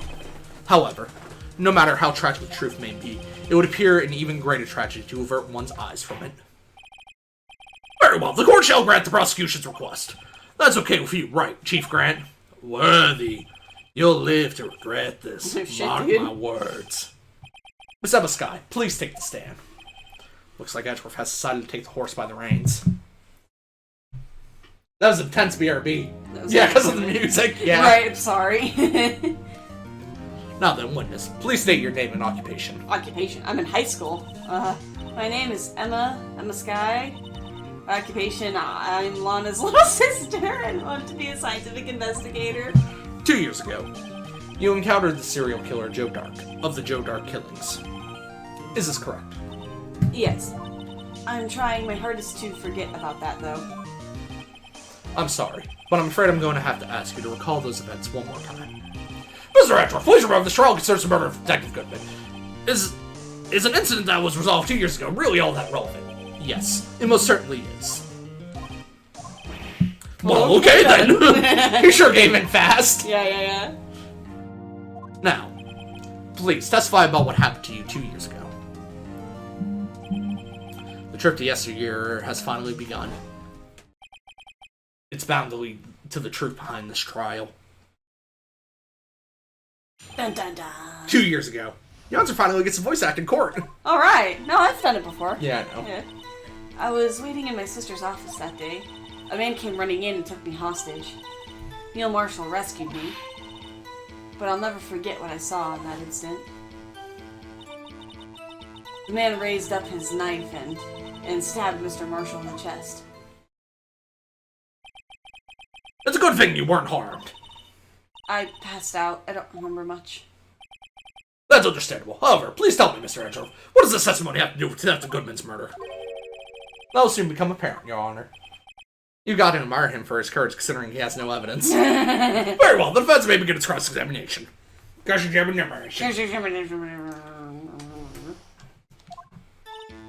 it! 2 years ago, the defendant was a detective at the police department, correct? Yes, she was second in command under Deputy Chief of Police Gant. My sister, she was the best detective ever. Yes, I remember. Deputy Chief Gant and Miss Guy used to be quite the pair. I believe they shared the same office. That's right. I'd always sit at my sister's desk. I'd dream about playing that organ. I wanted to play that day, too. The police department and the prosecutor's office held a ceremony that day. Lana promised to take me to dinner after she finished her work. Hold it! A man? Yes, Joe Dark. He was a serial killer. Joe Dark was brought in for questioning on the day of that ceremony. We were desperate to get anything on him that would lead to an arrest. Well, he saw his chance. He fled the room, right? Upon fleeing the room, Dark proceeded to take the elevator. He must have been in a panic because the elevator was going up. Then he ran into Sky and Gant's office. There was a lot of noise coming from outside, so I opened up the door to have a look, and that's when I saw him. Hold it! What was the prosecutor doing there? That day, there were 2 people present during Dark's questioning. Deputy Chief Damon Gant and Prosecutor Neil Marshall. Almost forgot about Gant. Neil Marshall had just received the King of Prosecutors Award. Young and dedicated, he went straight to the questioning room after the ceremony. I assume that would also be why he was the first to run after Dark. When Dark grabbed me, I thought I was as good as dead. And that's when Prosecutor Marshall came running in. I don't clearly remember what happened then, but... Hold it! Can you tell us about that? Mr. Marshall jumped on Dark. That's just then. The lights went out. The lights? It was just about this time of year. There was a terrible storm going on and lightning struck nearby. So the electricity went out. Wait a minute! If it was pitch dark in that room, you shouldn't have been able to see anything, right? Right, but just then lightning flashed outside again. That sudden flash left an unforgettable image of the scene in my mind. I see! I told the detective about what I saw then. The detective? Yes, Detective Goodman. He was in charge of the case. Detective Bruce Goodman, the victim. So you spoke with Detective Goodman about this 2 years ago? Yes, that's what's so scary about this trial. And you told Detective Goodman about what you saw? Yes, but at the time the words just wouldn't come out. That's why I drew a picture. Picture? Yes, I think she mentioned that before. Well, Mr. Wright, have you heard enough? Ask about the picture. This picture the witness drew. I believe it has a very important meaning. But the list of evidence I was given 2 years ago didn't contain a picture. Witness, would you mind if we added this statement to your testimony? Yes, Your Honor. Drew a picture of that scene once, but it seems to have been lost. Hold it. Lost. You drew a picture of the scene you witnessed, right? Yes, I wanted to do everything I could to help the investigation. I can still see it now whenever I close my eyes. That's strange. I took over the case after Prosecutor Marshall died. Yet I never received any picture. Perhaps the witness is mistaken. But I did draw it, I swear. I'm not just imagining it. This picture that Emma drew, that reminds me. I guess I should check the evidence again. Well, anyway, let's continue. The scene that imprinted an image in your mind. Can you please describe it to us? The man then raised up his knife and stabbed Mr. Marshall in the chest. That's not what I wanted. That must have been a real shock. Even now when I close my eyes, I can still see it just as clearly. Tell us, what were you doing at that moment? I believe you testified that Joe Dark was holding you hostage. When lightning struck and the lights went out, Mr. Marshall jumped on Dark and I was thrown aside, and the two began to wrestling each other. I'm pretty sure I was watching them. Emma doesn't have any reason to lie, but Lana sure does.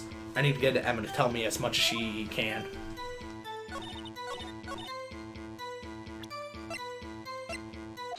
Objection! Mr. Edgeworth. Yes? This little girl put all her heart into drawing that picture. and yet you would insist on denying its existence. Hey, I'm not the bad guy. All I'm saying is that as the prosecutor for that case, I wasn't handed such a picture.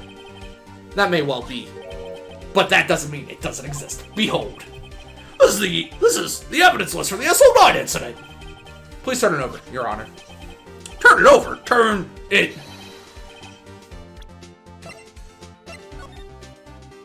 Oh, does it say like them? Oh, okay.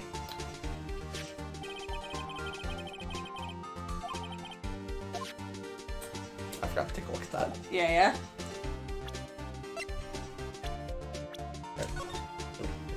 Take a look at these now. I think that's just from Neil Marshall's coat, or from his like jacket or something, because it's leather. Yes, what is that? Hey, that's it. That's the picture I drew. Indeed. Two men appear to be wrestling here. What's the meaning of this? What are you doing with that list? Me? Only the prosecutor in charge should have access to that list. Huh. These lists, they're different from each other. What? It would appear, Mr. Edgeworth, that the evidence list you were handed 2 years ago was incomplete. These two lists fit together to form one. You can see the marks here where they were torn apart from each other. Oh, okay, Judge. So you see, Mr. Edgeworth, it's quite obvious what happened 2 years ago. Only half of the evidence in that case ever reached you. What? What? What? Order. Well, Miss Skye, why did you draw your picture on the back of such an important list? Because that's what Detective Goodman handed me in the questioning room, Your Honor. Wait a minute. This list was torn in half, and that means... Your Honor! Are you alright, Mr. Wright? Your eyes are bulging from your head. They do that. If the evidence list was torn in half, then there might be more of the drawing on the back of Mr. Edgeworth's list. Oh? Yes, that's quite conceivable, Mr. Edgeworth. It's possible. Let's see. How did you not see it? How did you not know it was back there? Is something wrong? Do you even have to ask?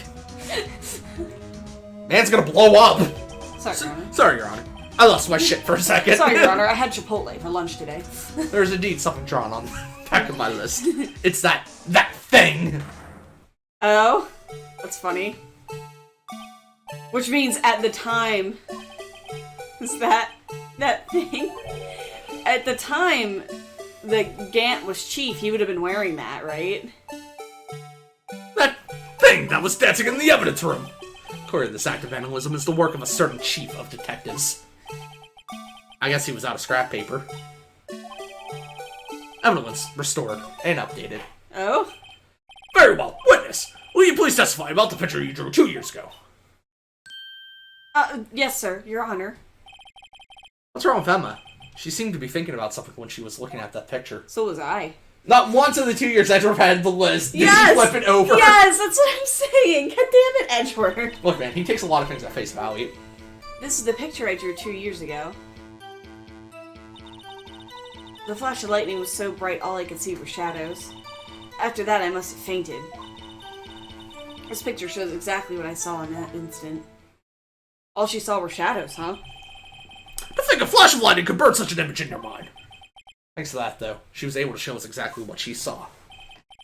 Well, I don't see any contradictions here. This clearly shows Joe Darg about the murder prosecutor Neil Marshall. The defense may now begin its cross-examination.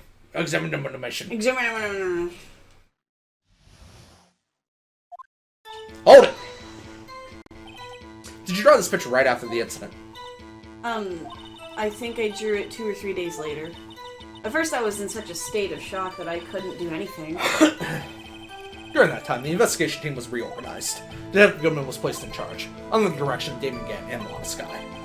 2 or 3 days later, the memory should still have been fresh in her mind. Excuse me, witness. What?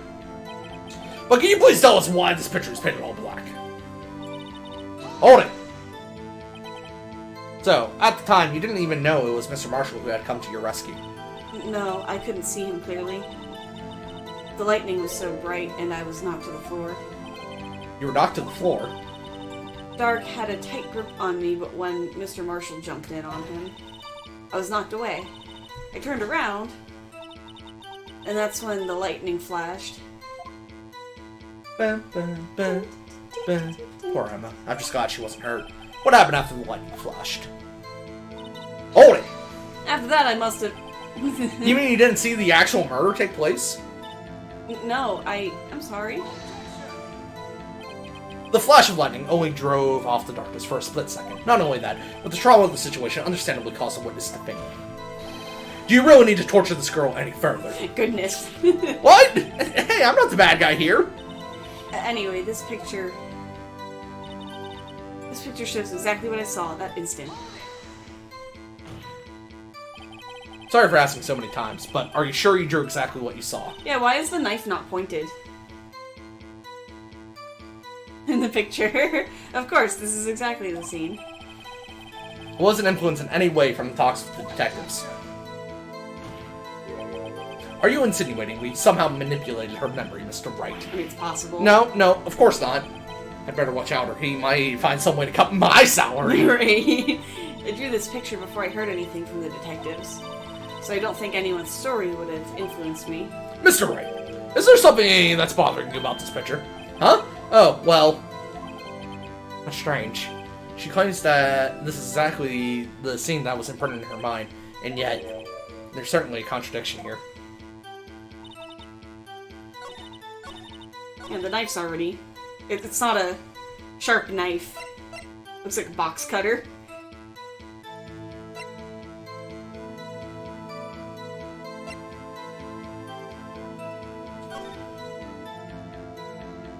Interesting. That's not from her, is it? That's not her drawing, is it? Or it must be, right? I believe it is. Okay. Or would that be overhead? Ah, that's it. Stabbed in the back, died from a punctured heart and lung. Oh, I get you. I hate to be the bearer of bad news, but this picture the witness drew contains a blatant contradiction. What? But I still remember it like it was yesterday. Mr. Wright, perhaps it would be faster if you simply pointed out this contradiction for us. What part of this picture contradicts the story? You just gotta click on him facing forward. Probably?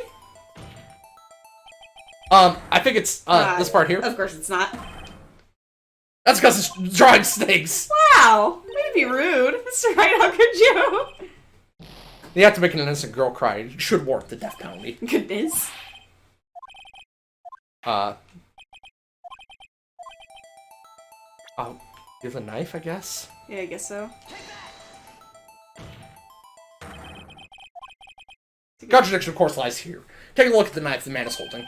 If you look closely, you can see the tip is broken. Okay. Interesting. You know, I don't have to look closely to see that, Mr. Wright. But Mr. Wright, look at the evidence. You see the murder weapon? The tip is broken too. I recall, the tip of the knife was found broken off of the victim's body. It was a conclusive piece of evidence that proved Joe Dark was the murderer. I'm afraid it's not so simple, Emma. And where, pray tell, could you possibly see a problem? It's obvious, really. The victim suffered a single stab wound to the back. If the victim was only stabbed once, then the murder weapon should not yet be broken. What's the meaning of this? Perhaps the knife was broken beforehand. Nah, the piece of it was found in his body. Sorry, but I'm afraid that's not possible. The tip of the knife was found inside the victim's body. If it was broken beforehand, it could have possibly wind up there. It was a cover-up job. The tip of the knife was undeniably discovered within the victim's body. The only possible explanation is the witness' memory is mistaken. That's why I asked her so many times that she was sure she remembered correctly. I believe you were annoyed at the time, but she was sure she remembered correctly. But there's no other way to explain this inconsistency. Not so fast, Mr. Edgeworth. There is another explanation. Have you forgotten already about a little something called falsified evidence? You're treading on thin ice, right? All I'm saying is that this broken knife tip might be the piece of evidence that was forged. You can't deny the possibility. No. Arg! Yarg. Are you gonna try to compare it? Oh, no. Are you saying the investigation really was corrupted? Your Honor, please allow me once again to go over the events that took place the day of the murder. The police department and the prosecutor's office were holding a ceremony that day. Excuse you. After receiving the King of Prosecutors Award at the ceremony, Neil Marshall questioned Joe Dark along with Damon Gant. During his questioning, Joe Dark fled the room. I got an itchy nose, send help. Do you need another... No, we have it in here. Prosecutor Marshall chased after him and was killed by Dark. It is my belief that somewhere in this story, there is a lie. I'm not lying. The man really was holding up a broken knife. If that is true, then there's no other way around it. This could not have been the actual murder weapon. There must have been another broken knife. What are the chances of there being two broken knives? Another broken knife besides Joe Dark's. Could there have been one? Yes. Emma's mistaken. This whole time trying to prove that she's not mistaken. If the witness is this adamant about the accuracy of what she saw, it can't just be explained away by simple observational error. Mr. Right. In that instant, Emma really did see a broken knife. I assume then that you have some information about this other broken knife. What's that? I don't know why I'm handing you that. Are you okay? Maybe. The weather, man. Oh, really? Just allergies? I don't know allergies, but just the constant change in temperature and shit. And dust and things. All dumb. All dumb butts. So please feel free to lend. The murder weapon was already broken prior to the murder. There's only one way. Take a look at this. Here's the real murder weapon. What is it? Hell man, I'm not entirely sure. I think it's just the vase.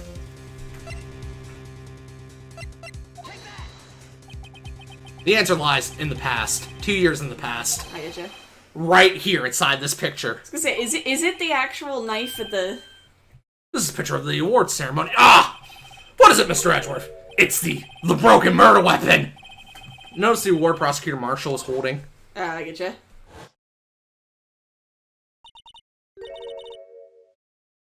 That's a broken knife. Oh, so that's the thing he was actually holding, but he didn't get stabbed with. As we earlier concluded, the knife in the drawing was not Joe Dark's knife. That being the case, the knife the witness saw was in all likelihood from this award. Woo, I found vodka. You found? You just find it? Was it under your bed? Neil Marshall was awarded King of Prosecutors that day. As an award, he was given this broken shield and knife. When he chased after Joe Dark, he pulled out this knife. Being a prosecutor, he did not carry a pistol. This broken knife was the only weapon he had in this dangerous situation. But that can't be. Oh, and why not, Mr. Edgeworth? Because if the King of Prosecutors' award knife was the murder weapon, then the murderer and the victim would be reversed. What do you mean? I mean, this man raising a knife would have been Prosecutor Neil Marshall. Oh. Oh! Ow! Damn it, right? But the prosecutor was the one who actually died. That's true. What's going on here? Gant stabbed him in the back. It seems Mr. Wright has been a bit too eager to jump to conclusions. Hold it. Wait, I remember now. I remember everything. Witness? Mr. Edgeworth. What is it? Could you show me your evidence list again, please? Here's a list. The one with that picture scribbled on the back.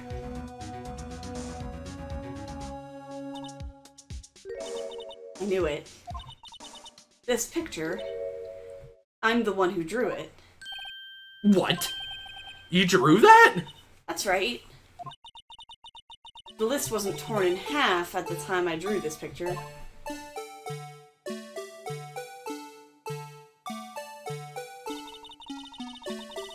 All this time, I've been trying so hard to forget. Why? I must have locked this part away deep inside me. Don't blame me. Is that his marshal badge, or is... is that his badge? What do you think it is? Is his badge. Perhaps it would be best if we added this to the witness testimony. Would you please tell us what you've recalled, Miss Skye? Yes, Your Honor. First the knife mix-up, and now the blue badger? This should be interesting. Emma's recollection. When I saw that man raise his knife, I panicked and rushed toward both of them. I think I knocked away the man with the knife.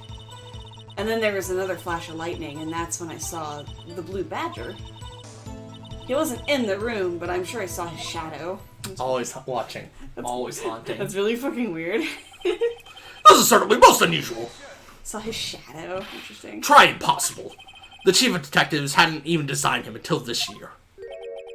That would mean he didn't even exist 2 years ago. Yes, well, the defense may now begin its cross-examination.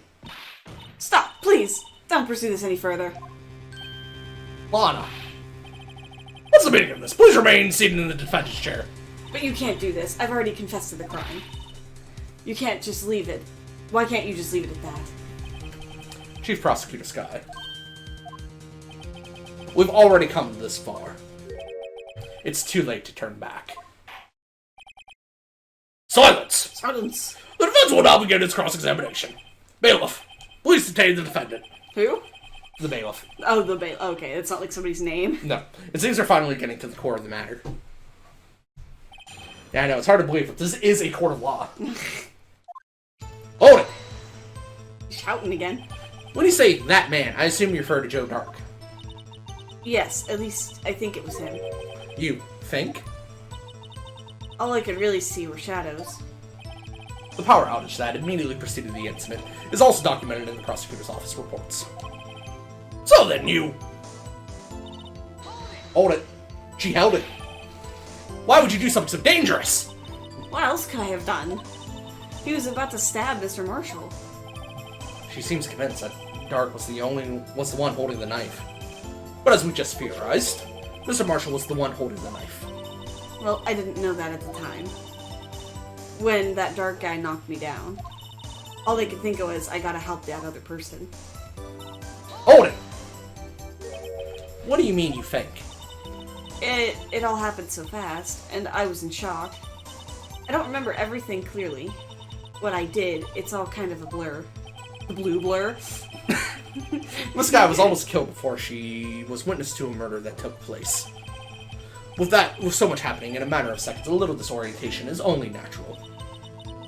I saw the man about to stab another person, who I thought was Mr. Marshall. I knew I had to stop the man with the knife. What you did was very brave, young girl. So then, what happened next?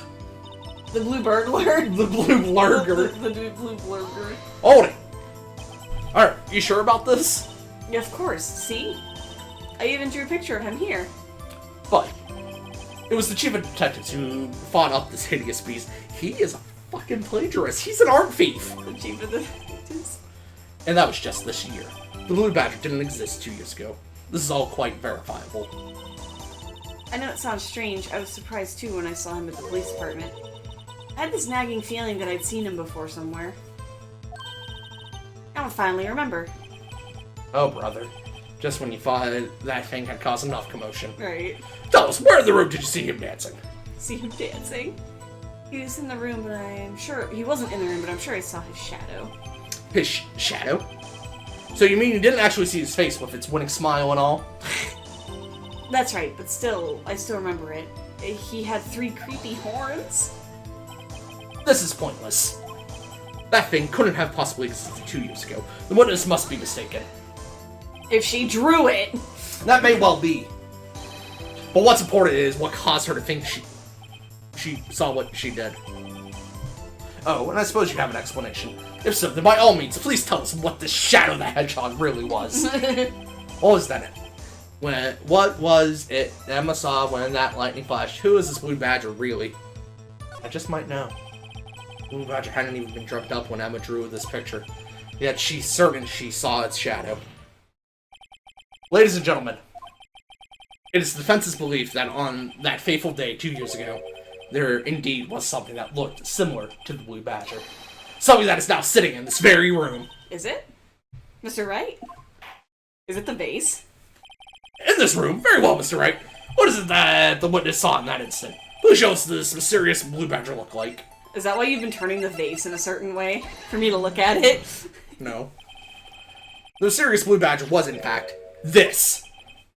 But that's... what exactly is that? I believe it's some sort of jar. Mr. Wright, that doesn't look anything like the Blue Badger. Indeed, it doesn't. As it stands now, it's just a plain jar. However, what if we were to change our viewpoint? Our viewpoint? I gotta show them the correct angle to look at this from. It's so funny. Oh my god. Fuck this game. Fuck this game. This is where we get into fuck this game hours. I get you. Well, okay, so you want to face it backwards, Also, like that, because the balls go. Okay, I can rotate it like that. Yeah, you can rotate it like that. Helps. At the very least, as a kid. Yeah. There you go. I think it's up. Or no, it's not upside down. You're right. This was a pain in the dick. Oh, really? To get correct. And I'm willing to bet this says it's incorrect. Do you just have to put it completely upside down? I think you just have to put it upside down. This is a pain in the dick.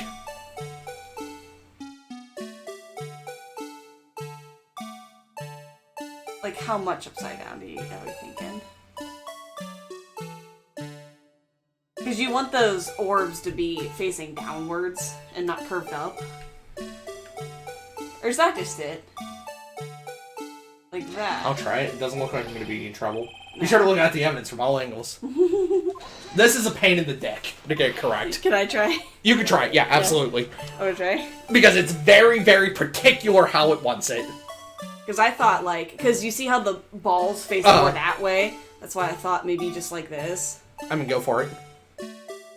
Your guess is as good as mine, or maybe just completely upside down. Your guess is as good as mine.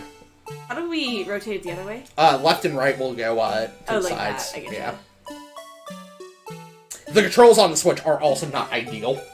Yeah. It's a little awkward rotating things. It's a little awkward. This is why I told you earlier, fuck the Blue Badger. Fuck the Blue Badger. Because this is stupid. But if it weren't for the Blue Badger, now we wouldn't know entirely. Is that it? I don't think. That might be it. Give that a try. But no, it's not. Give it a try. It's on the downward side, right? We would want to turn it this way to do it. Right, we would actually want to turn it that way, and then just like... I've done that already. Yeah, I know. I mean, give it a shot. Again. Is this something to have to do with this? With that arrow? Whatever. It looks like an arrow. It's not an arrow. It's not an arrow? Okay. No. I think you had it near perfect first time. The first time? It was stupid in the way it wanted it. It's very specific. It wants you to be pixel goddamn perfect.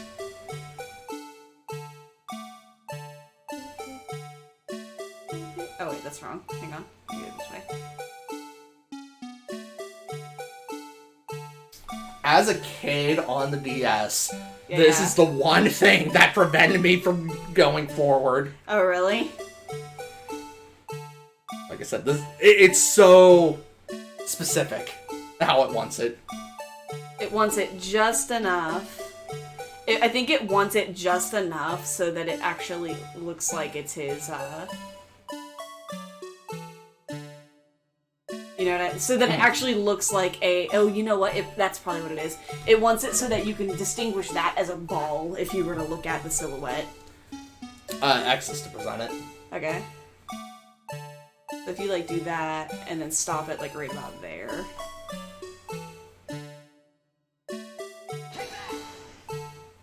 There you go. Yeah, it wants you to do it so that in the silhouette, it looks like an actual ball. It's stupid as one of those. I hate this. Well, is this a miracle or what? No one could possibly deny this shard's resemblance to the Blue Badger. Goodness. Fuck the Blue Badger. Fuck the Blue Badger. No. You did almost have it the very first time around, too. Sure he did. Order. The defense has proven its claim. The mysterious Blue Badger witnessed on the day of the crime was actually this. Fuck the Blue Badger? Yeah. Alright, if you say so. I verily. Although we all enjoyed Mr. Wright's dramatic performance, one question remains. What's your point? What do you mean? So that Blue Badger thing was actually just a jar. That doesn't change anything. I'm afraid that's where you're wrong, Mr. Edgeworth. You see, This changes everything. Of course it does. Indeed. Very well then. Please tell us. What's different now that we know the witness saw the shard? The murder weapon? Or the murderer? Yeah, because if somebody else was already holding a knife, then who went and got the jar? Allow me to take these in turn. At the moment of the murder, the witness saw this jar. At a very specific angle, I might add, Mr. Wright. Yes, well, knowing this, where could she have seen this jar? Where? The location of the jar is shown in a picture taken on the day of the crime. It's on a shelf in the office of Damon Gann. But the body was found lying near Lana Sky's desk. The witness testified so herself. Yes, and it's that these two facts that reveal what actually transpired. You see, Why do a few pictures actually exist? What do you mean? Are you talking about Are you talking about the Blue Badger? Are you talking about the Blue Badger? I don't like that you're talking about the Blue Badger. Structure between Dark and Marshall did not take place in Lana Sky's office. It happened on the other side. Yep, goddamn verb. It happened on this other side of the room in Chief Gann's office. Are you implying the murderer moved the victim's body from Damon Gann's office to Lana Sky's office? Yes. Why would he do that? There's no reason. Exactly. If there wasn't a reason, he wouldn't have gone through the trouble. The only logical conclusion is that there was a reason. Do you know what that reason was, Mr. Wright? It was his office. I finally figured it out. So this is why Lana tried to stop the trial. It's too late to quit now, though. Wright's also gonna get hit by the mob at the end of this. Police recalled the witness's testimony. She said she knocked away the man who was holding up the knife. In the next instant, the jar was hit and flew through the air. Now tell me, what could have sent the jar flying? That would have to have been the impact of the man made when he was knocked into the wall. Ladies and gentlemen, if I may draw your attention to this picture once more. If the man was knocked in the direction of the shelf the jar was sitting on, what would he have hit? Scream. Ah! The suit of armor, holding a very sharp and dangerous-looking sword. Hi, boy! Hi, yes, boy. he is. I'm going to smack the paper with my hand, and it's with everything I hold. Alright, cool. Yes. Hi, Brad. Hi, Senpai. Hi, Senpai. Hi, Senpai! Hi, Senpai. And since the man who was knocked into the arbor was carrying a broken knife, he would have to have been Neil Marshall, wielding the King of Prosecutors trophy. No, Mr. Wright, you can't be thinking. I usually am not. I usually am not thinking. Yes, there is another possibility of what actually transpired in that room. Of course there is. Another possibility? Dun dun dun! Of course, the perpetrator would have no idea, but nonetheless. I don't know if I can go through with it, this. Mr. Wright, what's the matter? If events took place as the defense theorizes, then the outcome's obvious.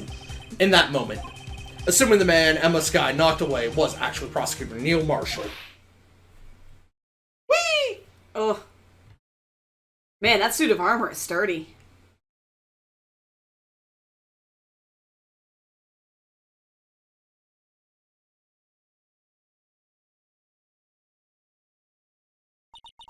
You mean Mr. Marshall died because of me? Hi! Hi, Dachi! We gotta scream. Dachi! Come on! Thud! Thud. Oh, my baby! My other baby! Never imagined your testimony would lead to this. Yeah, shut up, Edgeworth. Shut up, Edgeworth. Where are we going? Oh, it's cat time. It's cat time! Cat time! Cat time! She's so soft. We gotta redeem it. We gotta. Let me go redeem it. She's so soft. Kitty snuggle. Oh. She's so soft. So very soft. Burb already got it. Very soft. So very soft. She's so soft. She's so very soft. She's very, very soft. She's so very soft. She's so very, very soft. My bean. I love my bean. Guys, I love my bean. No, she's my friend. She's my bean. You can't be friends with her. She's my bean. I found her. I saved her life. And she loves you more than she loves me. I never imagined this testimony. She doesn't want to be up here anymore. She's freaked. It's okay, baby. You're okay. You're okay, honey. You're okay. You're okay. You relax. You're a good girl. All right, bud. Alright, bye. I love you, baby bean. So witness who took the victim's life, and then proved so with her own testimony. This is unprecedented. She didn't take his life. It was an accident. I recognize the bargain truck in Brad. No, you don't. It was the Birkin. I just realized I was like, alright. What are you saying? I'm sorry, Miss Sky, but given the circumstances.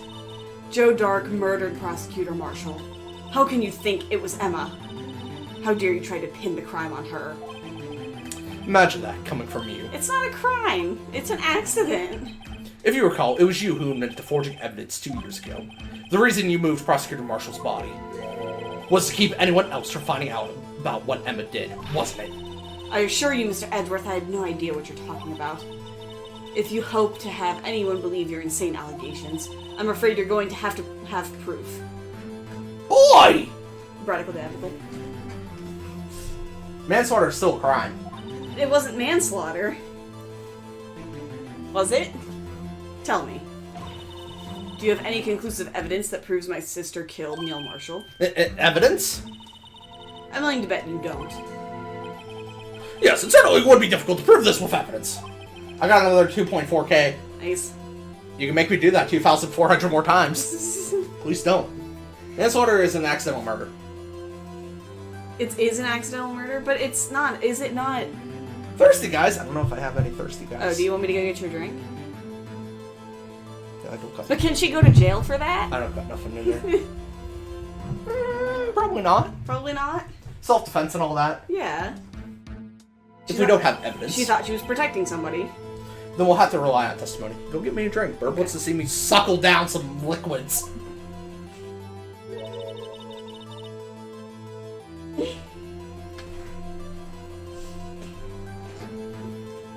Give the people what they want.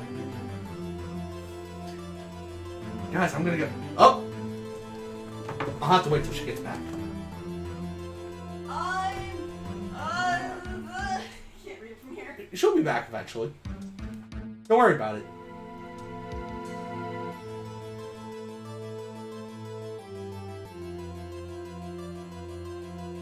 Hi guys.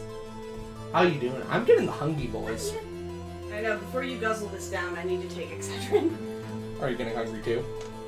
Or are you okay? I mean, I can tell when it's a hungry headache and when it's not. Guys! Whoa, what? What? Okay. Hi. Wow. I'm afraid that won't work in this case. Wow. I'm being hugged. Wow. I need to take some drugs. Wow. What are you doing? Do I smell different when I'm awake? Thankfully. Alright, we did. Reserve for her to turn her back from the court. Yeah, she's an asshole. What do you want? Oh, here you go. Burb, this is for you. Both parties involved in the incident are dead. Oh, she killed him. We certainly can't get dead people to testify. This has all been a wild goose chase from the beginning. She killed, what's his name? Touché, Miss Sky. Of course. That only leaves us with one possibility. You mean there's still another possibility? What do you mean, Mr. Edgeworth? I mean, there's another possibility. I mean the possibility that the victim has left us a message. For better or for worse, Mr. Marshall did not die instantly. He may have left behind the name of the person who took his life. In one manner or another. That's impossible. Is it? Well, Mr. Wright, is this the only possibility left to you? A message from the deceased. Does such a message exist? I gotta think back to the court record. Court record! Court records! The real murderer's name that the victim may have left behind is in the evidence. Of course it is. This message from the deceased is already in our possession. Mr. Wright, will you stop at nothing to prove my sister a murderer? Do not be mistaken, Miss Sky. Our purpose is not to accuse Emma of any crime. There's only one thing we seek. The truth. We certainly can't get dead people to testify. Phoenix, you have watched Maya turn into Mia. Look, man. Look, man. No matter how painful it may be. Now then, Mr. Wright, please show us the evidence the evidence of the piece that conveys the evidence. The face! This is a message left by the deceased. This is that blue badger from before, right? Oh, is he just going to speak the killer's name? If that thing could, I'm sure it would. Looks like everyone's forgotten this is just a jar. No, we can't. A message was left here, on the surface of this jar. What do you mean? If you look closely, you can see a faint trail of blood on this jar. Looks like someone wiped the blood away. Yes, but notice, for some reason, the blood on some of the fragments was not wiped away. Oh. Yes, there's a line here drawn in blood! Oh, I can read it now. So what you're saying is these dots were once lines. Prosecutor Marshall did not die instantly. Huh. He used the few precious moments left to him to leave behind a message. One that appeared that someone apparently wiped away, but blood must have seeped into the jar where the lines changed directions. Precisely so. All we need to do is connect these points, and the victim's message will become apparent. I can read it already. No! I'm glad you can. Huh? Mr. Wright, what kind of message did the victim leave for us? Oh, do you want me to write it? Your Honor, I believe these bloodstains will reveal to us the answer. Yeah. Do you want me to do it? Nope. Okay. Boop. Boop. And then... And then the boop. And then boop. And Man, then he only writes in block letters? boop. And then... I guess that doesn't connect. It does. It's not letting me. Do it from the bottom. What do you mean do it from the bottom? From there. What do you mean? And then go up right there. No? No. Oh. What are you talking about, girl? You're high. You're high. Oh, I'm reading it different. How are you reading it? I'm reading this as a G. And then that is an A. Nope.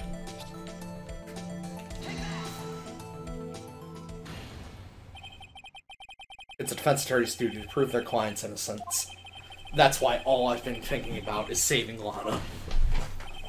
After all my efforts, I never thought it would turn out like this. Goodness. Why would he write her name out? Emma. So this is the final message Prosecutor Marshall left behind.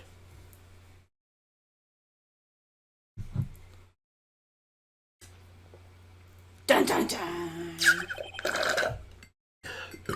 Of all people, she may not have meant it, but in the end, the one who took the victim's life was Emma Skye.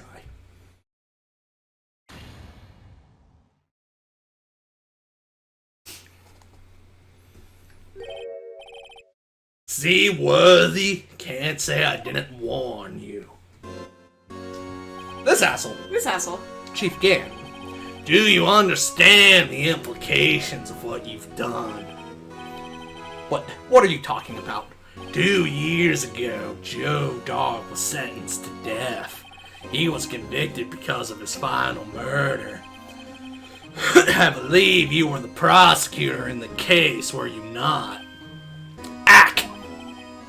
Yes, Worthy.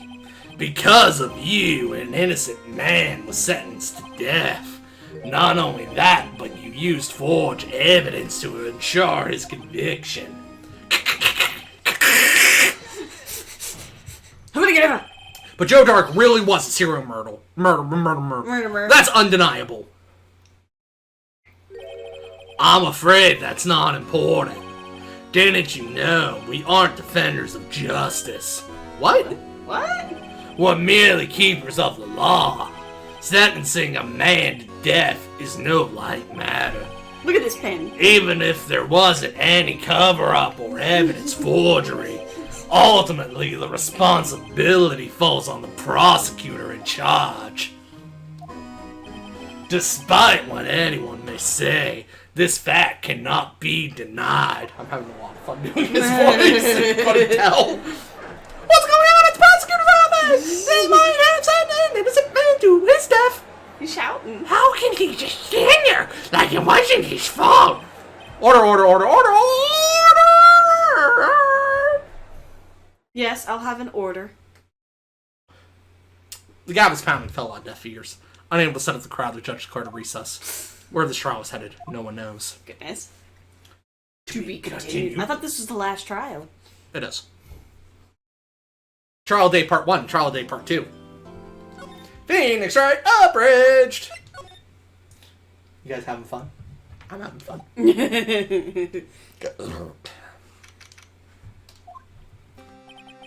Sorry, Edgeworth. I didn't mean to get you in trouble. Don't worry about it. This is my problem, not yours. Oh, I'm not interrupting anything, pals. You're interrupting something. Oh, guess I am. I'll go back later. Join them. He's so sad. Join them. Wait, Detective Gumshoe, what Join is it? them. You got a lot of nerve, pal, making a detective run all around on duty. It's topping off. You called me here. I've seen happier people at funerals. I take it Lana's having you run errands again. Let me tell you this. This is the last time, pal. Here, she asked me to give you this if there was a break in today's trial. There's a doc on it. Evidence law? Edgar was talking about this the other day. Yeah. 2 rules of evidence law. No evidence without approval. You could at least study some evidence law, really. Right, as a lawyer. Chief prosecutor also wanted me to give you a message. A message? She said, if you're planning to take him on, you're gonna need this book. Him? I guess I'll need to give this book her a read. Evidence law securely slipped in the pocket. It's in your pocket. Man fit an entire ass dictionary. book. Yeah. Rule 1, no evidence shall be shown without the approval of the police department. Rule 2, unregistered evidence presented must be relevant to the case on trial. This huge ass book for 2 rules. Must be relevant to the case that's on trial, not the previous case. All that's left now is the chief prosecutor's sentence. That's where you're wrong, detective. Huh? Haven't you figured it out yet? Why I'm still sitting in that prosecutor's seat, despite all these allegations being thrown at me. Mr. Edgeworth! The real trial today hasn't begun yet. What? What else is there left to do? Your credibility's been all but ruined with this forged evidence you were unaware of. How this guy found out she was unwittingly caused a man's death, and now you're telling me you want to do more? You gotta be kidding me, pal! You're missing the point, detective. Lana didn't murder Detective Goodman. She merely stuck a knife into his dead body. That means the real killer is still out there. What? And we're going to expose him, no matter what it takes. This case has hurt too many people. It's time to bring it to an end. Yes. Burgers!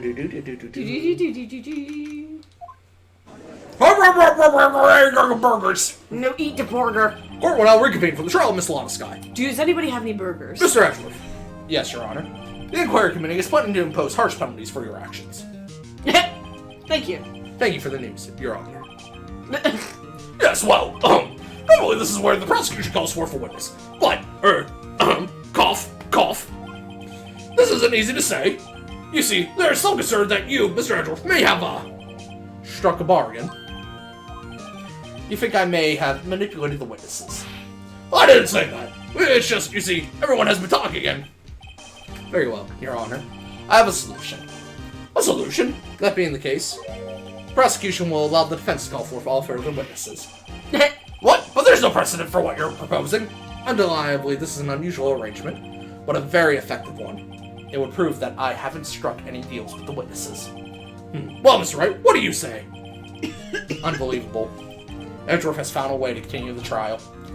Very well. The defense accepts the prosecution's proposal. Then it's settled. The, defense may now call forth the next witness. Mr. Wright,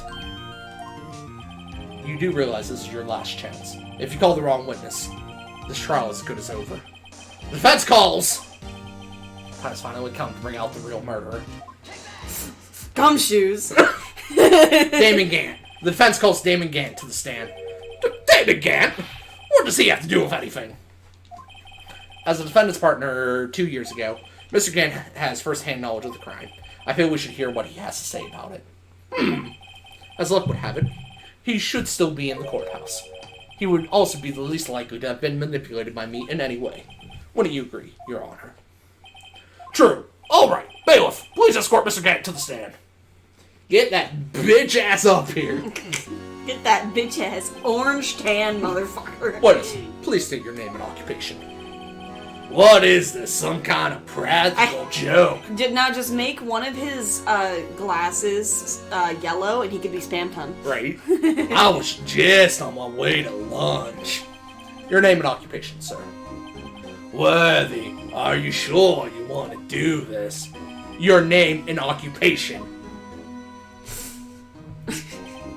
So, you want to play hardball, eh?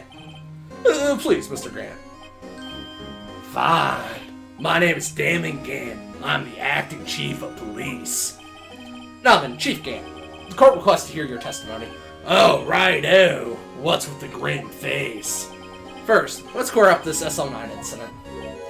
Oh, you mean that time when Lana's sister murdered that prosecutor? Murdered him? Personally, I think it's been made pretty clear already. And there are still some things unaccounted for. Oh, like what? Like the role you played in all of this. Son, either you're very brave or very foolish. Goodness. You are aware, of course, that a police chief has all kinds of weapons at his disposal. Weapons? Sure, take my testimony for example. I don't have to give it if I don't want to. What? Is that true? I'm afraid so. The chief of police has the right to refuse to testify. That sounds like fucking bullshit. Excuse me? That is not how criminal proceedings work in this here United States of America. That sounds like a whole lot of crack. Of course, such an action carries with it certain risk. Don't worry, I'm not here to hinder your trial. Just remember, if this turns out to be a big waste of time, don't say I didn't warn you. Very well, the witness may now begin his testimony. If he wants. Yes, all night incident. Tell me he just sits there and doesn't say anything. As I recall, Neil and I were questioning him that day. To make a long story short, we slipped up. The power outage didn't help either. When I went to my office, I found Lana there. Apparently, she had already arranged the crime scene. As you can see, I had nothing to do with the forgery. It is when Dark was... Is that when Dark was arrested? He was lying on the floor unconscious. Oh. Whee! He would have had fallen to the floor to write that thing When out. Emma set Neil flying, it seems Dark bumped his head. I see. Everything seems pretty clear-cut. If the police chief has the right to refuse to testify, then I better hit him hard and fast. Ooh-woo. Ooh-woo. He likes it. Hold it! As I recall, a ceremony was held at the police department that day. Yes, that's right. I guess you could say I'm a workaholic. After winning his award, Neil was all fired up too. That's probably what spooked Dark and made him run away like that.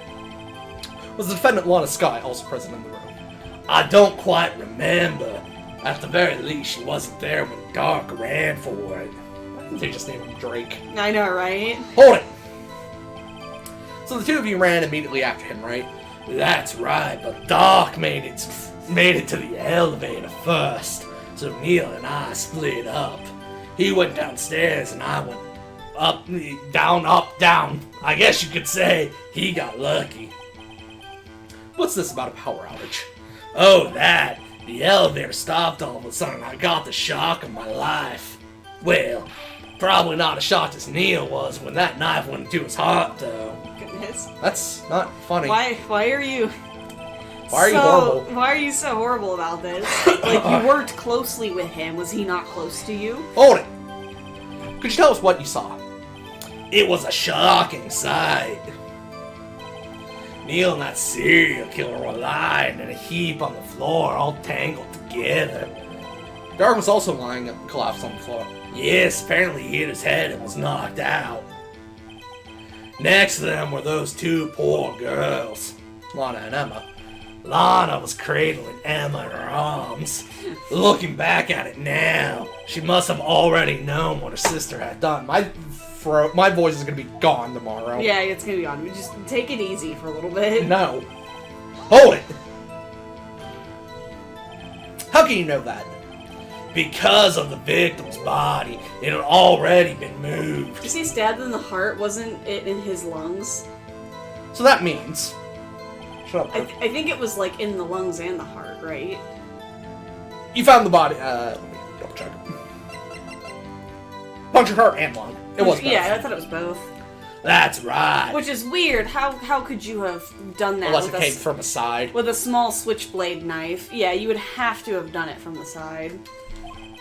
It was my suit of armor that really stabbed the prosecutor. Yes. Anyway. Hold it. So you're saying that the forgery had already taken place by the time you arrived at your office? That's exactly what I'm saying. I can understand how Lana must have felt. But moving a body and hiding evidence are inexcusable, no matter what the circumstances. Is that how it really went down? Staring at the witness won't do you any good, Mr. Wright. She had to follow orders. If you're going to stare at anything, you'd be better off staring at the court record. The court record? Worthy. Always the smooth talker.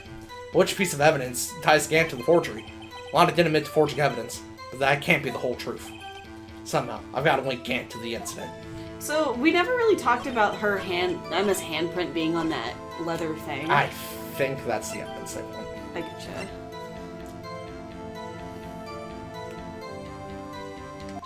Yeah.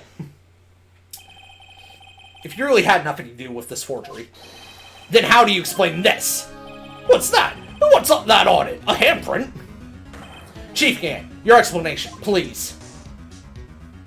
What? No. I don't know. You tell me, son. Huh? My dear Rido, don't you know the second rule of evidence law? Uh-oh. Not this again. Evidence law. Rule number 2. Unregistered evidence presented must be relevant to the case on trial. Tell me how is that rag relevant to this trial? Because it's her footprint. Her handprints. It appears the defense was not prepared. I guess it's too early to use this piece of evidence. Please accept my profound apologies, Chief. Would you mind giving the defense another chance? That's interesting. But it's relevant because Emma's handprint's on it. Okay. But also the vase was concealed in his thing, too. Shh, Janzer. Yeah. Claim you had nothing to do with the forgery. But I'm afraid that is a claim you cannot back up. Explain yourself. Do you want to prove Emma guilty? Several pieces of evidence were found in your office. Listen, it's not about getting her sent to jail, it's about... The truth. The truth. As Edgeworth put it. Take this list, for example. That's the list that Emma Sky drew her picture on. This was discovered in your desk. Not only that, but a piece of this jar that was sitting in your office was found inside your safe. It was found where? You see, Chief Gant, these articles of evidence uncovered in your office are both concrete proof that you also played a part in the illegal investigation. Look at his Naruto clothes wearing ass. Clothes. Chief Gant, what's the meaning of this? Ho! Here's a defense attorney who made him a rival worthy. So you admit to it then, that you were involved in the forgery. Who, me? Or do you mean you? Me? Why would I have anything to do with that? Well, you were the one who snuck into my office when you found this evidence. Prosecutors aren't the only ones capable of forging evidence, you know. Defense attorneys can do so too. Isn't that right, Rido? Oh man, In Space of Markiplier Part 2 is this Monday. Yeah, it is. Seriously? Oh. Yeah, it's in a couple days. Do you want to play it on the 24-hour stream? We could. However, Detective Gumshoe was present during... I'm not going to wait that long. Yeah, I guess I'll be honest, I'm not waiting that long for you. Yeah. Detective Gumshoe was present during the investigation. Worthy, my boy. Not even detectives are exempt from the law. Rest assured, Dick will receive his due punishment. You gotta do it right at the moment when he closes his eyes. You know, we gotta go see.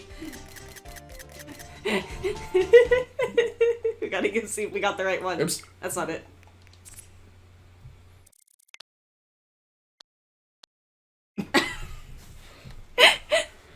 Fair, I'm gonna play ASAP too. Oh, there you go. Oh no! Oh no! What's Cody Hackins one? No photo? No photo? Brother. He's dead. Hi, bae. No, she's sister. She can't be bae. She's bae to me.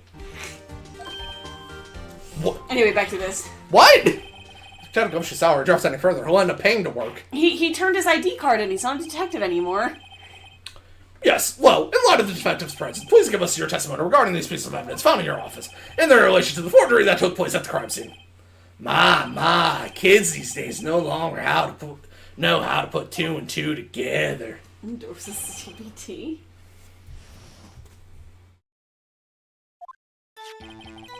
I don't know what that is. Let's see, what was it now? A jaw fragment in a list. For all I know, you could have planted them in my office. Anyway, you can't prove when those pieces of evidence were discovered. If they were found after Dark was convicted, then they're worthless. There's no reason I participate in the forgery. Rearranging the crime scene wouldn't help me out in any way. Except that nobody can get into your office. Mr. Wright. Yes, Your Honor? When investigating the crime scene, you should have been more careful to observe protocol. You do understand that I'm the chief of police, right? There will be consequences. Oh. Indeed, I believe I will press charges, so you won't make the same mistake again. My apologies, Chief, but would you mind waiting until tomorrow for that? Today is, well, you know. Alright, Udgy. In return, though. I know. That place.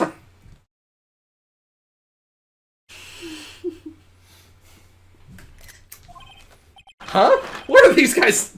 What are these guys? Telepathic? Everybody can read your thoughts. This is news to you. Oops.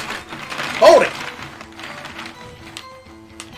I'd appreciate it if you stopped making these ridiculous allegations. Yes, you do have a point. You wouldn't have the guts to do something like that. What? I'll have you know, back in the day, I once broke into a cattle ranch and tipped... Well, Mr. Wright, what are you saying? Anyway, you can't prove you didn't carry in the evidence, can you? If you have proof to the contrary, you're gonna need it later. Later? What are you talking about? What else? I'm talking about when Rido's prints are found. Yes, if they're found inside my safe, they're proof his investigation was illegal. Grr! I never faced anyone as slimy as this guy. He's a cop. Right. Udgy is the bottom bird now! Oh no. What do you mean by that? This is all purely hypothetical, of course. But suppose I did place those items in my safe. Such an act wouldn't necessarily constitute forgery. I Next mean, point. we've established that whoever entered the evidence room before Edgeworth was the person that Killed Goodman. killed Goodman, and his number is there. You could get him for that at least. If concealing evidence found at a crime scene is a forgery. I'm not through speaking yet, Rido. It all depends on when the evidence was discovered. Hold it.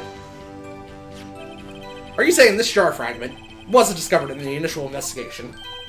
It would appear not. After all, it wasn't listed in the evidence list. For all we know, it could have suddenly materialized the day after Dark was sentenced. Then why would you feel the need to hide Oh, it? wouldn't that be convenient? Right. The chief is talking about a possibility, so as long as you can't rule that out, your remarks, however clever they may be, will only succeed in wasting time. Tell me something I don't know. Come on, Rido, think about it. I don't want to think about nothing. Hold it. I want to think about your ass in jail. How can you look me in the eye and say that?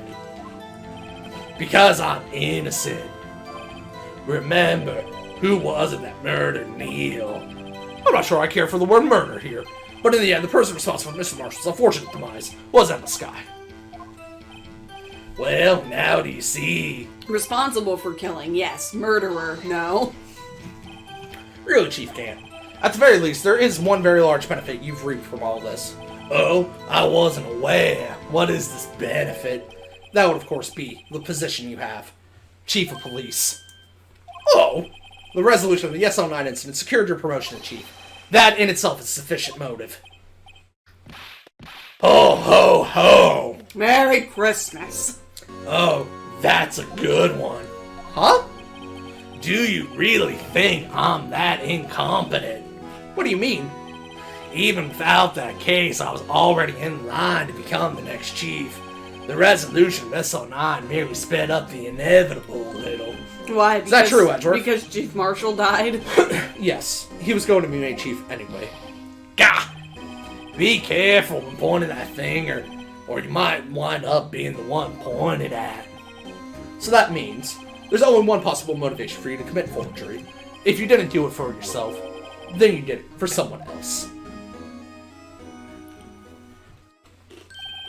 Don't be silly, Worthy. You know me better than that. There are only 3 people I look out for. Me, myself, and I. Wow, then. There, it's out in the open now. Udgy, would you mind if I change my testimony a little? But by all means, please do!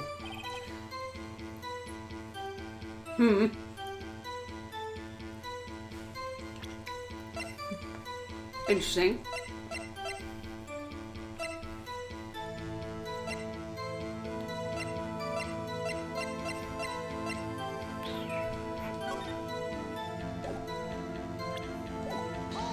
I don't know if I have any evidence for that.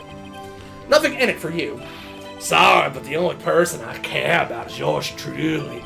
That girl, Lana's little sister, was it? If you think I felt sorry for her, you better think again. So then you weren't hiding evidence in your safe to protect her. You're right. You don't feel sorry for anyone. You're using it as blackmail for her sister. Be tough on crime and tough on people. That's how I was raised. You seem to be lax enough on yourself, though. Oh, that's a good one, Worthy. Could there have been something in it for him? Well, she did say that... Lana did say that, or somebody said, who was it? Star. She said that he would want to have control over the prosecutor's office. True. You might not help anyone for their sake, but if it would benefit you, you might decide to assist someone. Mr. Wright, it appears you're positively determined to betray the chief as a nice man who likes to lend people a hand. That's not what I mean. Very well then. Who is the person you believe Chief Gant may have helped forge evidence? Chief Prosecutor Lana Sky, the defendant. I believe it's quite obvious in light of the circumstances. Emma Sky fell victim to an unfortunate series of events. Who would want to help her more than her own sister, Lana? As for Chief Gant, he would have reason to help Lana if she asked him to. That reason, of course, is self-profit. Self-profit? What do you mean? After the SO9 incident was resolved, Profit? Lana Sky was appointed a chief prosecutor of the prosecutor's office. At the prosecutor's office. The person who arranged this job change was you, Chief Gant. But how would he profit from all of this? He would be able to use the chief prosecutor as his puppet. Essentially, he would acquire unchecked authority over all investigations. Do you mean to tell me that, despite the chief's formidable appearance, he plays with puppets? Oh wait, you mean puppet as in someone forced to do his bidding. Never mind. Is he alright? No, he's going in age. Admit it, Chief. You assist Lana Sky in forging evidence. You're motivated to appoint her as chief prosecutor so you can control her. Righto, my boy. You have quite an imagination. Let me ask you something. What? Do you have any proof of this, that I controlled Lana? For example, is Lana testifying that I've done such a thing? Lana? She's keeping quiet to protect Emma. There's no way she'd testify against Gant. I'm afraid without any proof, this all amounts to nothing more than mere conjecture. Unless...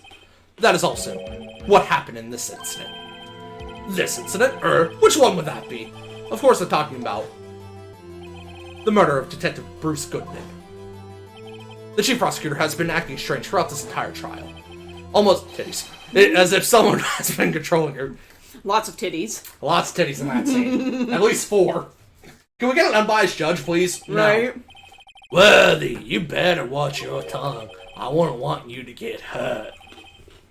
Just what do you mean? What he means, Your Honor, is that Chief Gant is involved in the murder of Detective Goodman. Not only that, but the Chief is now making Lana take the rap to cover up his involvement. What?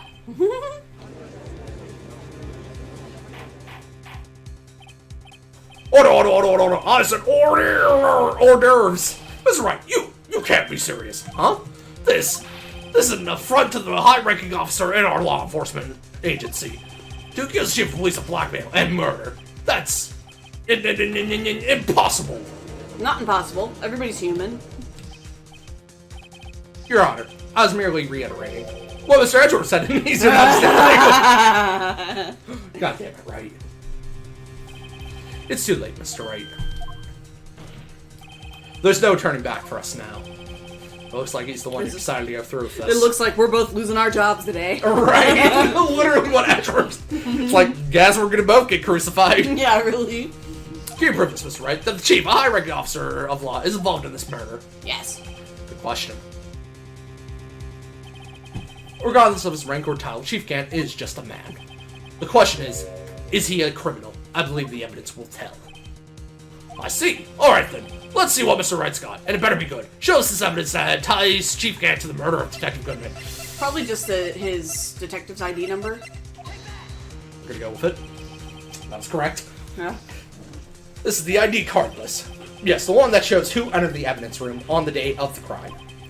There was one ID on the list we couldn't determine the owner of yesterday. 7. Sorry, but there's no way you can prove that's my card number. It's your number. What? How do you know that? The safe in Chief Gant's office requires a code to open. A 7-digit code. 7 digits? You don't mean...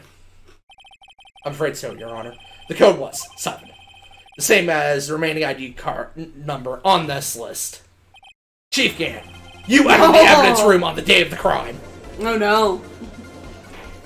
Maybe pick a better password, you idiot. Right. Order. Chief Gant, what do you have to say? Nothing. The defense's search of my office was in violation of regulations. And I will demand Mr. Wright be punished to the maximum extent of legal law. But right now, this court demands an explanation from you about the use of this ID card. Chief Gant, so you admit it. You entered the evidence room on the day of the crime. What about it? I'm chief of police. Whether it's the evidence room or the bathroom, what's the difference? I could go anywhere I want. You pissed in the evidence room? Right on Goodman's corpse. When you entered the room, were you alone? I always go to the bathroom alone, as I do with the evidence room. Detective Goodman wouldn't have happened to be with you that day, would he? Of course not. Why would he be? I haven't seen him in days. Why? You hadn't seen him in days. Chief Gant, I'm afraid you just undone yourself. On that day, you had to have met with Detective Goodman. What do you mean? This trial's purpose is to determine law disguise guilt. No, it isn't, Your Honor. This trial's purpose is to determine the truth. If Chief Gant met with the victim on the day of the crime, then we need to determine one thing. What transpired during that meeting?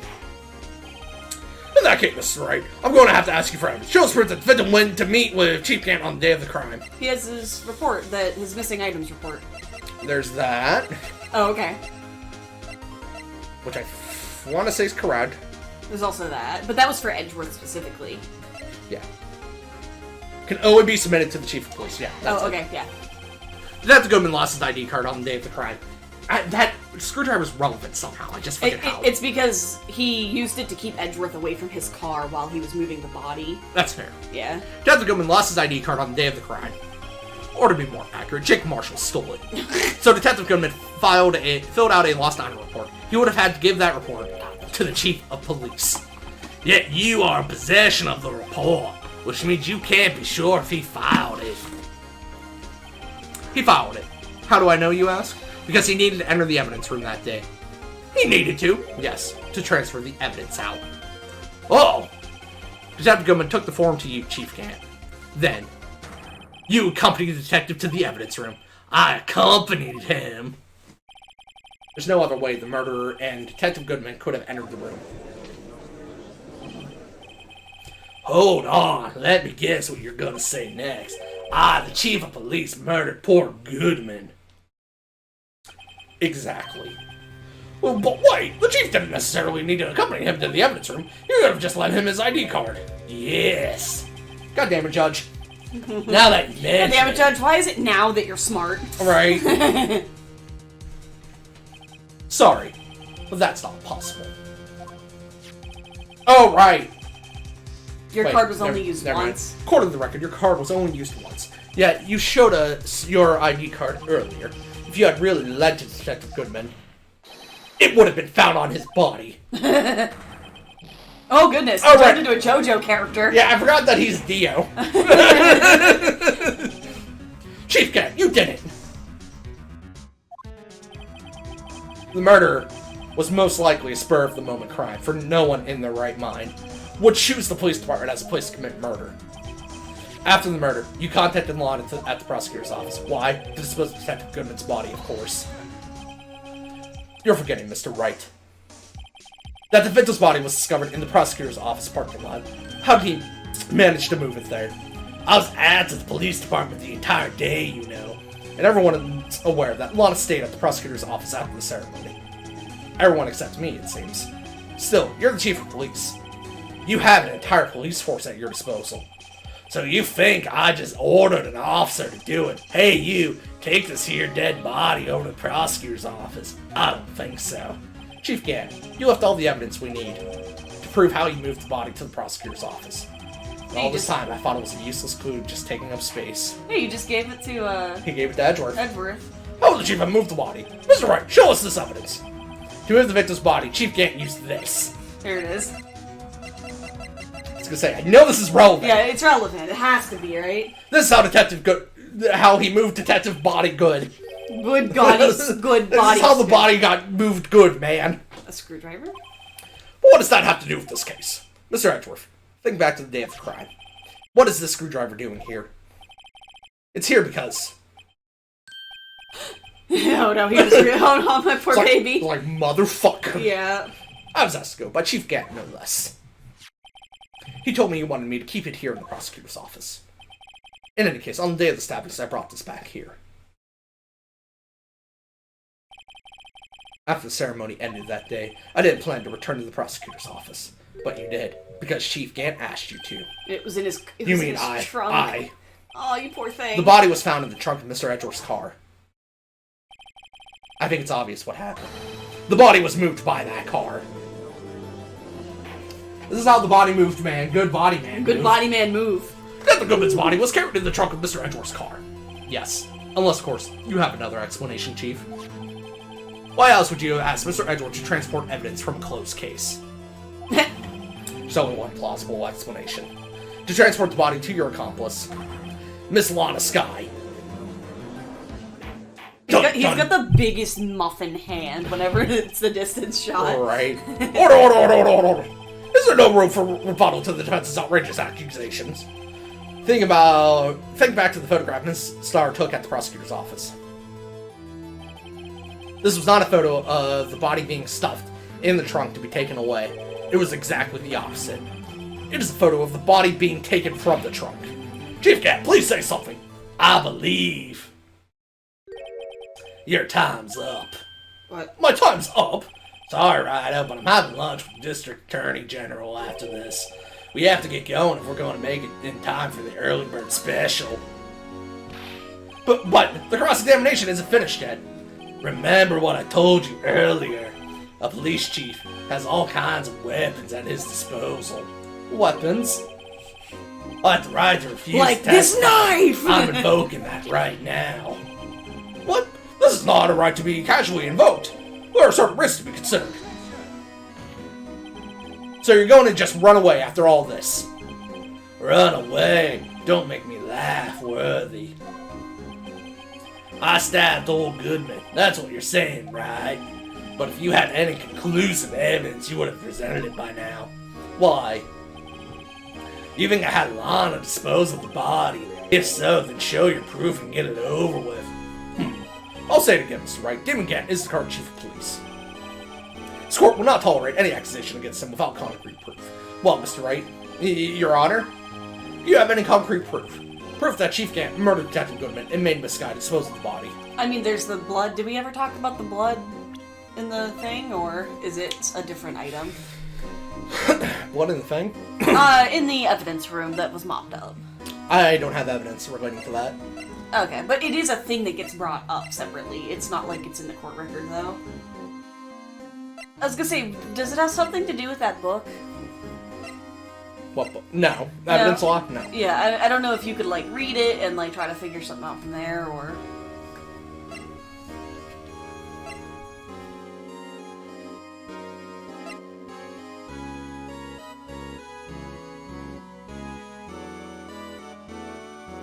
Concrete proof.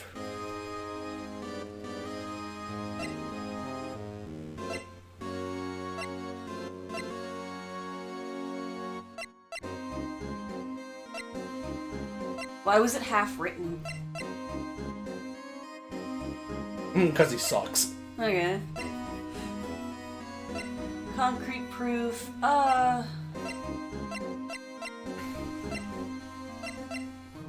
the bloodstained hand? No, we want the one that's on, Gumshoe's locker. I don't have evidence that shows that. Oh, we don't? Damn it. Sure! I can't let him just squirm his way out of this. I've got to keep the pressure on. Yes, Your Honor, I do have such evidence. This case was a pain in the ass. Yeah, it was. Without a shadow of a doubt. Shit. You're talking out of your head. Edgeworth is like, come on, right? Come on! You have it, I know it. I know you do! What about the SL9? I don't know. I can't speed this up or slow it down. Oh, that sucks. Why would No, that's not going to show me anything anyways. That's not gonna show you anything. I was gonna say, why would that be open already, though? Goodman probably primed it to be open so that Marshall... Why would that already be open? Why would it already be open? Because if he entered in with Gant, right, that's when it would be opened the first time. And then the only other use was when Marshall used it, but we already established that by the time Marshall went in there, it was open. And he didn't know. And he didn't know about the finger locks or anything like that. So it would have had to have been Goodman that entered the first time around. I don't think it's the glove.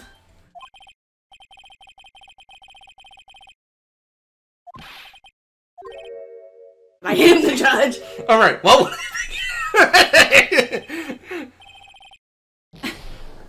I'm gonna be late for lunch. I think it's the light. I think it's the videotape. You think it's the videotape? I'm gonna guess. How many chances we got? I don't think you do have evidence. Do we have to go get it? I don't think. But it would make sense, though, to be like, hey, why was this pre-opened? If not by Goodman himself, before Marshall used his card to get in there. So you're showing evidence I'm not even sure of myself. No, Your Honor. At present, I have no conclusive evidence. See, G? In that case, this court is forced to penalize you for your allegations against the chief. What? I don't know, man. I trust you, Burb. Trust you, Burb. Here's a tip. Never gamble what you can't afford to lose, Rido. Seems that Lady Luck was on my side again today. Okay, Udgy, I'll leave the rest to you. Why would Lady Luck need to be on your side if you didn't do it? Burb, I trusted you. I warned you earlier, Mr. Wright. This is an affront to a senior officer in our nation's law enforcement Oh, agency. goodness. Thank you, Edgeworth. My boyfriend saved me. My boyfriend saved me. Lady Luck, huh? Maybe we should have a word with her. Mr. Edgeworth, what do you mean?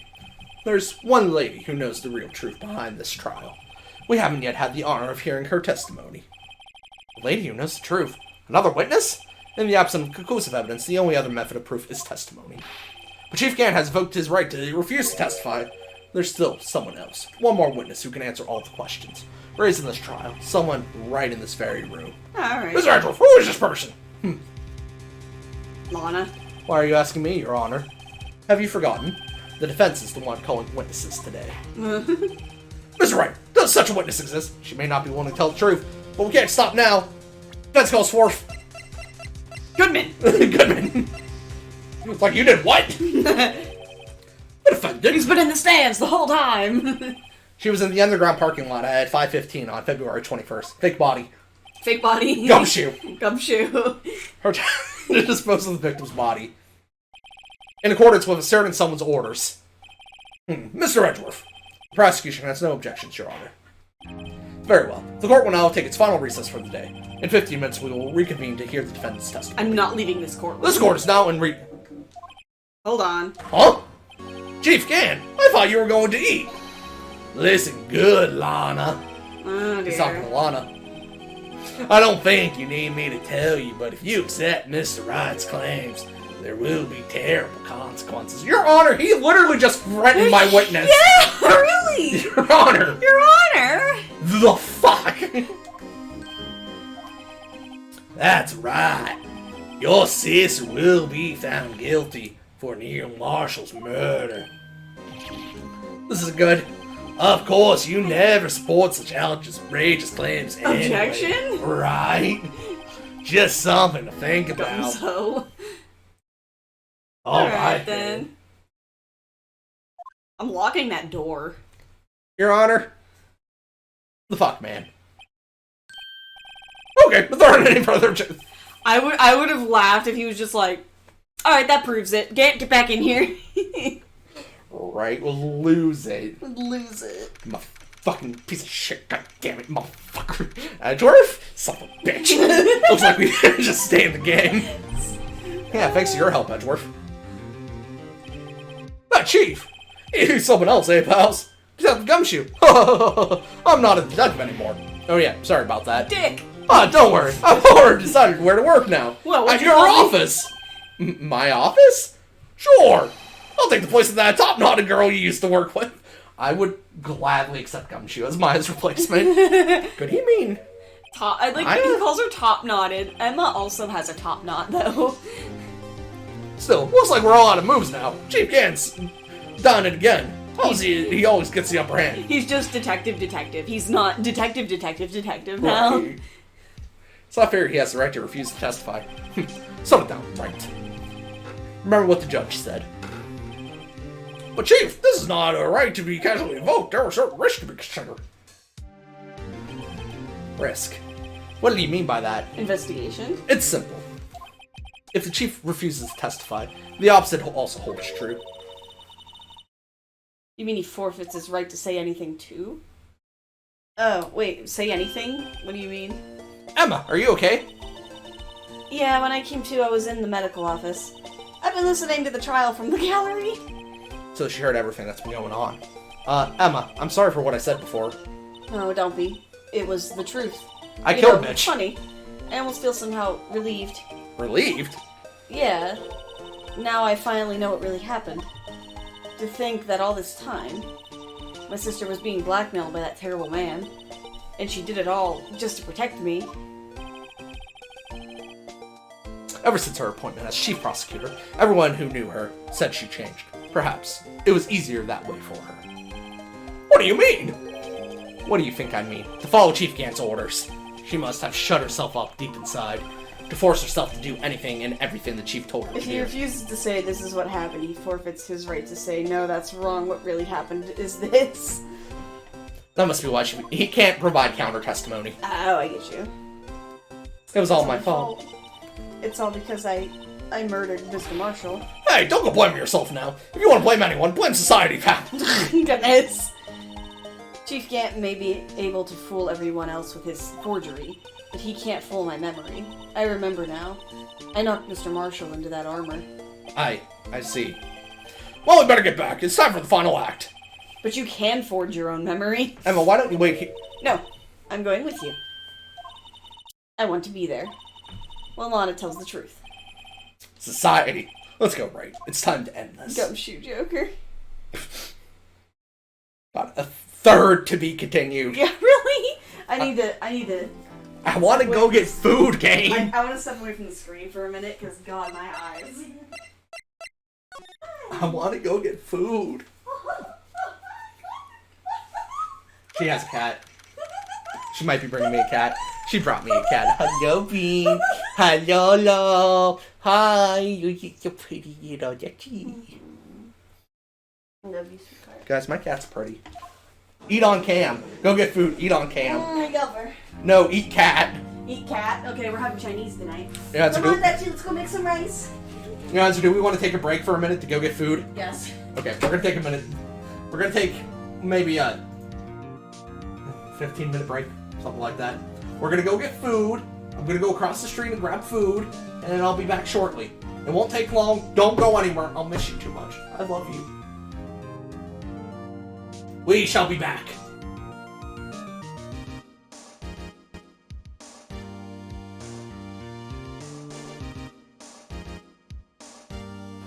It flashed for a second, showing like our image, but didn't kind of realize that it was closed. Oh? It's like OBS. It was like burned into the... It's like OBS saved the image. By the way, we're back. Hi, how's it going? That's bag of food in there. Sure is. You might see me steal a munch or two. I also got G Fuel. We're ready. Yeah. Oh, this is tasty. Did they change the color of this? Do you want me to kill the camera so you can eat? Yeah, sure. Goodbye.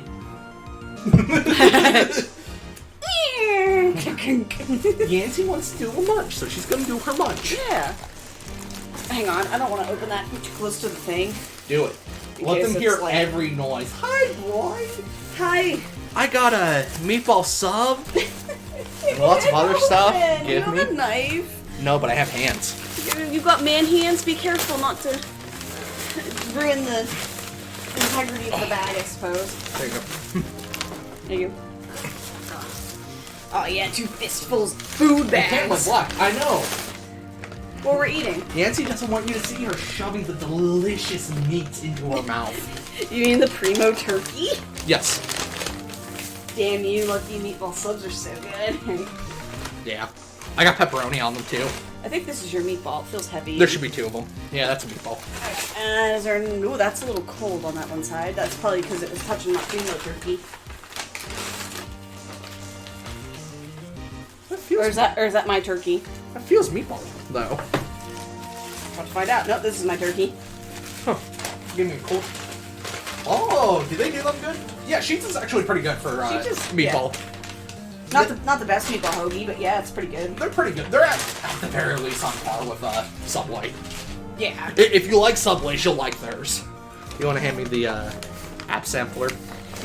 You could also steal some out of there too if you want. Yeah. Oh, I think it's upside down. Here you go. There's a chicken. Here's some marinara. It is some hot marinara. It is hot and toasty marinara. Seriously, you can munch. Oh, thank you. The chicken's unflavored. Let me put this down here. There's just also jalapeno poppers in there. Oh, okay.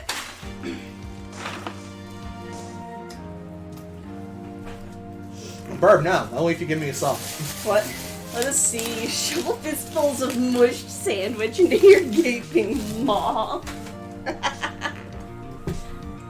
Excellent, my dear. Now then. Will the Bennett, Miss Longsky, please take the stand. No. Miss Longsky, you are the chief prosecutor. I'm sure you're aware of what is required of you. But Mr. Edward, you already know everything. Excuse me. You know all that I've done these past 2 years. Burb, no! No, babe! Mr. Loogie! You gotta show him. Huh? You gotta show him a bite. Oh! Hold on. Hold on. There you go, Al. Something wanted. Hold on.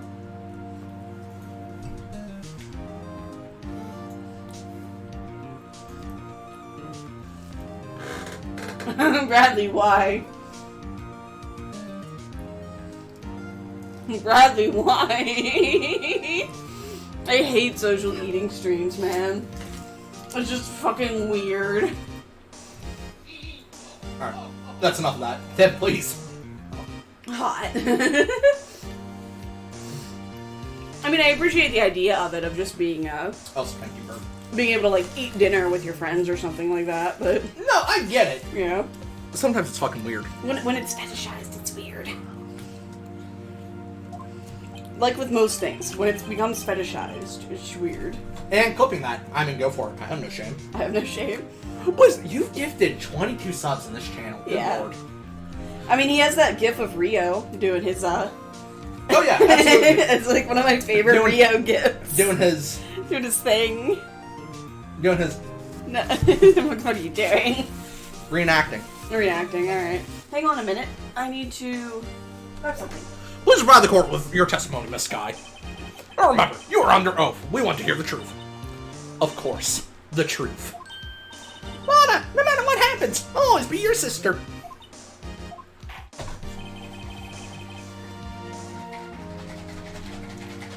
And now your testimony, if you will.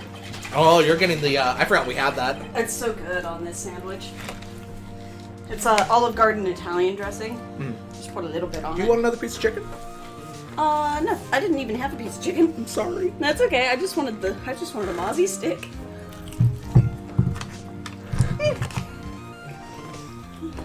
Too many clips. Verb, no. Right. First, tell us about your relationship with Chief Gant.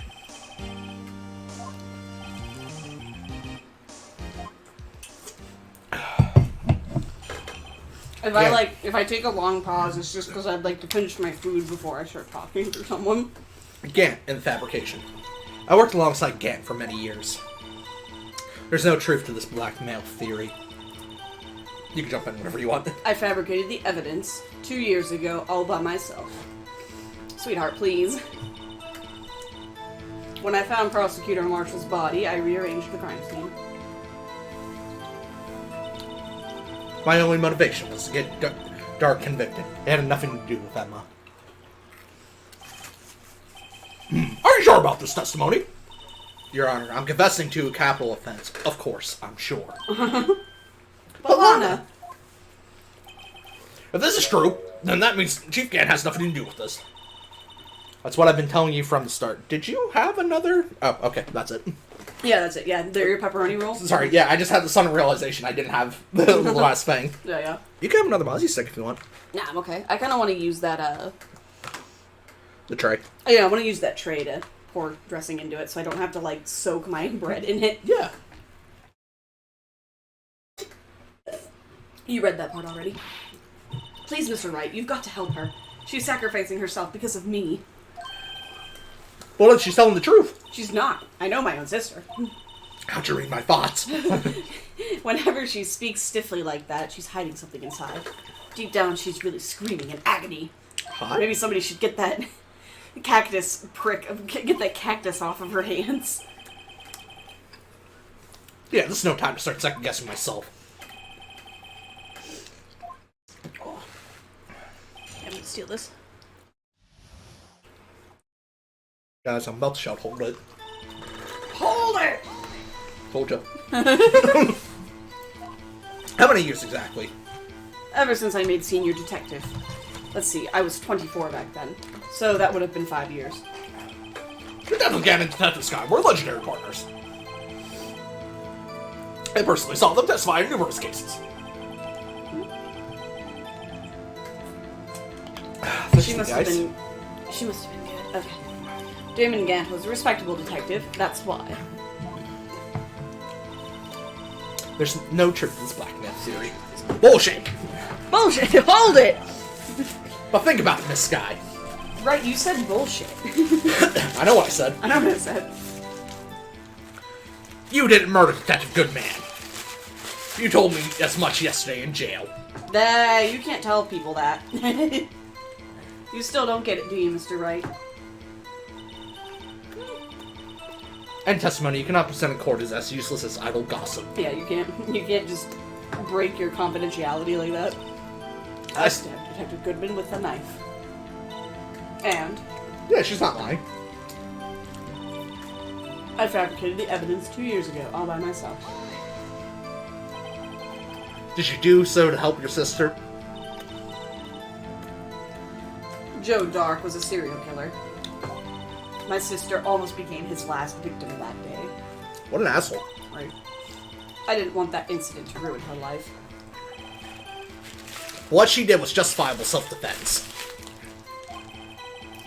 She wouldn't be charged with anything. That's not the point. She was traumatized that day, all because of that creep. Sorry, mouthful of food. And that's why I couldn't forgive him. So that is why you've never given the evidence 2 years ago. I'm sorry, Emma, what are you doing? Oh, I got this turkey primo. You want some? Tasty. When I found Prosecutor Marshall's body, I rearranged the crime scene. You say you did this all by yourself? Yes. Would you mind telling us what you found when you arrived at the crime scene? 2 bodies. It seems I was the first person to discover the scene. The broken prosecutor award knife was stuck in the victim's body.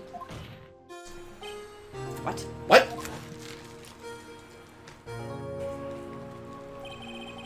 Prosecutor Marshall died from an unfortunate accident. That's only a situation you dreamed was possible. The reality is, it wasn't my sister who took the prosecutor's life. Fantasize all you want, Mr. Wright, but I'll never change this statement. You mean Prosecutor Marshall wound up being killed by Dark? Wounded. Something like that. If that is so, what happened to the other murder weapon? Dark was carrying a switchblade knife.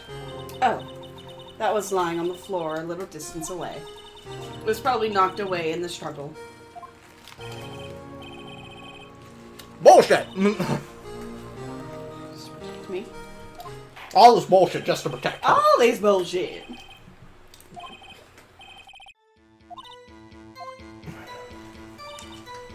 Broke off the tip of Dark's knife, went inside the wound, and then moved the body.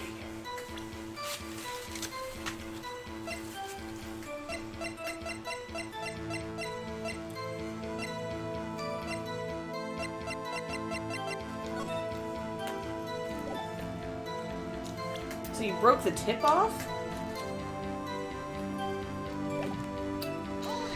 Hold it.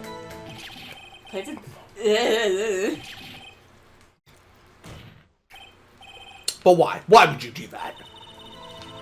You of all people should know, Edgeworth. You've always had a good head on your shoulders. My head isn't that bad, but maybe I ought to ask for the sake of others.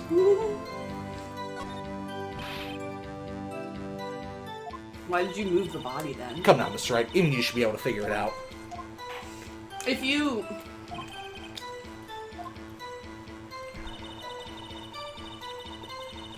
If it wasn't the blade of the armor that killed him, that, like, she's insisting, why would she need to move the body? Just the tip. Calm down, Just Burb. the tip.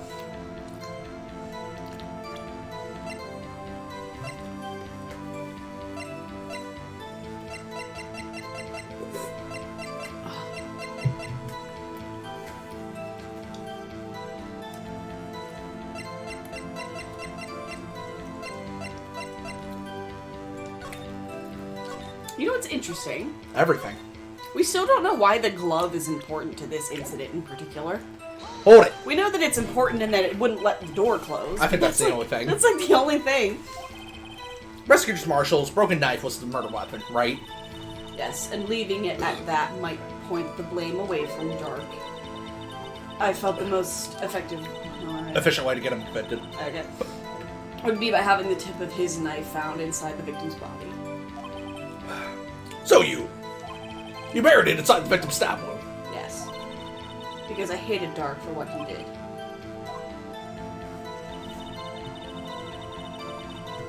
My only motivation was to get Dark convicted. It had nothing to do with him. That's sus. So you arranged the crime scene.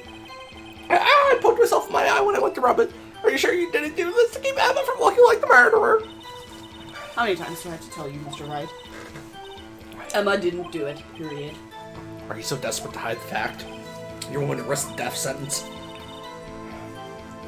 She's lying. She did it so I wouldn't be blamed for that. In any case, as a prosecutor, what I've done is unpardonable. There's nothing I can do to make up for my actions. Mr. Wright, my sister's lying! Looks like she's determined to protect you to the end. She insists she fabricated the evidence by herself. There's no way she could have done it alone. I've got to get Lana to talk more. She's lying, then she's bound to slip up and make a contradiction.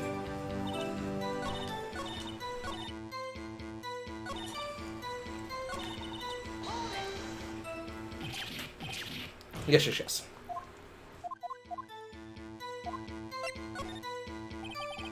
When you showed up on the scene, where exactly was the victim's body?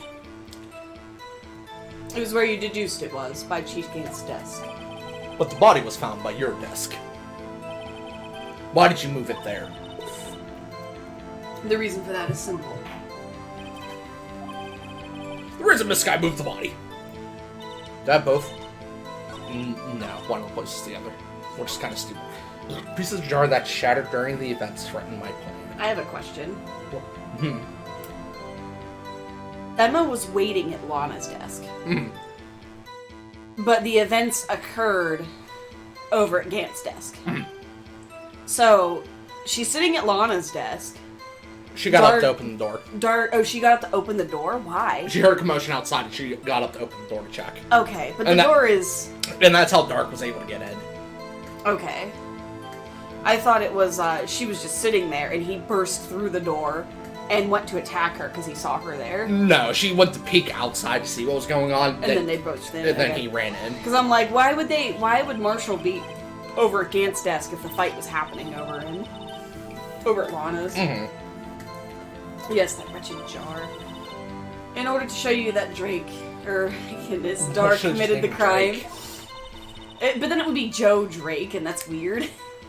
I felt it would be more expedient to move the body. So, when you first found the body, the jar was already... Of course, it had been shattered to pieces.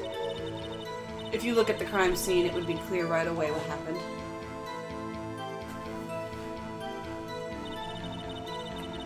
Neil Marshall was dead. So how did he write a thing on it? The jar must have been broken during the struggle. Well, I see. It's weird. What's the matter, Emma? Apparently the jar shattered at the time the crime was committed. But I have a feeling there's more to it than that. There must be a contradiction here somewhere. Yeah, how could he have... If he died on impact, how could he have written out anything? How could he have written something out when it was shattered?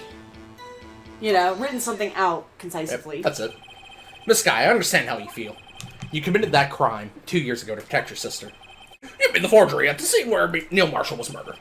If that truth were to be exposed now, the past 2 years of your life will have been in vain. Even so, I am compelled to bring it to everyone's attention. A significant contradiction within your testimony. A contradiction? In my testimony? In my testimony? In mine? Are people with two first names weird? Yes. Yes, we went to school with two people with two first names. Good. I think two people. I can't remember who the second one was. I remember there was two. You're gonna get a muted mic! Alright.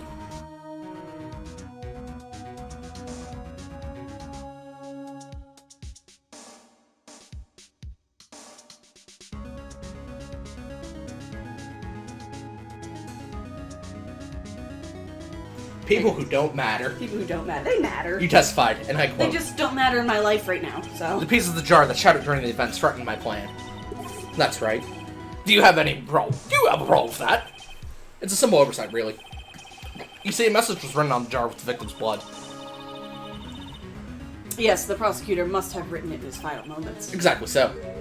And this is where the contradiction lies. In order for the victim to be able to write his message on the jar, it must not yet have been broken before he died. Yeah, exactly. When she's like, shit. He couldn't have written Emma's name on a shattered jar. Got her. Got her. Contradiction shit. in my testimony? Oh, no. The odds are made a mistake somehow. Oh, no. Fuck. Order. Your Honor. Come on, man. Really? It would appear.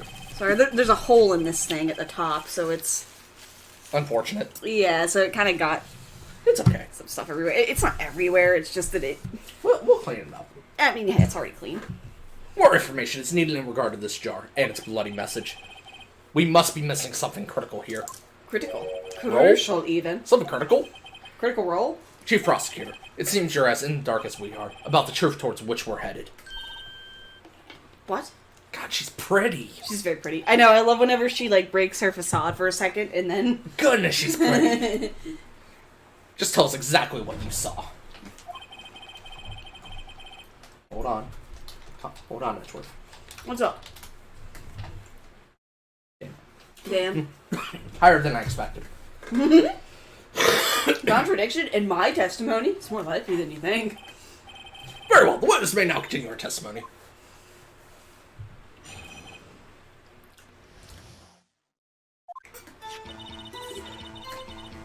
I immediately noticed the blood traces on the jar. But it was dark in the room and I didn't have time to check it out. To be safe, I wiped away the blood. The fragments were large, so I'm sure I got all of them.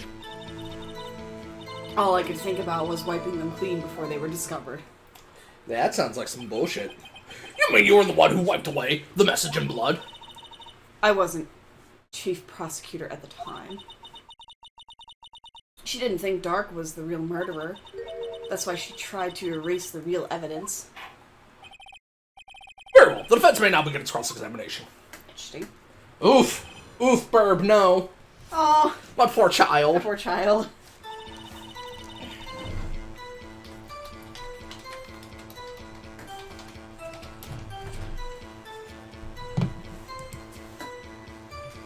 I bet I'll get a better one than you. Oh yeah, you're hot. Told you. Yes! So the jar was already broken. It's a miracle that thing had it broken earlier. It certainly looks as feeble as the defense's case. Wow! Not as feeble as the judge's judgment. You were an ace detective who never missed a detail. Do you really expect us to believe you didn't investigate what was written on the jar pieces? Yeah. Normally I would have. But it was dark in the room and I didn't have time to check that. Hold it. Hold it. So you didn't know your sister's name was written on the jar. I'm sorry if you wanted any of that pepperoni roll, because I kind of devoured it. It's gone already? Yeah, When did you eat it? Did you want some? Okay, I got a pretzel. I'm sorry if you wanted any. I just looked up and I was like, oh, it's gone. It's in my belly now. I would have gathered all the pieces and ground them to dust. Well, that helps my case. Lana, you do that for me? It seems you two might make up yet. Anyway, I had just enough time to move the body as it was. Yes, Silencer, your number is higher, but Brad isn't even wearing a maid uniform yet. Do we gotta both put on maid uniforms for you? Still love you.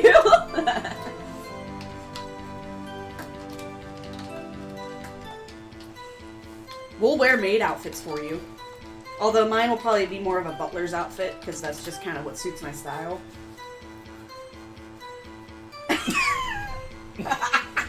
Somehow got less. Oh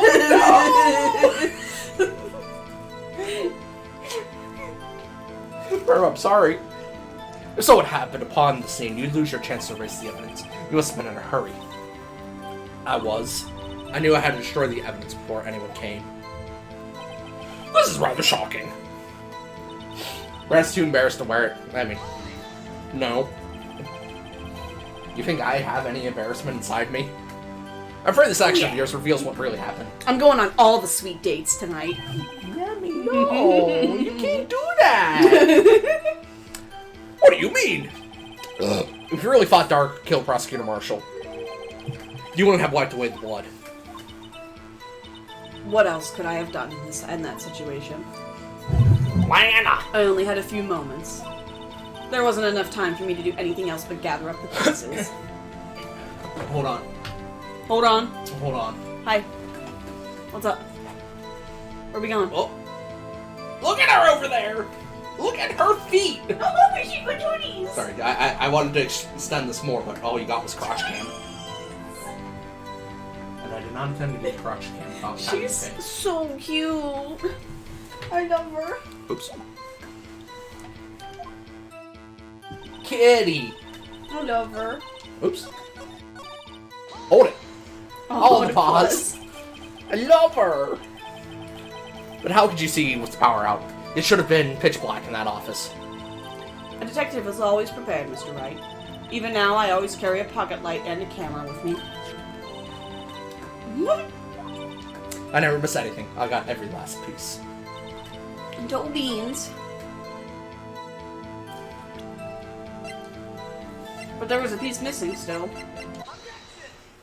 I was gonna say, that ain't right. This guy, I believe this charge conceals a truth that even you were unaware of. What? We found the final piece of the jar in Chief Kant's safe. In Chief's safe. But how? I knew it. She really didn't know. Oh.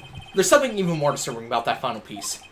There was still blood on it.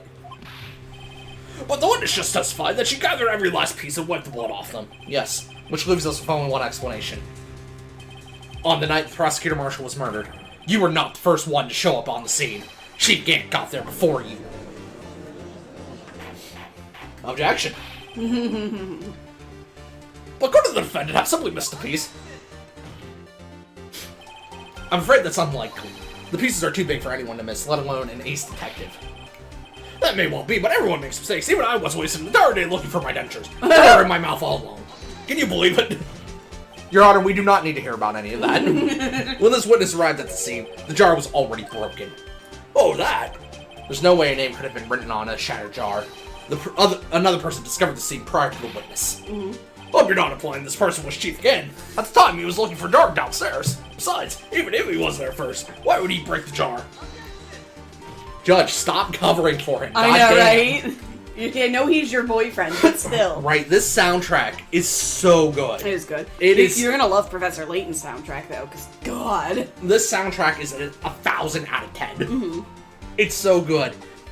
And unfortunately, I think the first game has the best soundtrack. Oh, really? The next two games are good. Don't get me wrong. It's just the first game had some iconic soundtracks. First was so good. Question is, if he did arrive there first, why did he hide that fact for 2 years? Well, Your Honor, can you answer us that? We really need to watch the anime.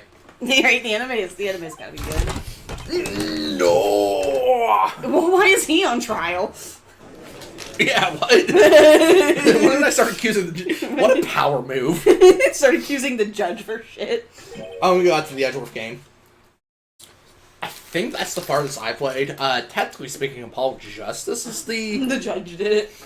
Apollo Justice is the most recent one in the timeline that we've played, I believe. Oh, really? Okay.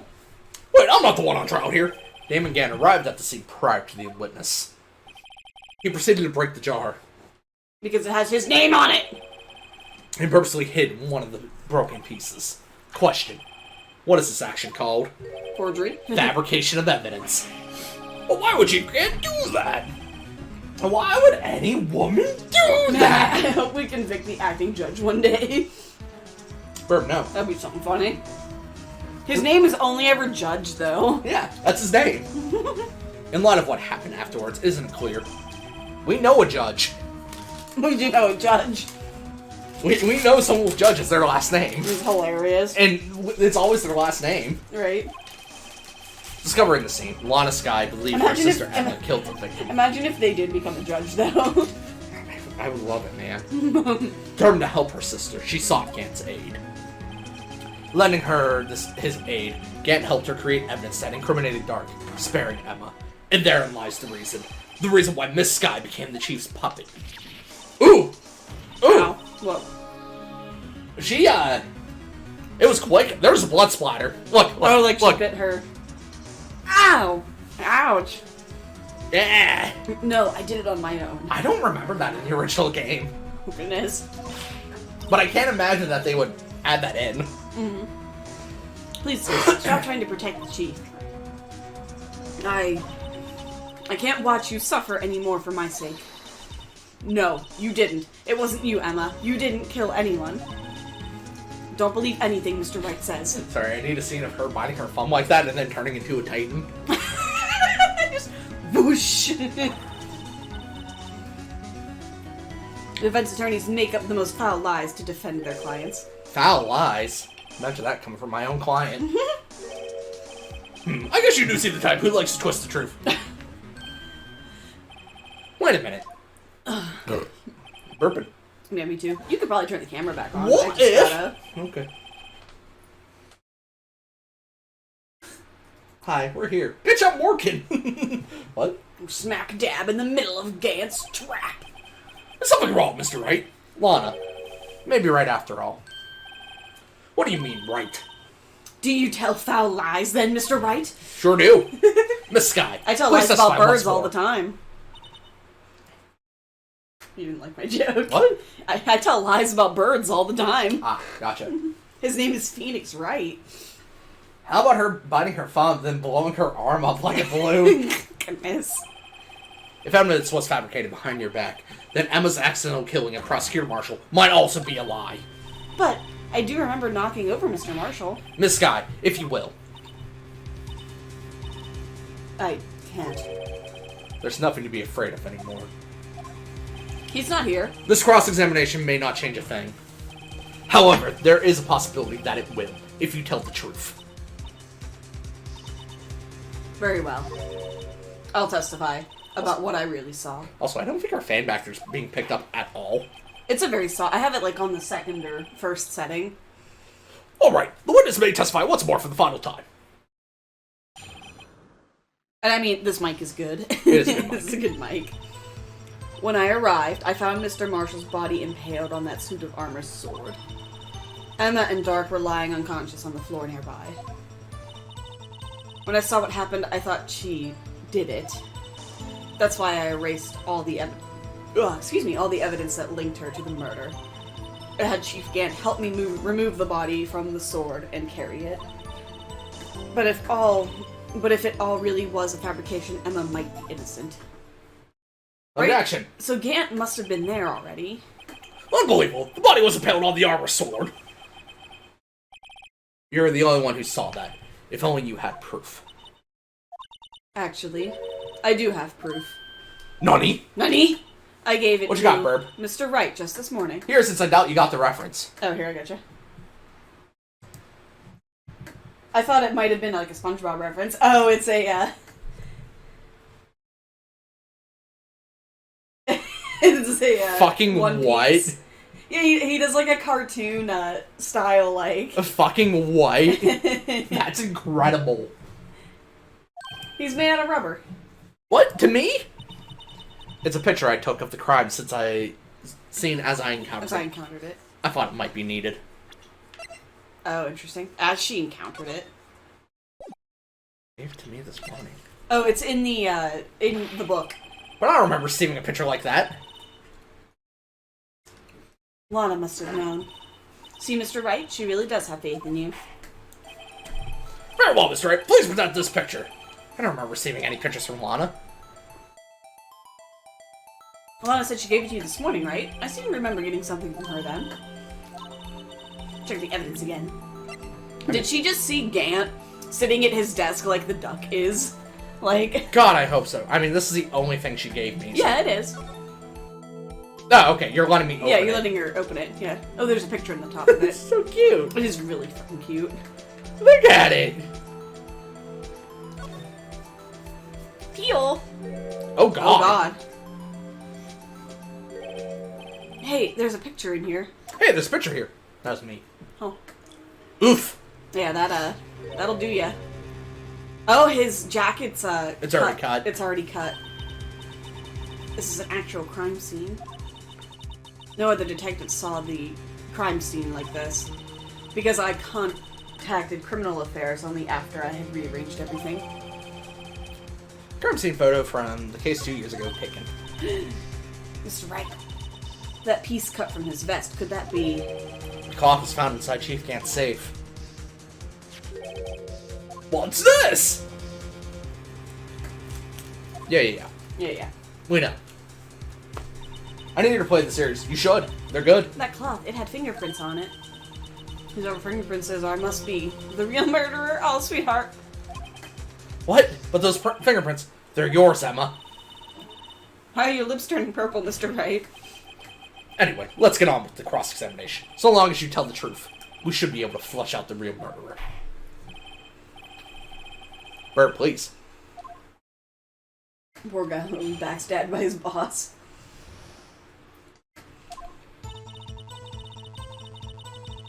Let me hold it. What? What? Oh, hi, Gant. Come now, Ludgy. This is the poorest excuse for a trial I've ever seen. Have you just been hanging out, eating your food in the God, corner? I hope so. Burb, were you posting stuff to my Discord? No, that was about Brio. Burb also posted 2 clips. Um, Chief Gant! What, now you want to make me out as the bad guy, too? If so, I'd like to put in a word or two in my defense. I'm afraid it's too late for that. What? You've already declined to testify. That means you forfeited your right to make statements of any sort. He's like, motherfucker. This must be that wrist we were talking about earlier. Just sit back and relax. And enjoy the sound of the noose tightening around your own neck. Goodness. Edgeworth's done with his shit. Why does he turn into a JoJo character? Look, man. Ah, so what? You think I'm worried? Is Gant secretly a You fucking vampire? loser. Right? Boy, please. No, he turns into, Colonel Volgan. I don't know what that is. I know who you don't know who that is. My boy knows who that is. Sorry to disappoint Sorry, I'm not you, your boy. but I don't need to make any statements. I'm only a grill.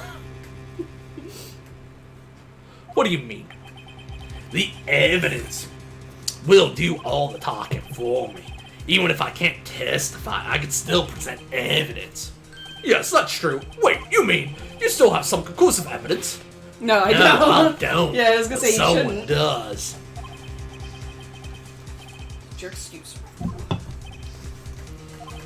Why have you been keeping quiet about it?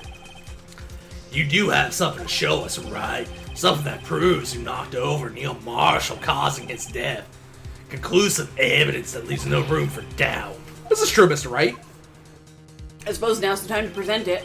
If I show that piece of evidence now, Emma's sure to be made out as the murderer. Mr. Wright, if you have any more evidence, present it now. And if you try to conceal anything, you will be the one appearing before the Board of Inquiries.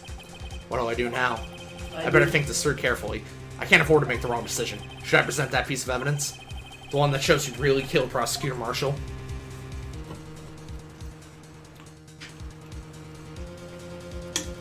I mean, you're supposed to, right?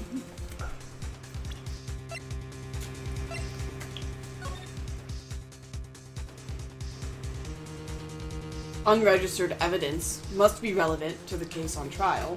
Which case are we talking about? Goodman?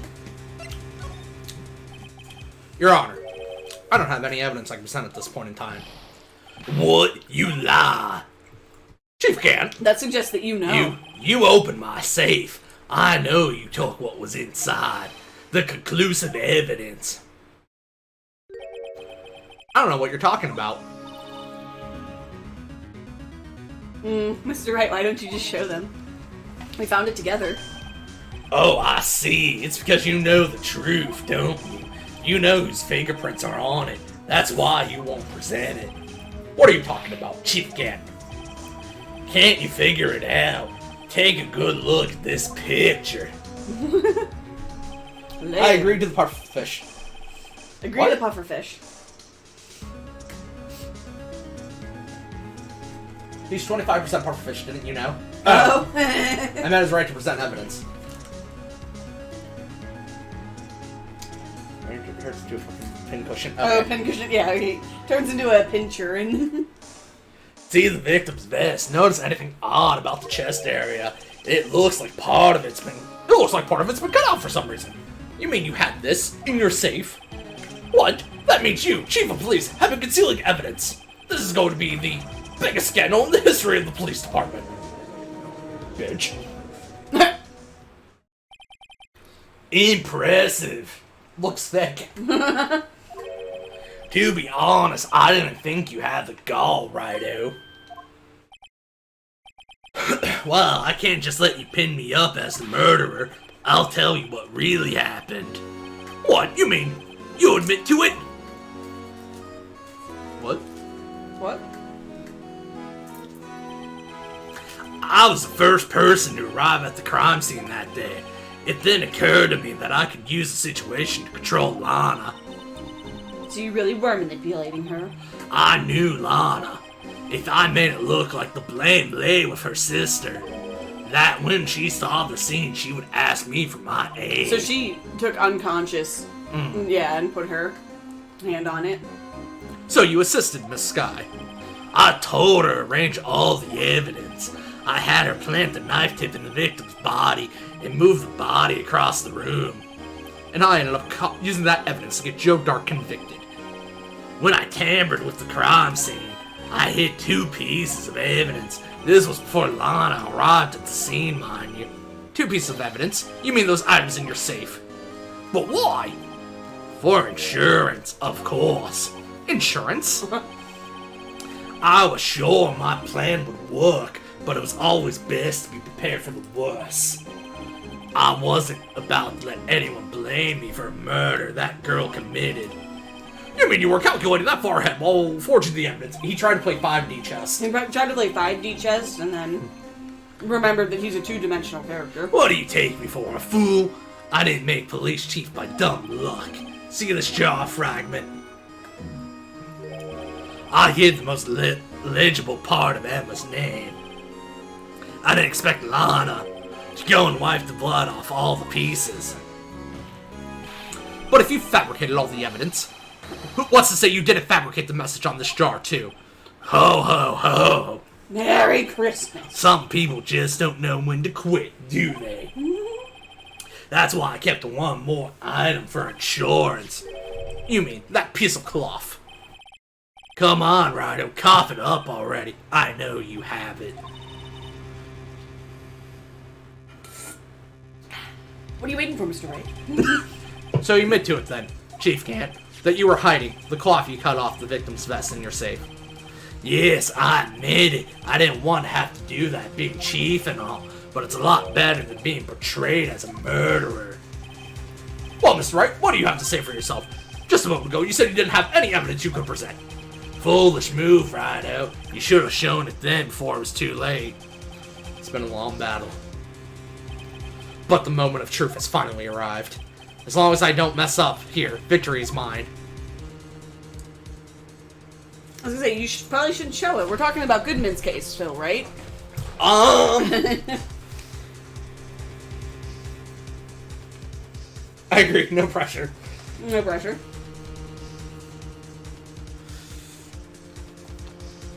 I'm trying to remember. Mm-hmm.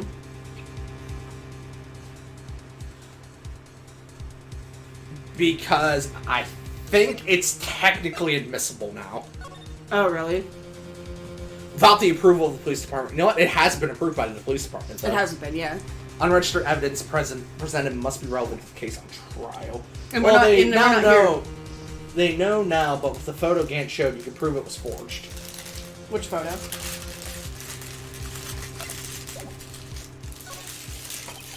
Your Honor, I do have evidence to present now.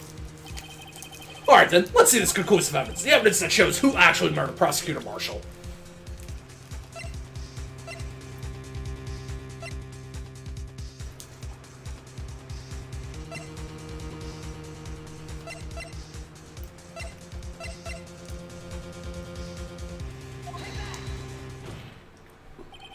Let me verify this once more. On the day of the crime, you personally cut out this piece of the victim's vest. Oh yes, at last you finally brought it out into the open. There's a handprint on this piece of cloth. Your Honor, the prosecution requests that it be immediately sent to the lab for analysis. This handprint on the leather. There must have been a strong impact for it to be left so clearly. You mean it could not have been forged? It must be authentic, conclusive evidence. You're as slow on the uptake as ever, Worthy. What? Think about it. Rhino had all this time to present this evidence. He tried to present it He yesterday! was reluctant to do so. Why would that be? You mean you already know? You know whose fingerprints are on that. Mr. Wright, do you really know? Whoever the fingerprints belong to must be the real murderer. Whose fingerprints are they? Very well. I'll tell you. It should be okay now. Everything's proceeding as predicted. The person whom these fingerprints belong to is... I mean, they are hers, right? They are hers. Yeah. Yeah. Emma Sky. What? They're mine? I'm sorry, Emma. But why? Why didn't you tell me? Raisins. Reasons. Oh, you're really something, Rhino. You knew this girl did it all along, and you still try to pin the murder on me. So it's true. Tragic but true. This Tragic girl but true. really did show Prosecutor Marshall to his death. Hold it. How could you? You monster. Miss Sky? You knew whose fingerprints those were all along, yet you acted like she really didn't. Miss Sky, it's not over yet. What? What? I said this trial isn't over yet. Ha, but I'm afraid it is over, boy. Not only this trial, but your career, too. Are you so sure? You purposely concealed this conclusive evidence. That, my friend, is a serious offense. I'm looking forward to pressing charges after the defendant is convicted. I'll have your badge, boy. What's the matter? Cat got your tongue? Aren't you going to tell us how it feels? How it feels to be the one who single-handedly turned a poor little girl into a murderer? Before I do that, there's just one little thing I have to clear up. Oh, and what's that? Who really killed Prosecutor Neil Marshall? What? What? Chief Gant, you're absolutely right. This piece of cloth proves who the real murderer is. Who killed Neil Marshall, you asked? It was up the sky, wasn't it? I'm afraid that's not possible. You see, this piece of cloth contains a critical contradiction. What? A contradiction? What is this fool babbling about? I'm talking about a contradiction. One that proves who the real killer is. No shit, Sherlock. Lawyering? Lawyering? Mr. Wright, this piece of cloth, what could it be? What could it possibly contradict? Chief Gant, your tyrannical reign ends here. Behold, the piece of evidence that contradicts this cloth. What? What? Shit. So... Fuck, guys. Hang on, just look over everything. There's no blood. There should be blood on his thing, right? I feel like there should be blood on the handprint thing. But there's not any. He vomited blood. How's it clean? Picture. Yeah. Oh, it's already been cut. Wait. I don't think so. No, okay, that's just his sleeve. Okay.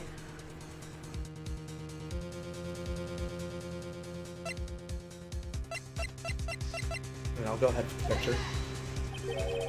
And what exactly is this supposed to be? This is the picture Miss Guy took. Take a good look at it. Take a good look at it. See where the piece of his vest was cut out? Yes, his shirt is showing underneath. It's hard to make out with all the blood on his vest, though. Exactly my point. His chest is soaked with blood. That's only natural. His lungs, no doubt, were punctured. Blood poured out of his mouth. Oh, but that piece of cloth! No blood.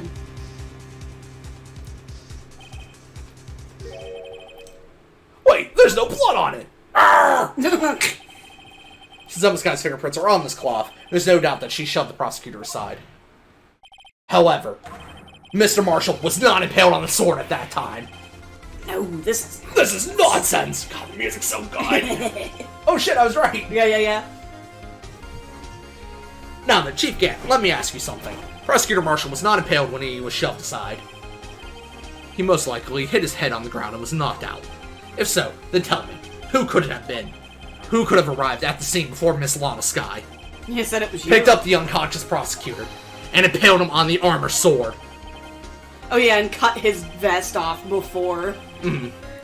Then, to make it look like Emma was responsible for the prosecutor's death, said person proceeded to write her name on the jar with the victim's blood. Yeah, I was gonna say, if he got impaled, like, if you're up like that, how are you gonna write anything on anything?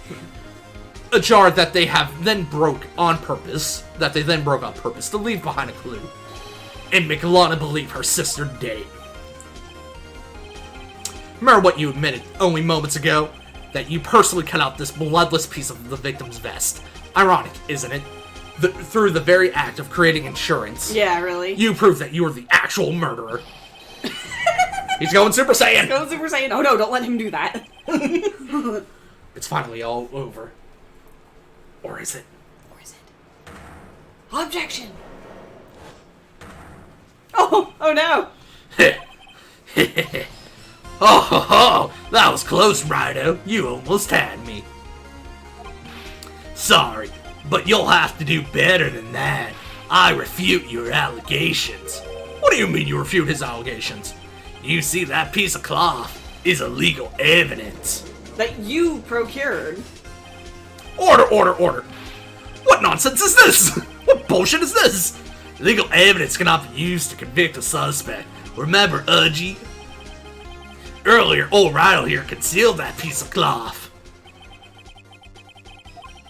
Yeah. We just saw this. Yeah. Well, that's true. The defense did refuse to present evidence. At that moment, that piece of cloth ceased to be legal evidence. That's not fair. Hoo. Did you actually think you could best me in court? It looks like the last laugh's on you, son.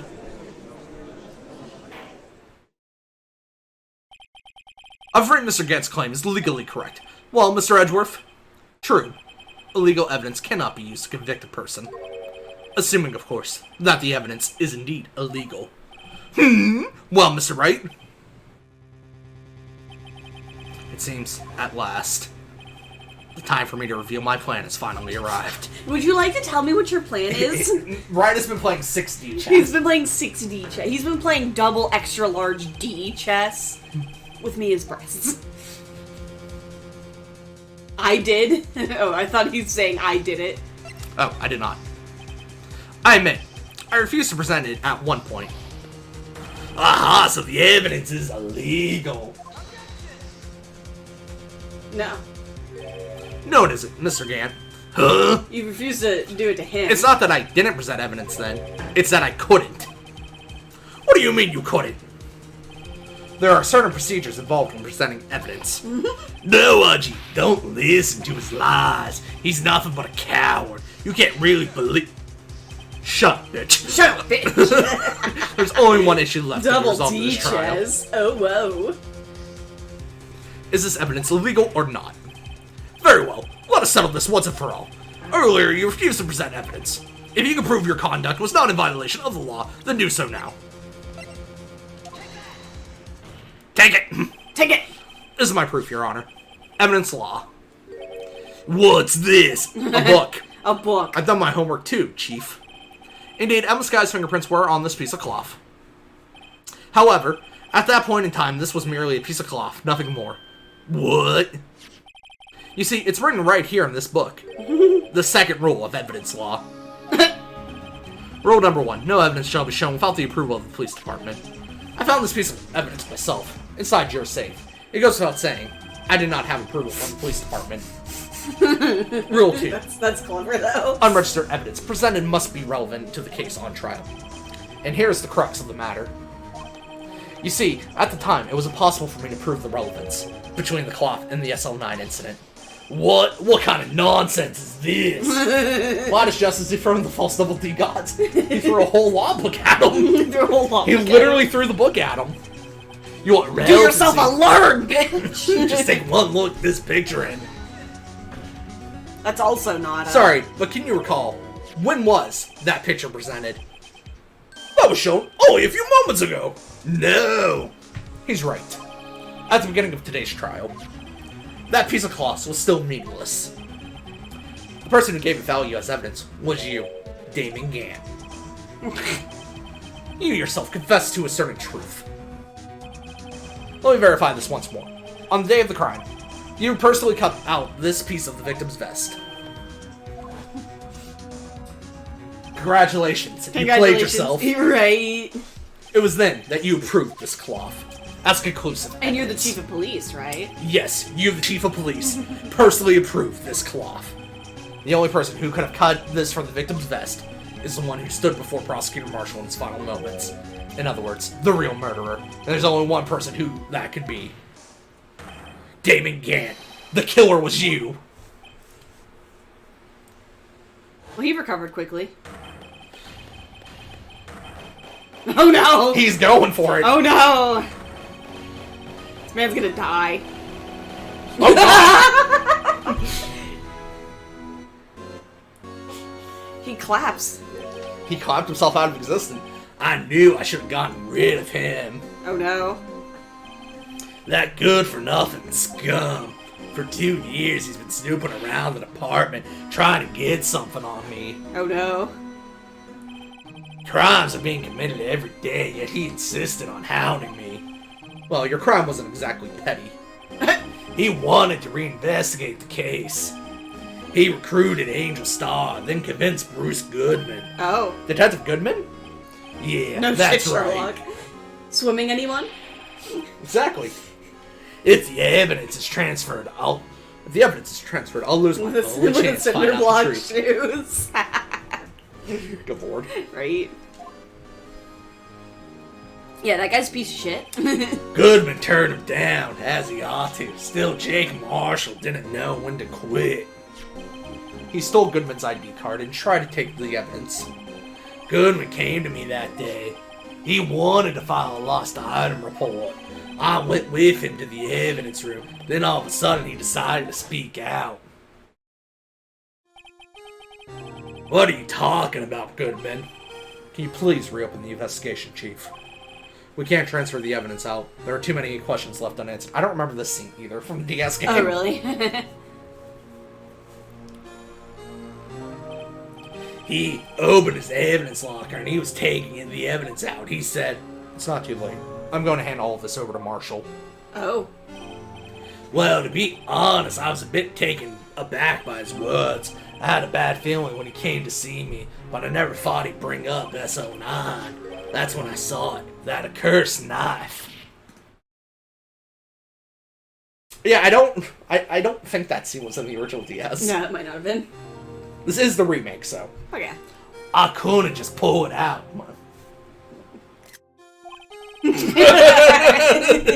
Snap that picture. Doing so would have only led to more blood, making it near impossible to hide your crime. Even so, the blood was just pouring out.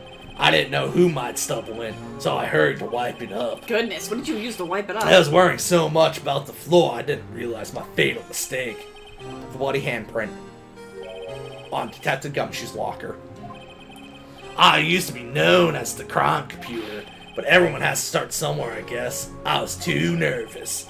I had no business doing any of it. Then you put the body in my car. I'm sorry. I couldn't think of any other way to move the body. I broke your trunk, but what's the big deal? You make a lot more than us detectives ever will. Poor Edgeworth. Leaving the prosecution's car aside, how could you get Miss Sky involved in all of this? Well, she had as much to lose as I did if the truth came out. So you took the evidence from Detective Goodman's locker. I felt bad for having to do it. No, you didn't. I also didn't have time to pick and choose what to take. So, You left the jar fragments and the glove. yeah, it looks like I was better off being an investigator of crimes than a committer.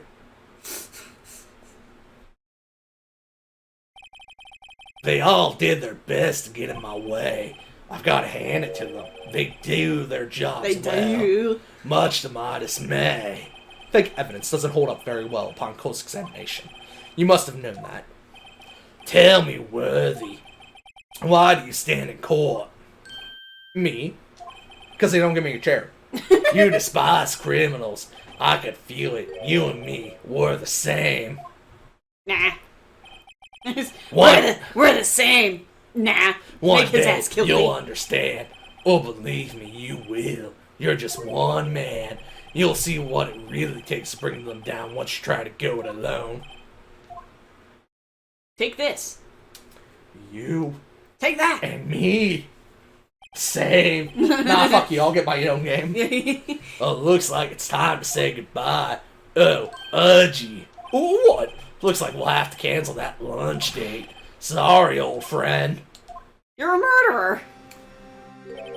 I'm sorry too, David Gann. I knew you as you used to be long ago. You were once a fine investigator, an example to others on the force. I'm sorry to learn that you are no longer that person. Whew. Those days are gone now, Udgy. Thanks for all the memories, though. Don't worry, you'll be fine. Now you have Rido here, and Worthy. With these two around, you can't go wrong. In fact, I can hear them already. The Melodious. Sound of their objections, I think you said. Yeah. There are two things I want you to understand. Yes. First, your sister never hurt anyone. Second, Damon Gamp betrayed you from the beginning. You see, Miss Sky, you no longer have any reason to keep silent. You're right. No, I'm wrong. When this trial is over, I'll tell you everything. All that I've done these past 2 years.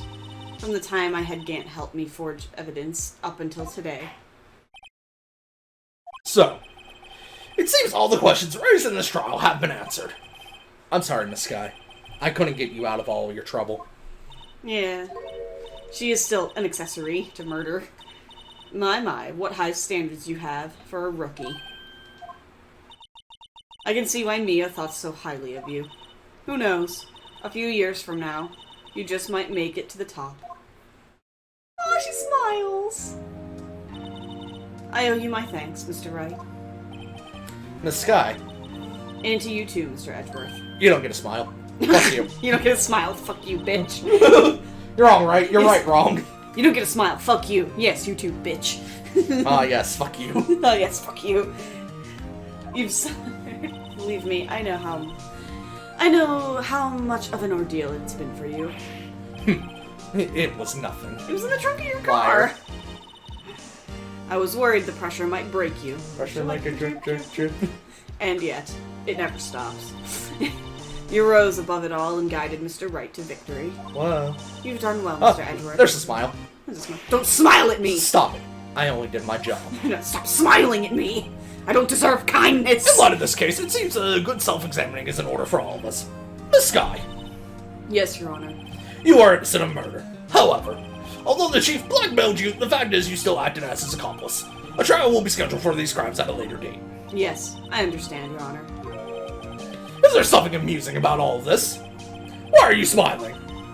It's been a long time, Your Honor. A long time since I felt free of these heavy chains. Ooh. Oh, you did open that window. I'm like hearing shit outside. I'm like, what's going on out there? Well, this trial has gone on far too long already. You're telling me that this whole final case is like over 12 hours of stream footage? Ridiculous. Ridiculous. Regarding the charge of murder, this court finds the defendant, Miss Lana Sky. Not guilty. We did it, guys. You proud of me? And Mia's not Mia. That is all. This court is adjourned. And Emma's not guilty. I'm guilty. Fucking finally. At long last. It's finally over. It's finally over. Emma? Why the long face? I'm sorry your sister didn't get completely off the hook, but at least she wasn't convicted for a murder she didn't commit. No, that's not it. Well, it's kind of it. Just now, after the trial ended. Oh. Are you mad that she didn't thank you? Are you mad that she didn't thank you? She didn't smile at me, that bitch. Good God, it's 5 a.m. again. Burb, go to sleep! Verb. You know, I did my best too. But Lana didn't say a single word to me. Oh, yeah, she's... Oh, we're not interrupting anything, pals. God damn it, Gumshoe. Oh, guess I am. I'll go back later. Gum shows. Wait, Detective Gumshoe, what is it? You're doing this on purpose, aren't you? Making a detective run around while on duty. And to top it off, you called me here. I've seen happier people, I think. Do you say this every time? Hey, line up, pals. I'm only kidding. Oh, are you here because of my sister again? Nope. Not this time. I came today because of you, pal. Aw, me? That's right. I thought you'd like to see someone. Oh shit, he actually brought her with him. Lana? Should you be doing this? She's still under arrest, you know. There's cops right there. I was already fired. I won't tell if you won't. I was already fired today. I don't give a shit. Emma, I owe you an apology. I blame you, Burb. No. It's okay, sis. Don't worry about it. That day, 2 years ago.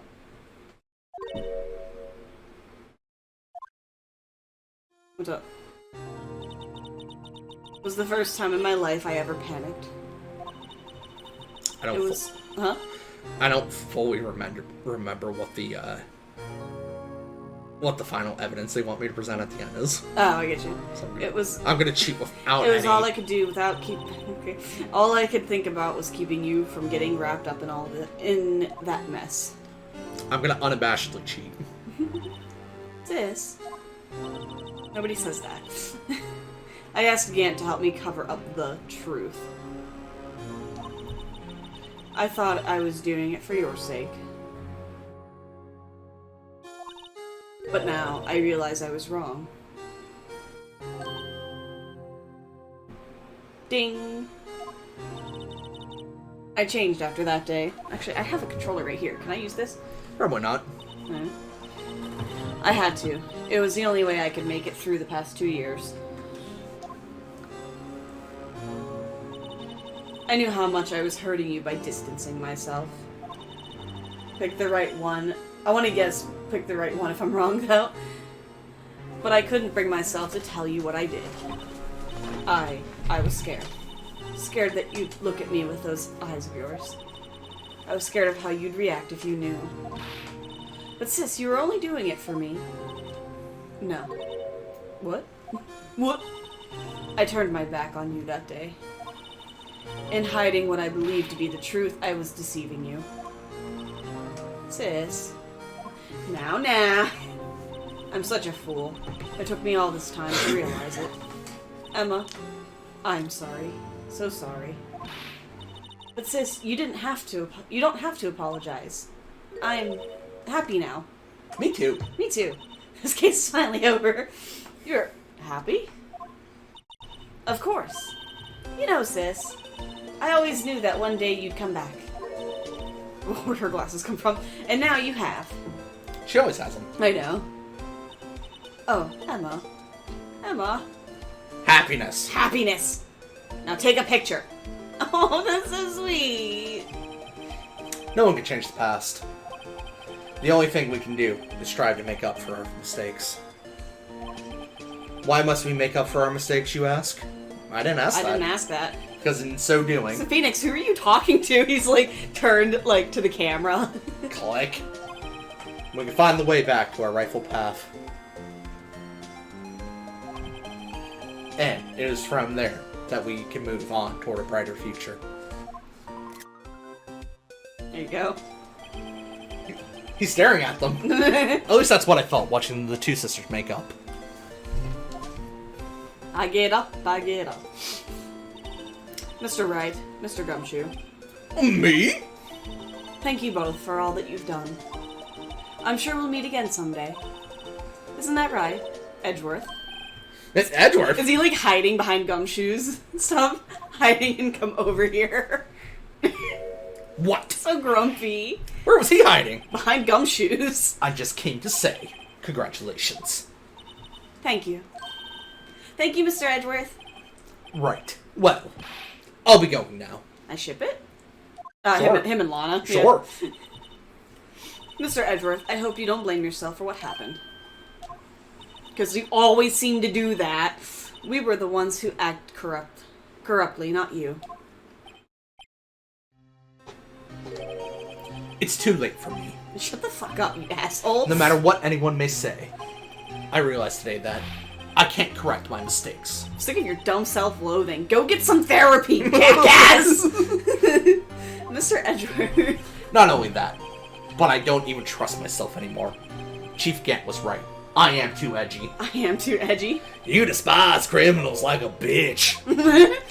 One day you're gonna stab a fucker. It's funny to me that that's like the police chief, like, pin, right? Yeah. The police pin. If you flip it upside down, it's a little devil. It looks like Bendy and the Ink Machine or Grimm. I do despise criminals. I plan to dedicate my entire life to fighting them. But in order to fight crime on my own, I need a weapon. Is Gumshoe It's that scary, weapon? but I've known that to be true for quite some time now. But Edgeworth, who knows? Given enough time, I might have tried to pull something like Chief Gant did. That thought terrifies me. That's why I can't continue on as a prosecutor. You either die a hero or you live long enough to see yourself become the villain. You either die a hero or you live long enough to see yourself become a prosecutor. He's so angry. He's so angry. Damn it. Oh, Damon Gant and your mentor, Manfred von Karma, were both the best of the best when it came to fighting crime. But they both made the same mistake. Oh, shut the fuck up, Edgeworth. If you're a rival, you don't do things that are all that bad. Yeah. You said, in order to fight crime on my own, I need a weapon. That may be true, but think back to today's trial. You weren't alone. You had your boyfriends. You were working together with Mr. Wright. And because of that partnership, you were able to present evidence that otherwise would have gone undiscovered. Isn't that right, Mr. Wright? Isn't that left, Mr. Wright? Oh, yeah. What is this, pop quiz? Come on, Mr. Wright, show him what Lana's talking about. Evidence, huh? Evidence? Something that neither Edgeworth nor I would have been able to find on our own. What are the fingerprints? Because he gave you the thing for it. Come on, Tim. I'm waiting.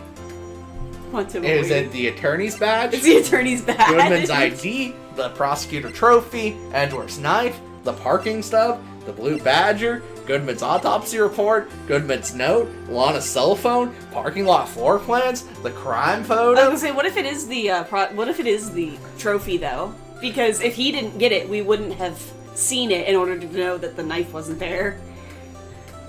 Mr. What? Left.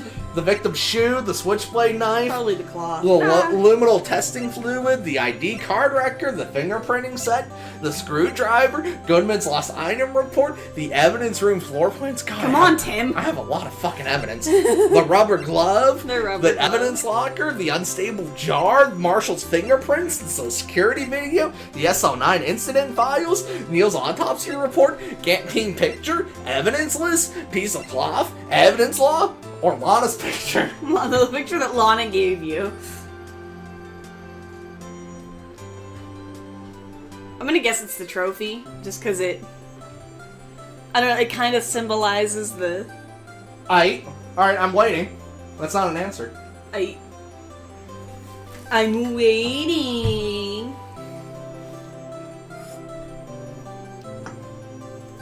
I ever tell y'all about the time where Brad and I were sharing an energy drink? Yeah, we were. And he was he finished it, and he put like Oh, yeah. a piece of like cucumber that had fallen on the floor into it as like garbage, and I didn't know, and I went to go finish the rest of it. I put the cloth, but I wanted it to be the parking thingy. The parking stuff. It's the evidence list. It's the evidence list, I getcha. The picture I drew. Our counterattack began with this. You had one half of the evidence list. Oh, that's... And I had the other. That makes sense. Apart, we wouldn't have been able to completely restore Emma's picture. Oh. Her two dads. That didn't just happen by chance, Mr. Edgeworth. It's time for me to go. Mr. Edgeworth? If you'll excuse me, there are still some loose ends that need wrapping up. Take care, Chief Prosecutor. My god, get this man a hug and a hot meal or something. Goodness. Somebody Edward. take this man out to dinner. What will you do now? Well, whatever you do, just remember. That's dumb. You can let what happened and kill the prosecutor in you, or you can let it help you grow. In the end, it's up to you. I know, it seems I owe you my thanks too, right? But what I face now is my problem. Edgeworth, I'll be waiting for you in court. Sounds like a threat. Farewell.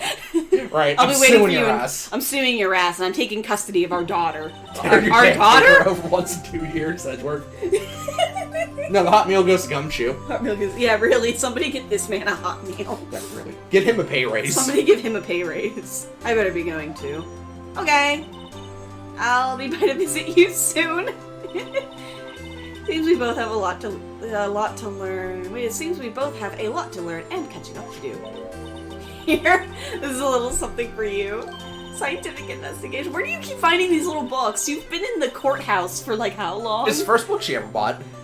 Okay, study it well. Thanks, sis. I will. I'm going to find a ninja girl and become both a defense attorney and a prosecutor. Spelling is hard. Yeah, a little bit. And so, another case came to a close. And as for the sisters, I have faith.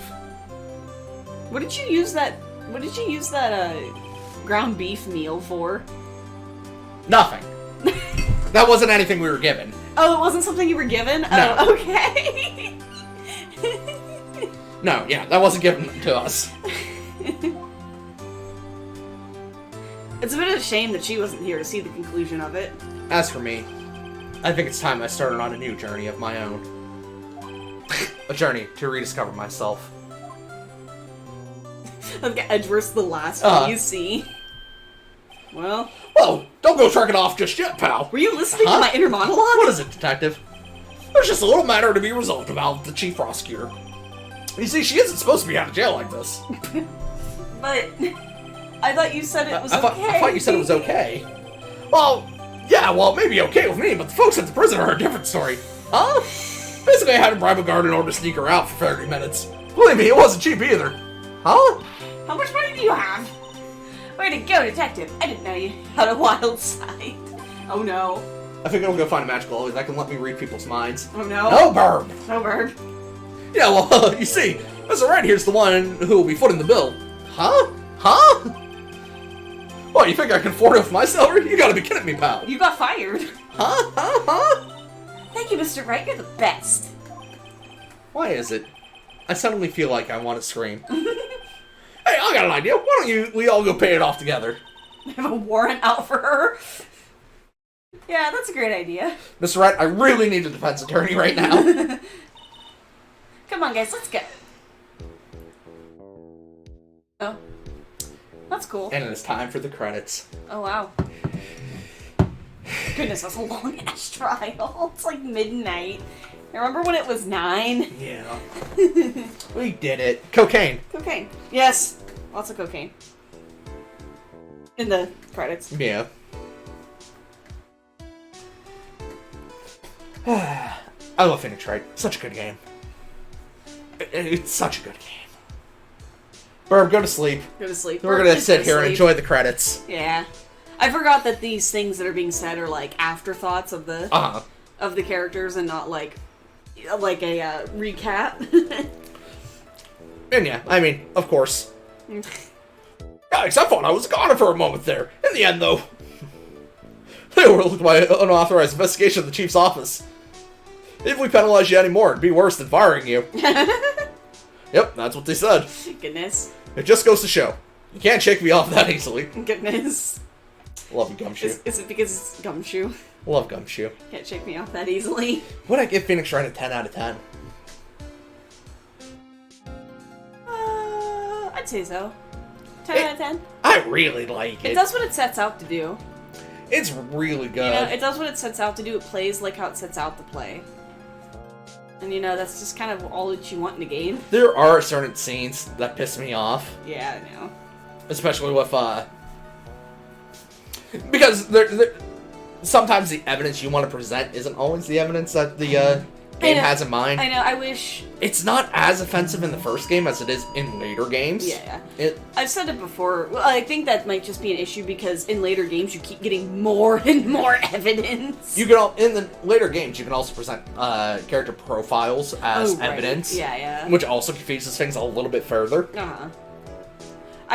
I've said it before. I can't remember if I said it on or off stream. I wish that you could present evidence piggybacking off of each other, you know, in order to either get different dialogue or to skip dialogue. It would lend credence to like speedrunning as well. But I understand that I understand that you have to be able to That's the last case multiple evidence that would work. Yeah. Yeah. Yeah, in the first game it's not as offensive. I think it's a flawless game. But everything else is gem. Can't you see I'm having a showdown with a steak lunch partner? Miss Star managed to sneak this into me. She's seeing one of the guards, it seems. Well, cowboy, it looks like you did it. You even gave Bambina back her smile. Aw. Can you make sure Billy and the gang get their water? Woo. His cactuses. His cactuses. They don't need that much water. Just water them like once every month or every 2 months. But everything else is gem. Oh. They're having their visit. As a farewell gift, I put a new meal on the menu. The right way lunch. Top layer tastes as bitter as defeat, but the bottom layer is as sweet as victory. Bottom layer is sweet like victory. Continue to dig the turnabout theme. It's hot cellar. Just make sure not to eat it backwards. Alright.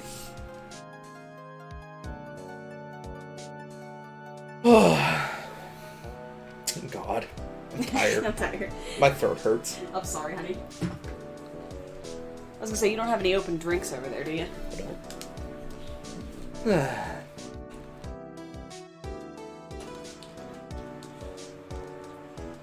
What's his name again? Mr. Left. How do you not remember? This is like his 5th case. Bubbles. Send help. Send help. I have fear. Verb left. Before I could show him the secret. What secret? I've not forgotten my gavel. Wait, the chair. You can see his chair in that moment. There we go.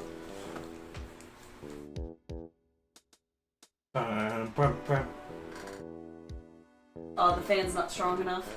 No. If I, push into it, it is. Hey, Maya. Oh. Nothing soothes the soul like fresh air, fresh country air. Still, sometimes I do miss hearing your objections.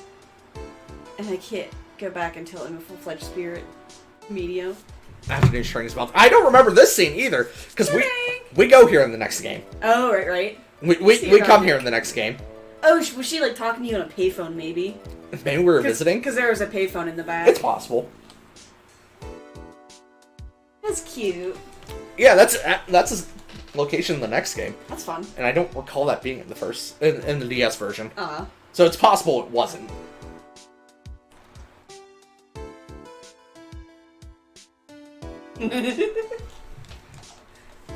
I do this whenever I'm sitting in the car and Brad has to like go in somewhere. I sit in the parking lot and blow bubbles.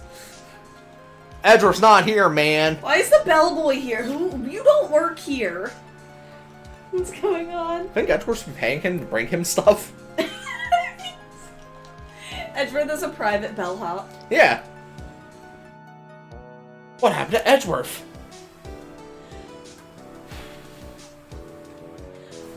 What happened, Nancy? What happened to Edgeworth? Yeah. He went out to have his own game. Thanks for coming to see me off. I can't believe I'm going to Europe. Oh no.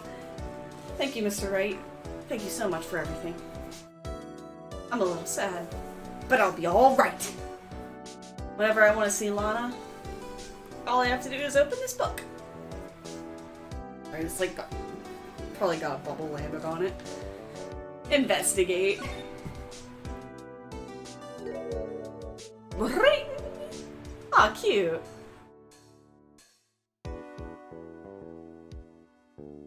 Oh, she's so little!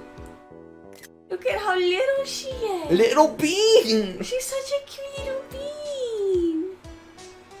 That's probably when she was 14, huh? Maybe. In the flashback cutscene, she's wearing like a winter coat or something. It's done. Finally. Finally. And now, we can sleep. If you want to sleep. Or if you want to stay up until like 5 a.m. again tonight.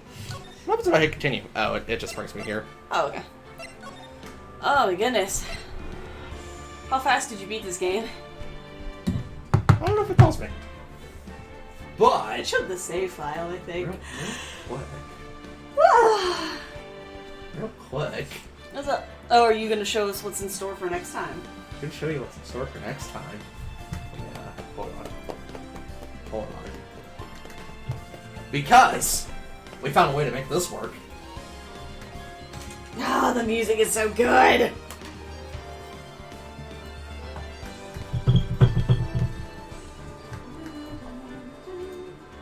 Oh, that didn't... Hold on, it's not... Is that it? I was gonna say, the music's not as loud on that. It's not, Oh, excuse me, it's seeing not it as picking a up the source. game audio. Is it not seeing it as a source? I don't know, it's weird.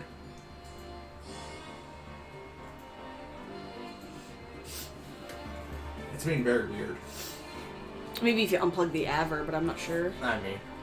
We'll figure it out.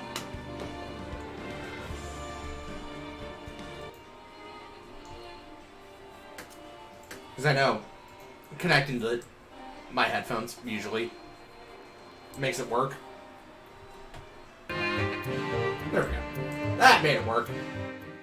This is just a very, very quick test run through just to make sure this works correctly. Right. So we're gonna play like the intro cutscene or something just to see how We well it dropped works. frames for a second, but I think it's back. It's normal again. I didn't drop frames. You lying? Nah, my stream cut out. And it was Me. Me. Oh, you don't have to deal with the shitty, No, we're drawing. what was our name? Bleffrin. Bluffrin. I think that was our name in the first game. Did we beat that game? Curious Village? Absolutely. Yeah, we beat that game, right? Pick number 3, my lord. This is a work of fiction, as it turns out. Oh, how about that? There are tales of Oh, a you can box see that her, brings death upon any who Her dare save file open down it. there. Tell me, do you think those rumors could be true? This is actually the mobile, the Android version of this game. They remade the Professor Layton games. On the phone? On the phones. Yeah. It's a phone app. It's a phone app. We downloaded a program called BlueStacks that allows me to play. Yeah, you can emulate the phone with it. It's fun. Which is why the quality of this is, it's going to be a tiny window boy. It's gonna be a tiny window boy. I should make a different thing, or maybe we could. Hey, look! There it is! Oh, it's so tiny. Doesn't look bad. It's just hard to see it.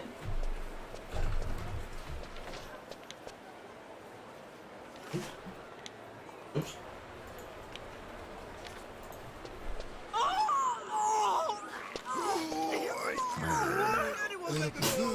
Okay. Oh, hey! Show me!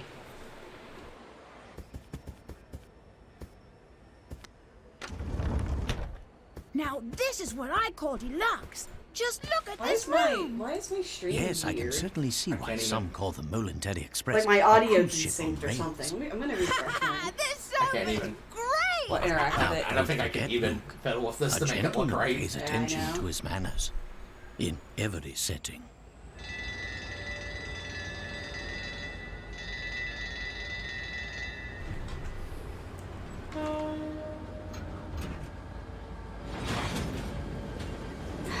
It's nice to have a cutscene that works. Right. It doesn't slow down everything. God, this game's great. Let me try something real quick.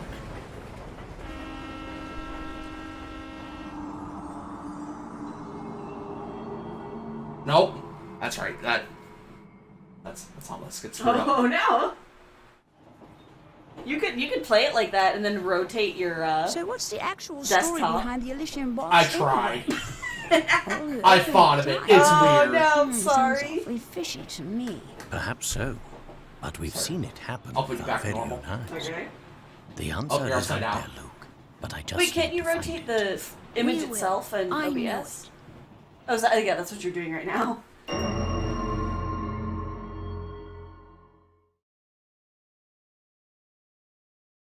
Hold on. I might be able to make this work. I thought it was gone, but I had to pee. Ha ha ha! I could see the adventures of. Oh, of that's Sod right. Duvall No, again. Bluffrin is Bluffrin is. Bluffrin's Super Mario. That's right. I did name it wrong. It's okay. We have to redo this later. Yeah, I know. Hold on a The second. Elysian box. So, Yeah, we're just figuring this out for next time. We're not gonna play it right now.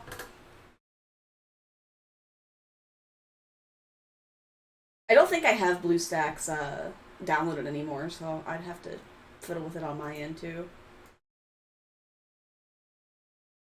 okay.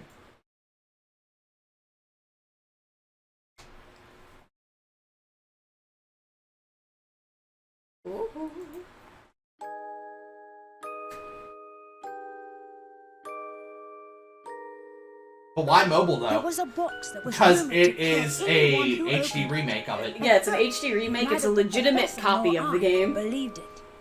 How does that look? Why not Desmond? But It's all that I don't like that changed it's with wide. the arrival of a single letter. Desme doesn't work as well.